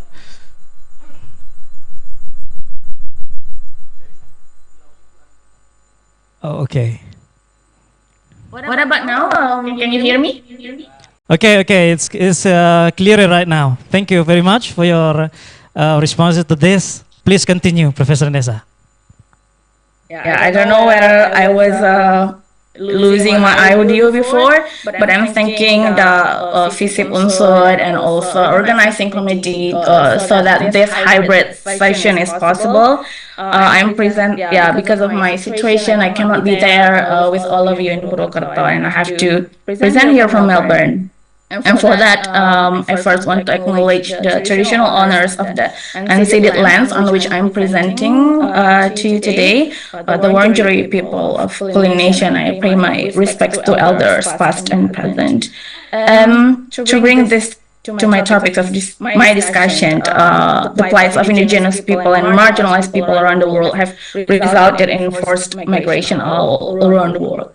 Yeah, interesting sessions that we have had today. I have been joining from the very first talk today, and yeah, the benefit of being the last person to present today, I have been learning a lot of things from the previous speakers, and actually I will concur with a lot of your views about sustainable development goals. So maybe I will not repeat most of my what you already said in my presentation, but probably a little bit different from the previous speakers. I'm focusing on a very specific topic and a group of people here that is refugees. So it was I wasn't sure if it was mentioned in the introduction by the moderator before, but my research, my PhD research topics is on Indonesian social policy and how it shapes the how it shapes the experiences of refugees in Indonesia in accessing social rights. So my point of view in my research is mostly using citizenship literatures. But for this session, I'm trying to link it to the topic of sustainable development. So yeah, finding the position of refugees in sustainable development conversations.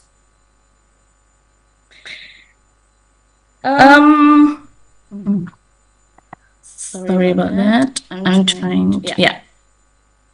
Before I go into my presentation, I want to clarify some terminologies used here.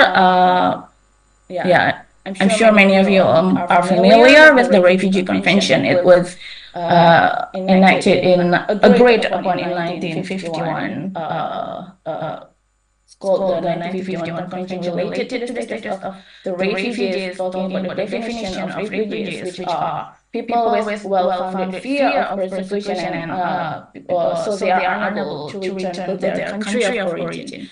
For Southeast Asia context, we are looking at the plight of the refugees living from Myanmar to the neighboring countries, including Indonesia. And yeah. And then there's the terminology asylum seekers, which is only differentiated because there is the thing that is called refugee status determination. So in most immigration countries or refugee housing countries, these terminologies are differentiated because it will imply different kind of rights entitlement. But in my presentation, I will only use the terminology of refugees to talk about all of the people who with the condition unable to return to their country of origin due to their situation. And then transit countries is often used to revert to countries like Indonesia, Malaysia, and Thailand in Southeast Asia, which are not the signatories of the Refugee Convention, do not integrate refugees into their community, meaning refugees have citizenship or residencies in this country, but they're allowed to stay temporarily while waiting the refugee status determination or resettlement in another country. So another term that is used is third country. So it refers to countries that actually are the signatories of the Refugee Convention and has refugee resettlement policy, meaning refugees by law of the country have the rights to residency, to work, and social security, other social rights, depending upon the country's policy and law on those rights. So yeah, for this conference, I aim to first look into how SDGs goal and agendas supports refugee protection, and while revisiting the politics and rhetorics around SDGs and global compact on refugees and discuss what it means for Indonesia.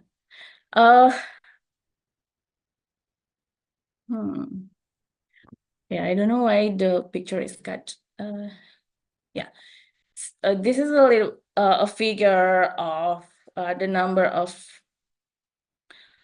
refugees all around the world, refugees and other people of concerns of UNHCR. So we include asylum seeker, internationally displaced people, and stateless people. So as you can see, the big numbers are hosted in Middle East and then South Asia and Africa.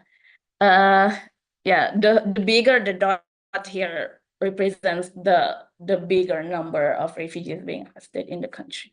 And as you can see, Indonesia hosted Indonesia's dot is pretty small, if not smallest, because Indonesia is hosting a relatively smaller number of refugees. So right now there are around 12,000 persons registered with UNHCR, but it's the data, the updated data from UNHCR Indonesia is December last year. 29% of them are children, and of the 3,500 children, around 200 children are unaccompanied by parent or other adult relatives, and 100 children are separated from their parents. So that is a little bit of context on Indonesia.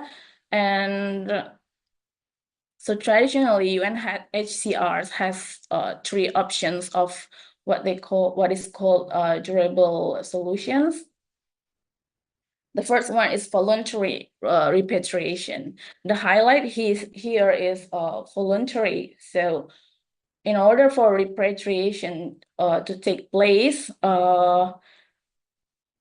it has to be the willingness of the refugee. They have to consent to that, and the other requirement is that they can go back to a safe condition in their country of origin, which are often not the case, because refugees are usually the people who are persecuted in their country due to conflicts or political situations. The second solution is resettlement, and right here, resettlement is I put a question mark there because today the number of resettlement worldwide is decreasing. So resettlement refers to when a refugee is being settled in a third country, like I mentioned before, and live there and being a permanent resident there. But right now, globally, this number is decreasing significantly. So that in order for it to be a durable solutions, it only helps for a few numbers of refugees every year. And the last one is local integration, which in transit countries such as Indonesia has not been a main agenda or even an attention, yet it offers more durable solutions for refugees issue. So in the following slides, I'm going to talk more about Indonesia's historical and present condition on treatment of refugees. The purpose of presenting that is that because the history shows the lack of policy and also the model of collaborative governance that had taken place in the past, leading up to the period when SDGs is issued and is agreed upon globally. And then I try to link to talk about what SDGs is talking about when it tries to talk about how to ensure inclusion for refugees and migrants as such takes place. And then including in that, I will talk a little bit about Global Compact on Refugees, and then the challenges to achieve inclusion and reduce inequity, which is the theme that I think links between refugees and sustainable development conversations. Yeah. So a short timeline for, oh, I hope this is not too boring for everyone in the room. I will start with, yeah, all of these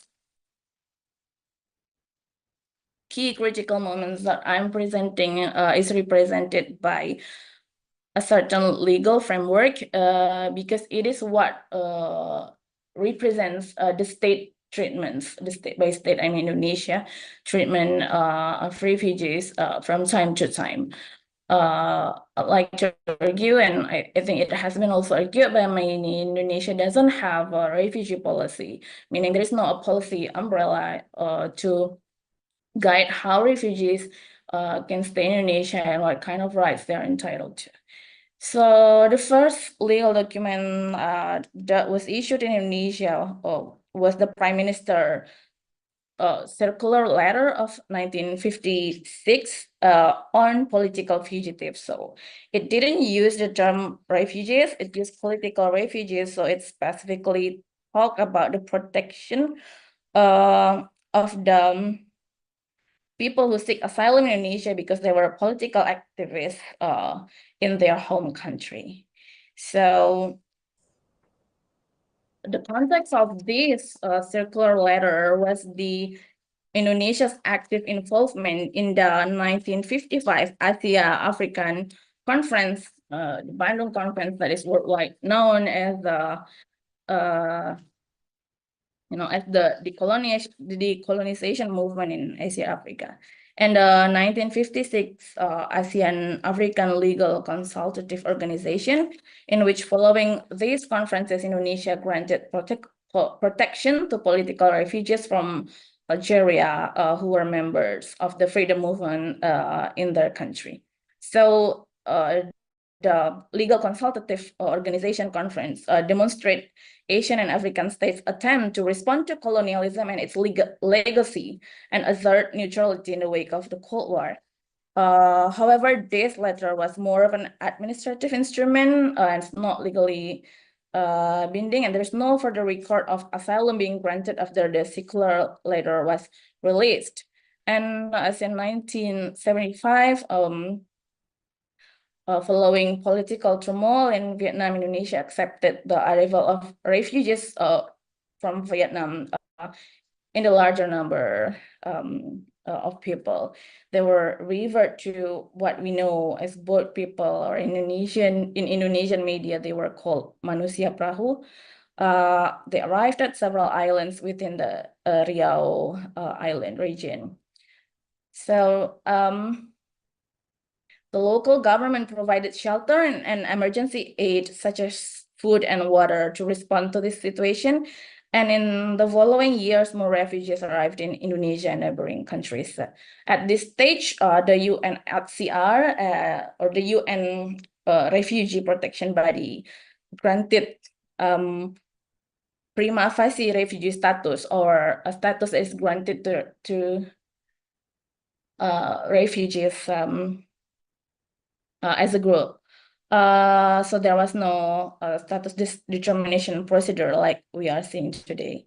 Indonesia made a proposal to UNHCR to use an island in territory called Galang Island, or Pulau Galang, as a processing center for refugees in Indonesia. And this proposal was approved, so UNHCR opened its office in Indonesia in 1979 and funded all of the operation in this island. So all of the operations in this island was not funded by Indonesian government, but by UNHCR.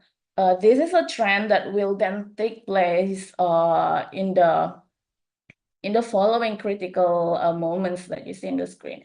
That is international organization such as UNHCR would cover the cost induced by a hosting of refugees in Indonesian territory. So ever since this agreement, the number of refugees arriving in the Southeast Asian region increased. So that in 1980s, there has been increasing terms of what do you call it, policies in the third countries that start to suspect that the refugees are economic refugees and not refugees that fled from the war.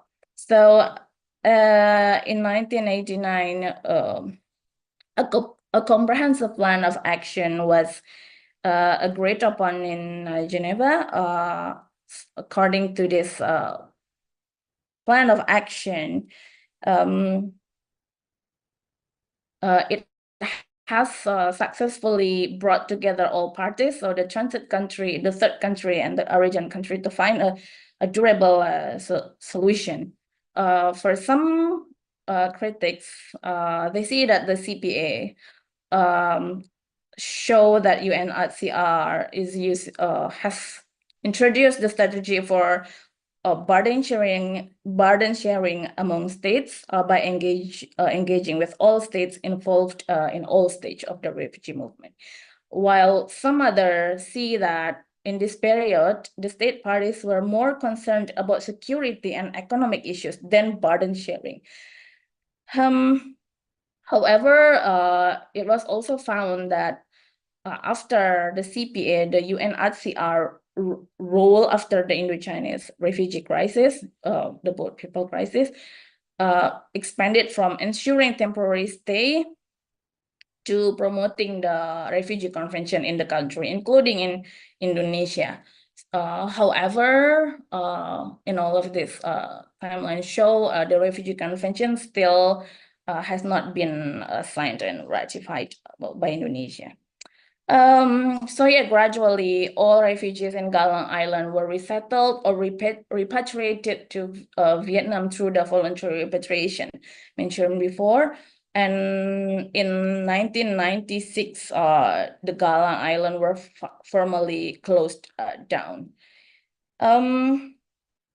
Yeah, the third moment is what Indonesia witnessed after reform, after the fall of the authoritarian regime of the President Suharto.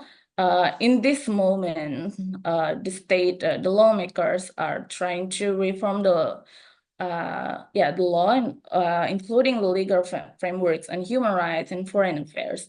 That's why in 1999 we're looking at two legal frameworks, to legislation that actually mention about the right to the refugees' right to asylum. The first one is the law on foreign relations that mention about the authority to grant asylum is in the hands of the president of Indonesia, and then the human rights law also human rights law was enacted in the same year, a few months later, and stipulates that everyone has the right to asylum and to receive protection from other countries, excluding people who have committed non-political crimes, and so on and so forth. And then in 2000, there was a second amendment to the Indonesian's 1945 constitution, and it included the provision on human rights. It was the provision on human rights on this paper was quite robust. One of the Article 28G states that everyone has the right to be free from torture and other degrading treatments, and the right to obtain political asylum from other countries. So this article implies a right to asylum. However, it has yet to be given any regulatory content in Indonesia.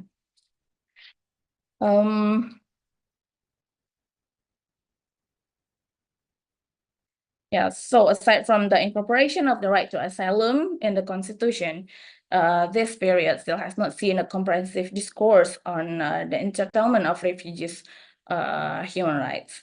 And some 14 years after that, so exactly in 2016, December 2016, the president issued a presidential regulation on the management of refugees. So it was made in response to the heightened movement of Rohingya refugees affected by violence in Myanmar.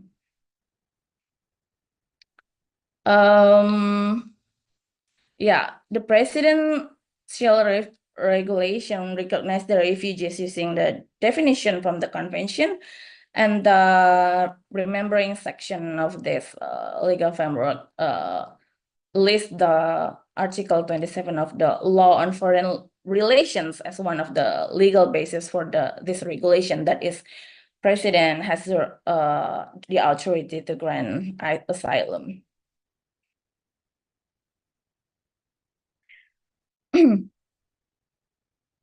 Yeah. In this presidential regulation of 2016, the management of refugees is to be carried out by the government, Indonesian government, with the cooperation with UNHCR or UN Refugee Body, and international organizations working in international migration or humanitarianism. So in practice, this mostly refers to UNHCR and International Organization for Migration or IOM. Yeah, so nowhere in this presidential regulation still that the basic human rights of refugees are recognized. The document is humanitarian in nature, and it's treating refugees with the view that refugees in Indonesia will reside only for a short period of time or temporarily, and that they will be resettled. They will resettle in a third country in the future. So another development that took place since 2019 is a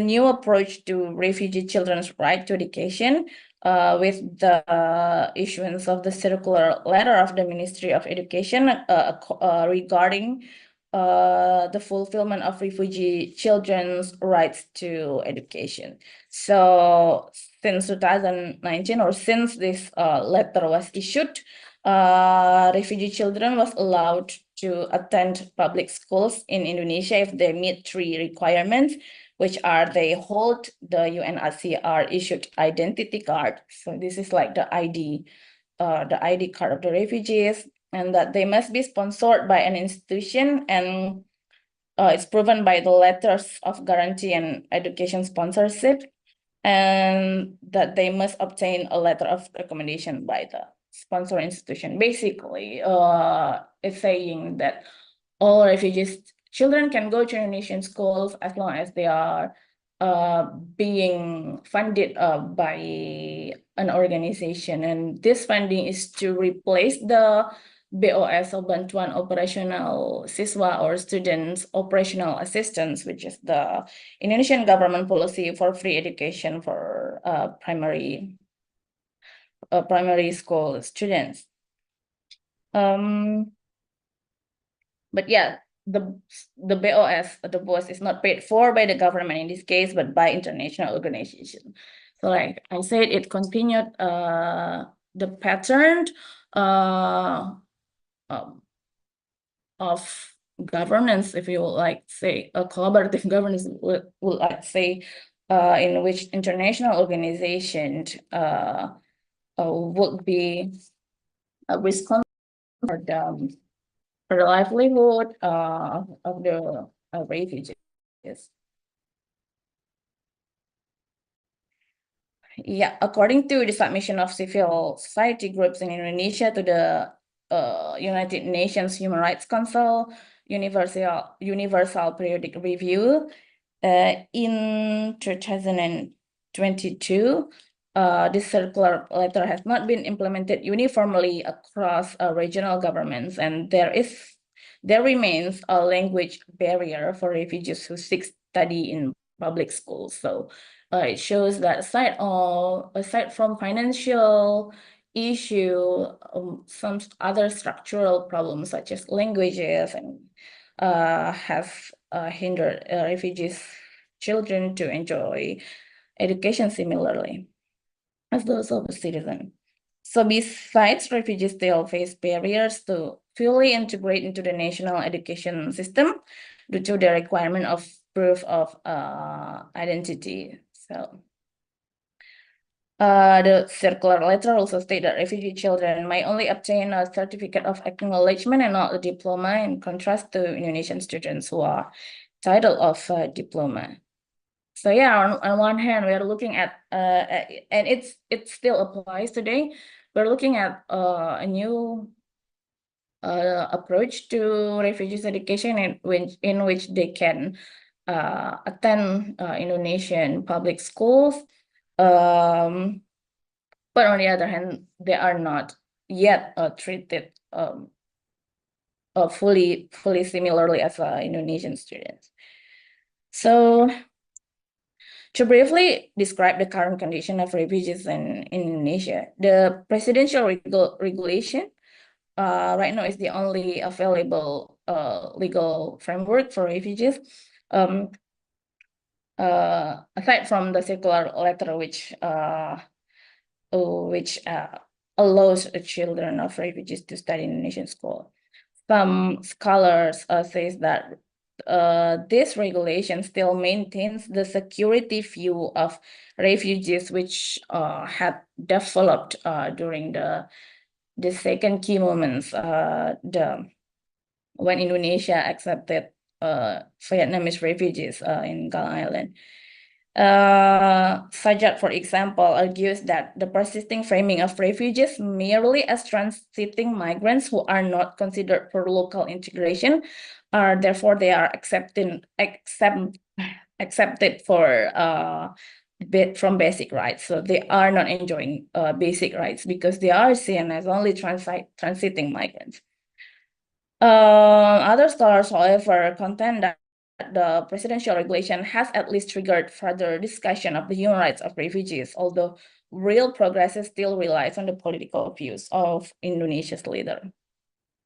In summary, there is no recognition or guarantee of social and economic rights, such as rights to work, to education, aside from the circular letter, rights to social security, and to healthcare access. Although they are not prohibited from, say, going to to Indonesian community health services or hospitals. Of course, they are allowed. It's basic human rights.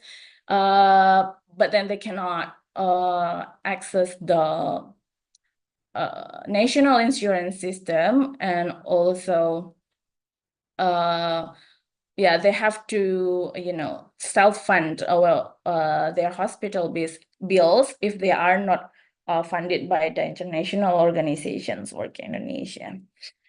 The absence of rights recognition sits in the condition where refugees resettlement worldwide has been significantly limited. So this graphic, I copied it from a UNHCR report roadmap on 2030. The blue line shows the resettlement needs from time to time. So from 2011 to 2021. So there is no data yet on 2023. But the number keeps raising, but the resettlement departures or the departures of the refugees to the third countries remains very low so far, below the number of the needs. So therefore, refugees remain in limbo. Many of those in Indonesia have lived in Indonesia with a lack of recognition, rights recognitions and fulfillment for around 5 to 10 years, and still counting. In fact, when I started my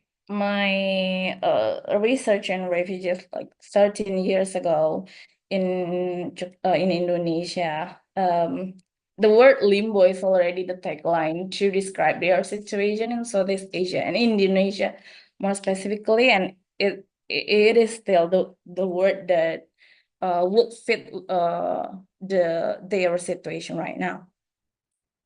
So given the uncertainty related to the resettlement outside Indonesia and that repatriation is off the table, so what does the SDGs 2030 agenda mean for refugee treatment in Indonesia? Yeah, I think this was already touched upon by Professor Wittikorn, how the SDGs are normatively, use claim that that these documents shows the commitment of the international community to all human beings, not just certain human beings, but all. SDGs critical importance for the humanity and the planet says that all people must enjoy a basic standard of living, including through social protection systems. So it doesn't say all citizens of the respective nation states, but it says all people. And it's reiterated throughout the documents in which the documents say some, claims that we are determined to end poverty and hunger in all their forms and dimension, and to ensure that all human beings can fulfill their potential in dignity and quality in a healthy environment, and so on and so forth. And there are actually some mention of refugees in this document. So specifically in the new agenda section, point 23 and point 29, point 23 emphasize about the people who are vulnerable. So the people who are vulnerable must be empowered. This includes all children, youth, persons with disabilities, people with living with HIV or AIDS, older persons, indigenous peoples, refugees, and internally displaced persons and migrants. Point 29 here states that we recognize the positive contribution of migrants for inclusive growth and sustainable development, and recognize that international migration is a multidimensional reality of major relevance for the development of countries of origin, transit, and destination, which requires coherent and comprehensive responses, and that states internationally needs to ensure safe and orderly and regular migration involving full respect for human rights. So yeah, these documents and all 17 goals are, if you read it, its norms are in line with the promotion of refugee rights and not excluding it, ideally. But yeah, I want to highlight some of them here in the 4 of the 17 goals. The end poverty goals say that by 2030, we should eradicate extreme poverty for all people everywhere, and implement nationally appropriate social protection system and measures for all. And by 2030, achieve substantial coverage of the poor and the vulnerable. Refugees such as those living in Indonesia today could easily fit the category of the vulnerable that the social protection system ideally also includes them. UNHCR note that approximately 74% of refugees are hosted in low and middle income countries, while least developed countries provide asylum to 22% of refugees. And then the point of quality education by 2030, it should ensure that all girls and boys complete free and equitable quality primary and secondary education. And a healthy life goal, the goal is to achieve universal health coverage, including financial risk protection and access to quality essential healthcare services, and access to safe, affordable, essential medicine and vaccines for all. Yeah. And then in the goal on reducing inequality, it's actually mentioned that the goal is to facilitate orderly, safe, regular, and responsible migration. Another document I want to talk about here is the Global Compact on Refugees. It is also an international agreement showing the commitments on the promotion of refugee protection. And it explicitly mentioned SDGs as being in line with refugee protection. And in its section on meeting needs and supporting communities, it says that true management of a refugee situation, a thorough management of refugee situation is often predicated on the resilience of the host community. So, for example, in the case of Indonesia, the host community, meaning the Indonesian community here.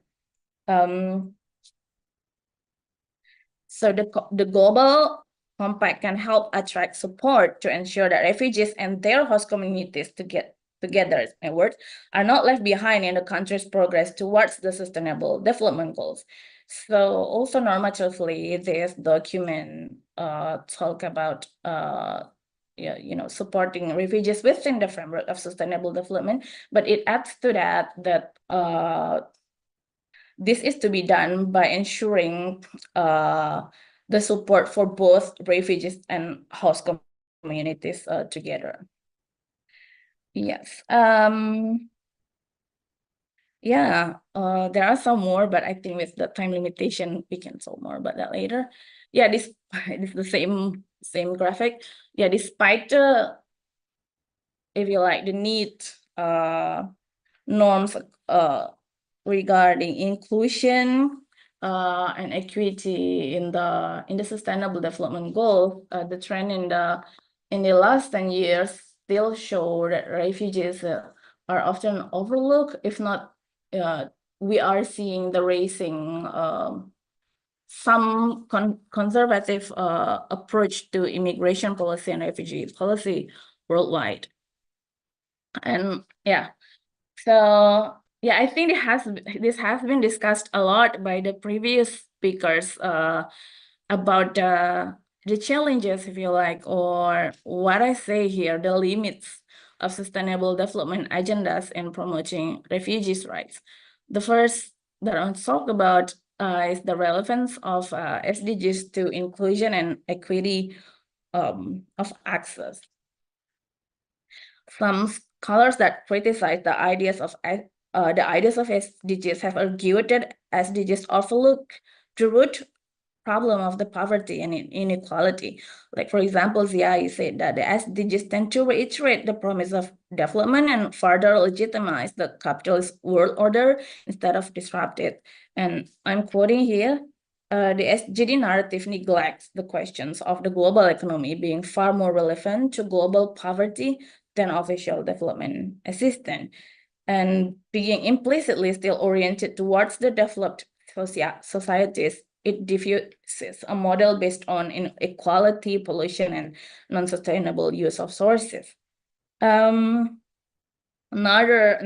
scholar argued that the SDGs maintain the binary divide between the supposedly traditional and modern societies by only positing traditional knowledge in relation to its lack to technical knowledge rather than truly engaging with its benefits, hence selling itself short on achieving its goals. And I think it has been exemplified by the previous presentations as well.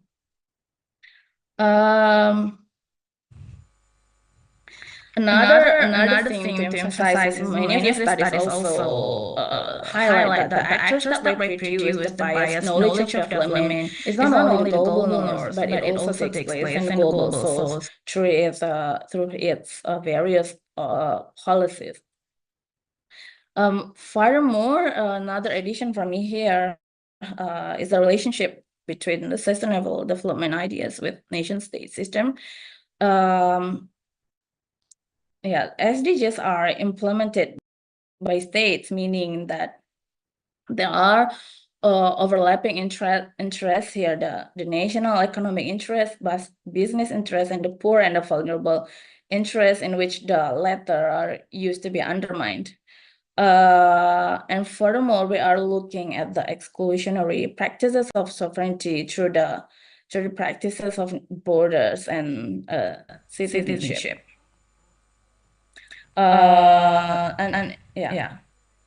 There's an interesting analysis by Odhiambo Abuya on the liberalism and postcolonial theory in the context of refugee protection. He posits that the restrictive interpretation of membership of society and the liberal theory preoccupation with citizens as a nation state seems to suggest that refugees are precluded from gaining membership of such societies.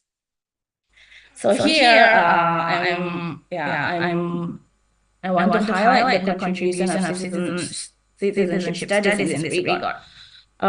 First, citizenship regime has been a nation-state method of creating a hierarchy within the population. So in my study about the history of the nation's citizenship, the adoption of nation-statehood ideas that a state needs to be constituted by nation, and Indonesia's idea of nation was attached to the Dutch categorization of race and the notion of hierarchy of different categories of population.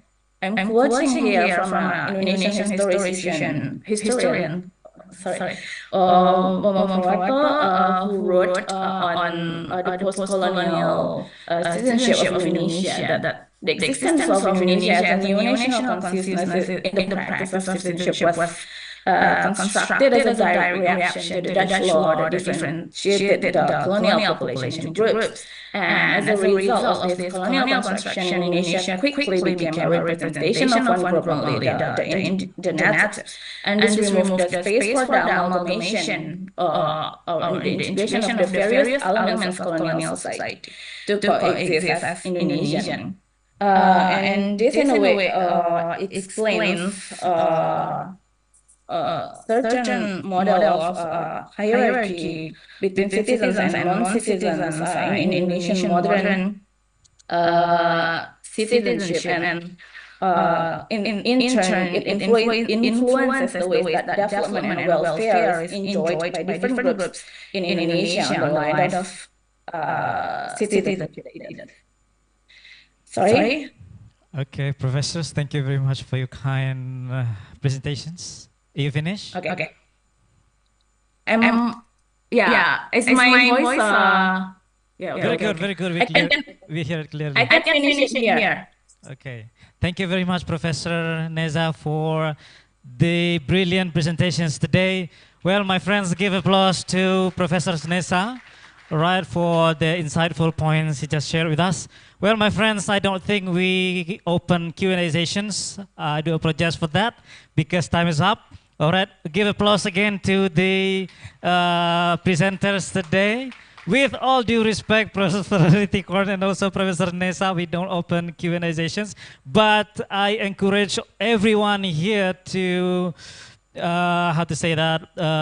to reflect on the key takeaways of our conversations today. Thank you very much for your active participations today, and please enjoy the next sessions of cluster discussions. Thank you very much for your active participation. See you in the next agenda of FISIP Unsud. Thank you very much. Is that okay? I give it back to the master of ceremony.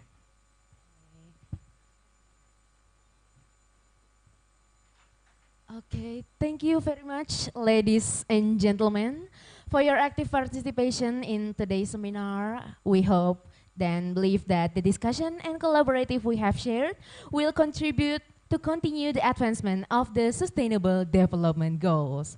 Before we officially close this second session, we would like to take a moment to express our heartfelt gratitude to our distinguished speakers by extending our thanks to Dr. Ritikon Siri Prasetok for his insightful presentation and valuable contribution. Not only that, we also want to thank Ms. Nurul Aziza, who joined us virtually, for her engaging presentation. We would now like to invite our chairman of today's conversation to present a token of appreciation to Mr. Ritikon, who is in person with us directly.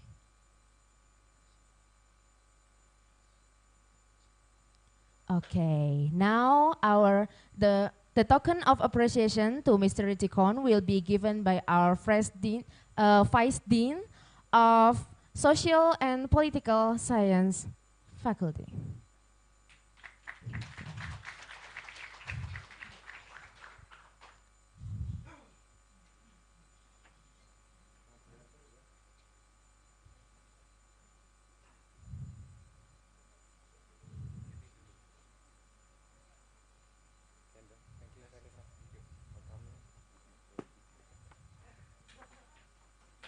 I hope this can create a significant connection between us, and let's take a picture together.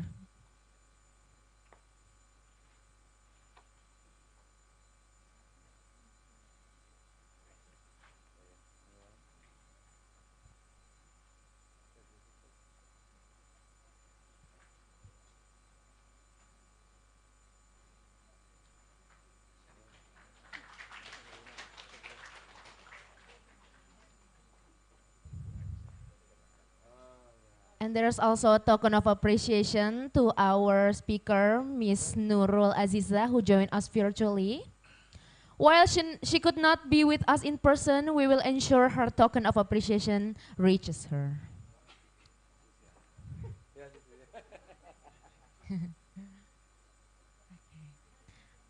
Let us all once again give a warm round of applause to our incredible speakers for their contribution of today's session.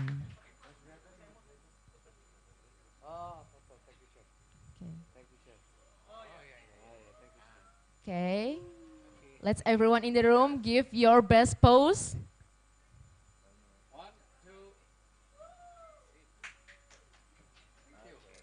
Okay.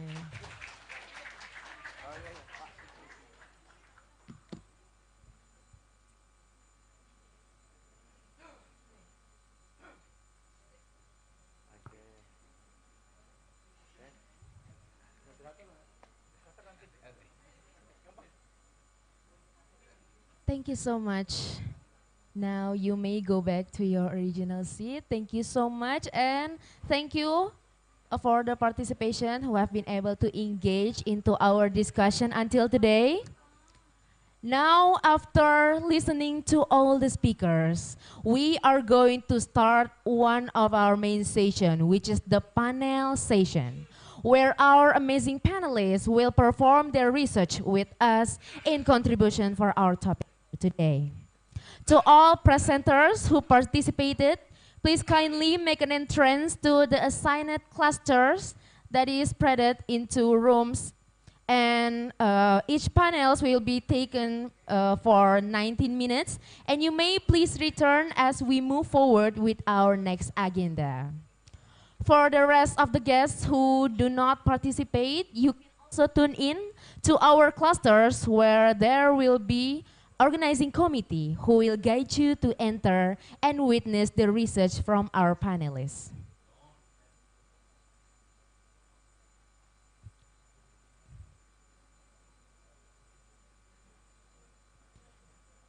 Kepada para partisipan yang menjadi panelis dan para presenter dimohon untuk ke cluster yang sudah di-assign. Dan untuk para peserta yang tidak mengikuti, dimohon dapat datang ke klaster-klaster yang sudah terbagi ke dalam beberapa kelompok dan nanti akan ditemani oleh beberapa panitia yang bertanggung jawab. Fakultas Ilmu Sosial dan Ilmu Politik Universitas Jenderal Sudirman berdiri pada tahun 1993.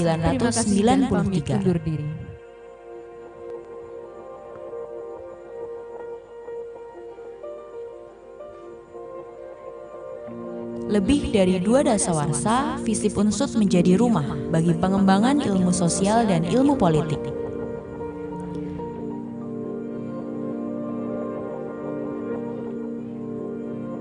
Kami memiliki visi untuk menjadi pusat pengembangan ilmu sosial dan ilmu politik yang berbasis kearifan lokal di tingkat internasional.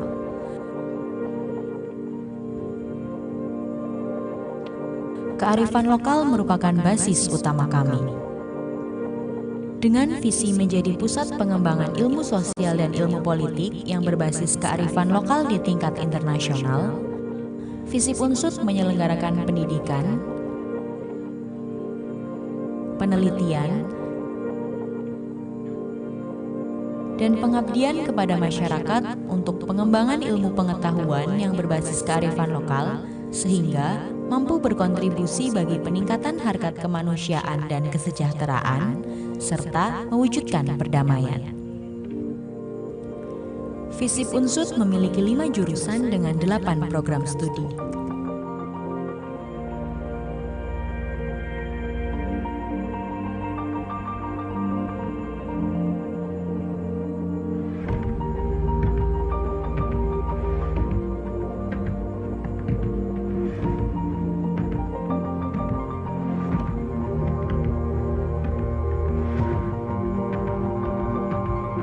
Dengan penyelenggaraan berbagai program studi dan jurusan tersebut, kami bertujuan untuk menghasilkan lulusan yang bermoral dan unggul dalam kompetensi akademik, unggul dalam wawasan kebinekaan, unggul dalam kepemimpinan dan kewirausahaan, serta peduli pada pengembangan sumber daya berbasis kearifan lokal. Sebagai rumah bagi pengembangan ilmu pengetahuan, kami percaya bahwa mahasiswa sebagai sivitas akademika memerlukan ruang-ruang, baik yang bersifat akademis maupun non-akademis untuk dapat mengaktualisasi dan menunjang potensinya. Ruang-ruang tersebut diwujudkan dengan adanya berbagai organisasi maupun unit kegiatan yang menunjang minat dan bakat mahasiswa. Dalam upaya pengembangan ilmu pengetahuan, kami juga menyediakan fasilitas jurnal publikasi, di antaranya Akta Diurna, Insignia, Widya Komunika, dan Public Policy and Management Inquiry. Penyelenggaraan berbagai fasilitas dan layanan baik secara fisik maupun akademis merupakan komitmen kami dalam mewujudkan pendidikan.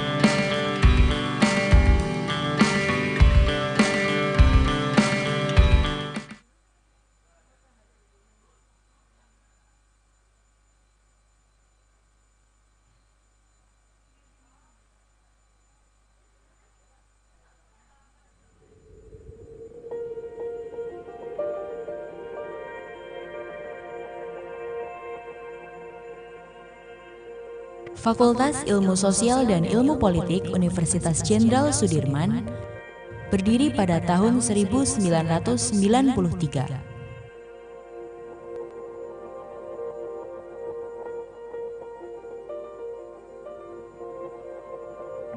Lebih dari 2 dasawarsa, FISIP Unsut menjadi rumah bagi pengembangan ilmu sosial dan ilmu politik.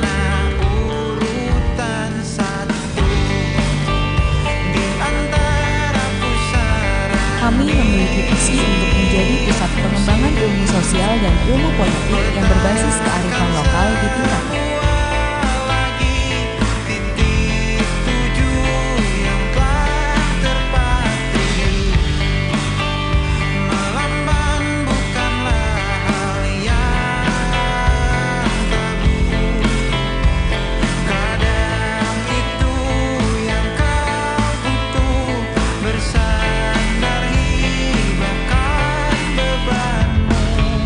Rotasikan pandanganmu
Pada hari ini kita resmikan unit layanan terpadu dan launching sistem informasi pelayanan FISIP Universitas Jenderal Sudirman.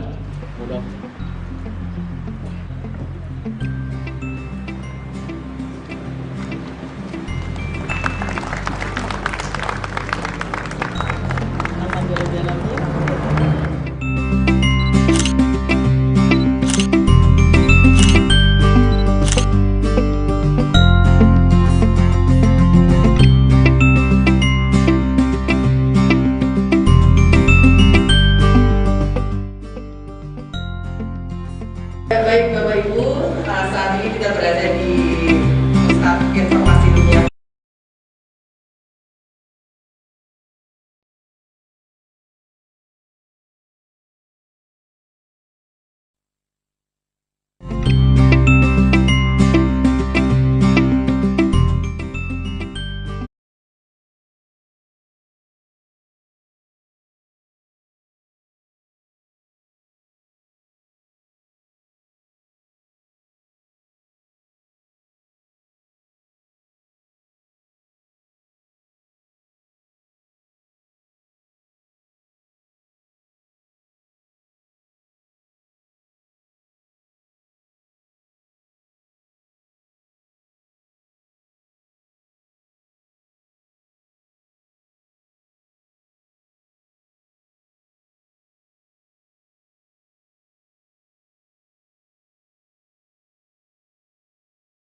Universitas Jenderal Sudirman.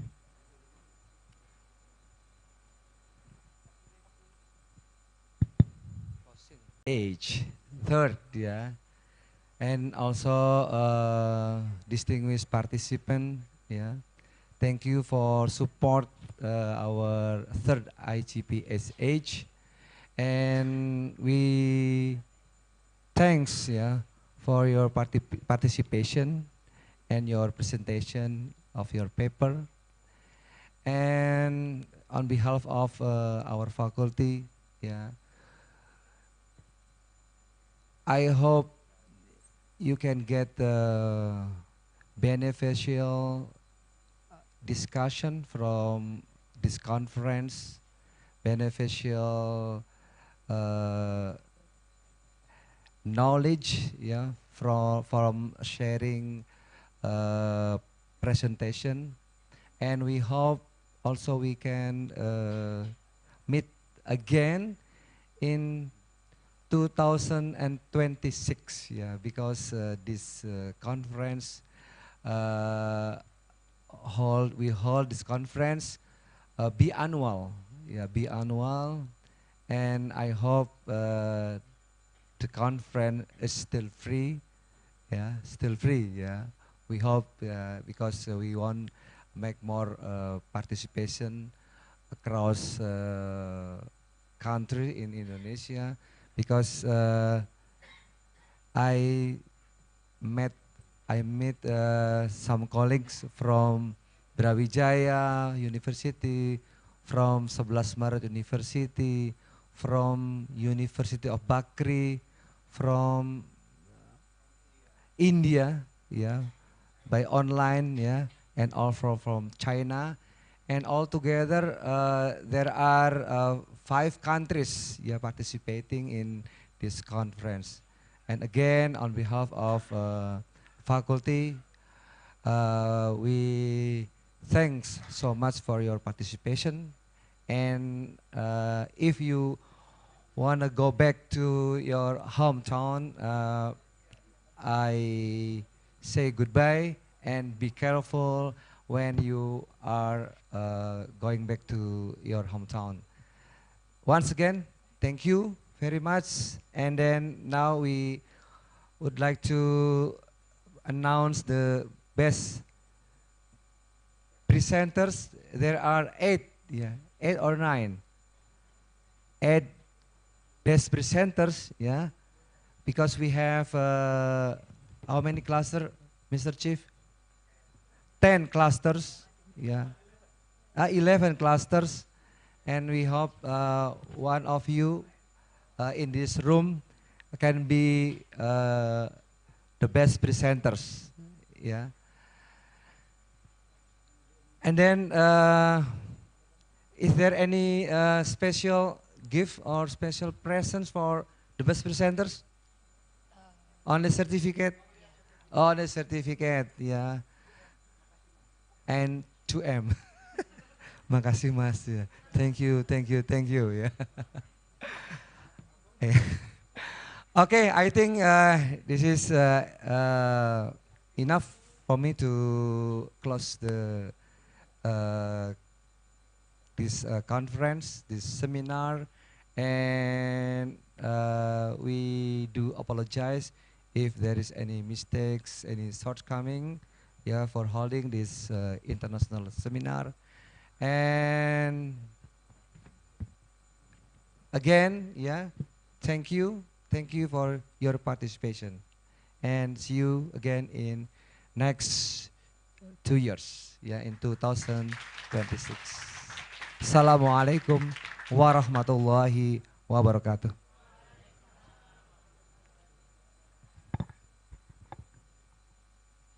Thank you so much for the closing remarks, and I hope from this event we can get inspired and also very motivated to continue doing our contribution into the SDGs.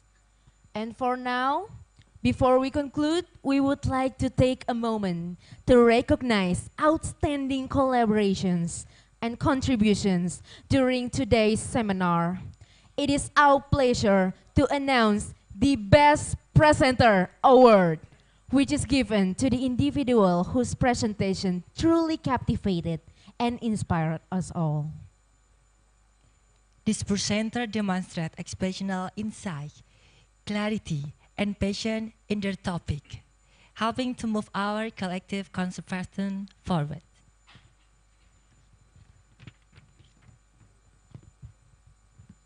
Now, without further ado, let's us congratulate our best presenter from the Cluster 1.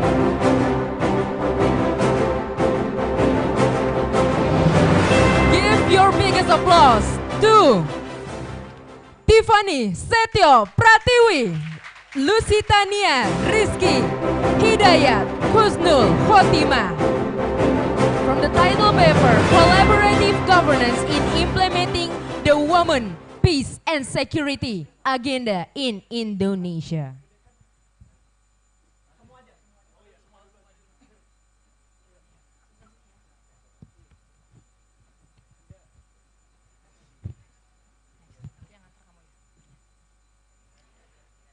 From Cluster 2,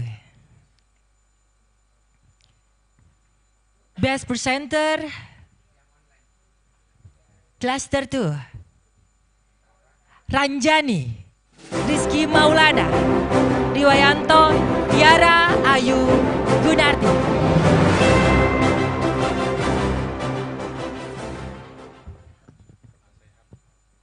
We continue to our best presenter from the Cluster 3. Let's give our applause to Arif Darmawan, David Aryoti, and Haliza Nuraziza.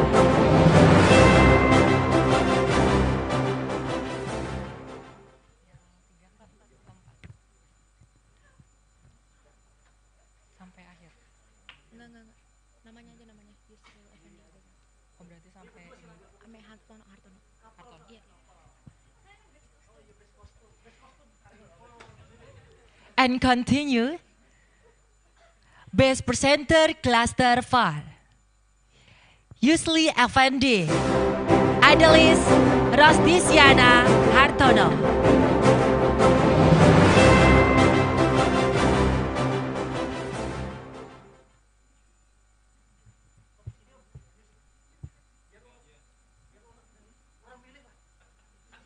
Let's continue to our best presenter from Cluster 5. Congratulations to M. Musa Al-Hashim, Dimas Purbo Pambudi, Titi Rahmawati, and Sinta Julian.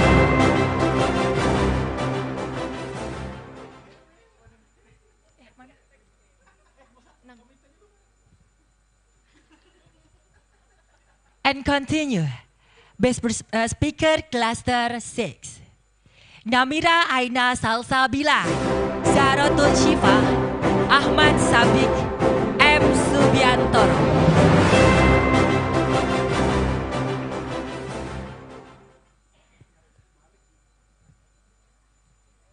Continuing to our best presenter from Cluster 7. To Mr. Fakhri, congratulations for your Best Presenter Award.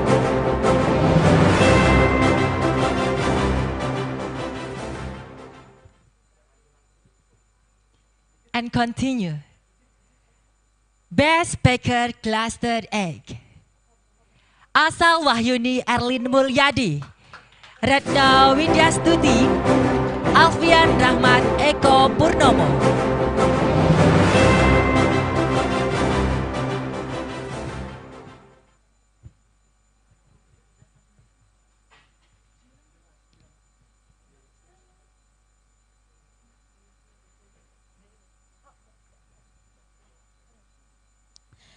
Now, let's finish this with our last best presenter. Nonetheless, from Cluster 9. Ayusina Sabita Kusuma, Fitriadi Setroeni, Arif Bakhtiar Darmawan.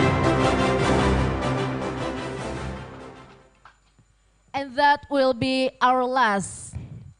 So please join me in congratulating them for their outstanding contribution. Now we would like to capture this memorable occasion with a group photo. We kindly request the best presenter, the chairman, and the moderator to step forward and joining us on the stage for this special photo opportunity.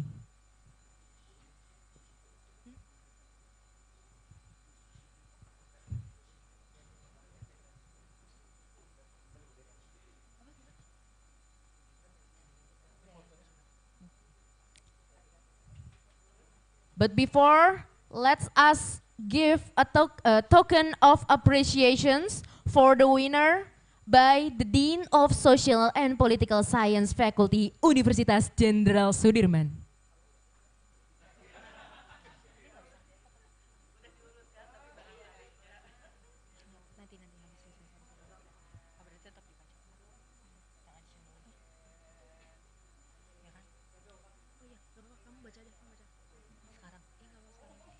Additionally, to express our sincere gratitude to our moderator, Mr. Alpeni Fitra, for skillfully leading this conference session.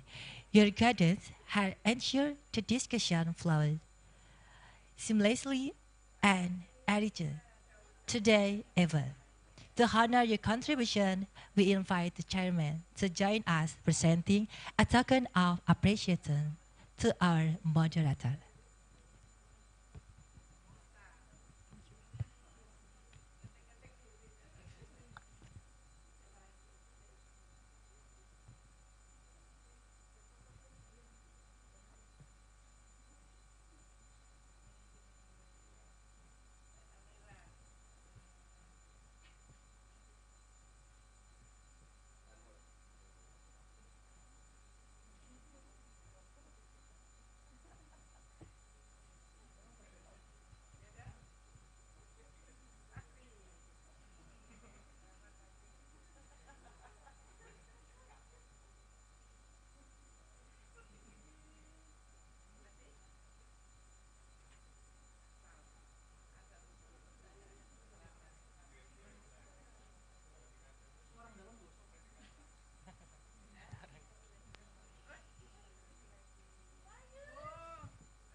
Once again, give us your biggest applause to all the winners.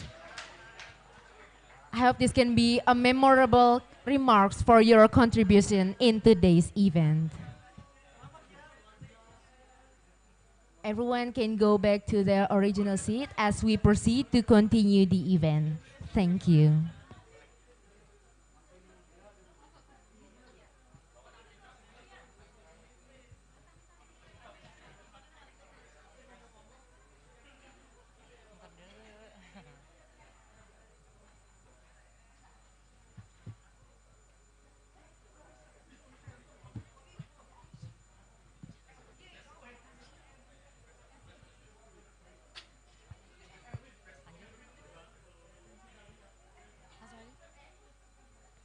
Today's well deserved recognition for our best presenter.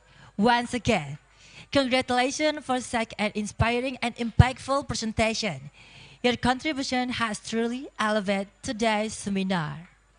On behalf of the organizing committee, the speakers, and all of us involved in this seminar, we would like to extend our deepest gratitude to our distinguished guests, the Honorable, including the Honorable Ms. Wahyu Ningrat, the Honorable Mr. Ahmad Sodik, and the Honorable Mr. Ahmad Sabik, also all of the others who have contributed to today's success. After this, we hope to see you again at future events. Let us continue to work together for a more sustainable future. I am Nasa Hanana Iva, along with my partners Roni Ardianto and I am Dimas Ihwani. Thank you and have a wonderful day.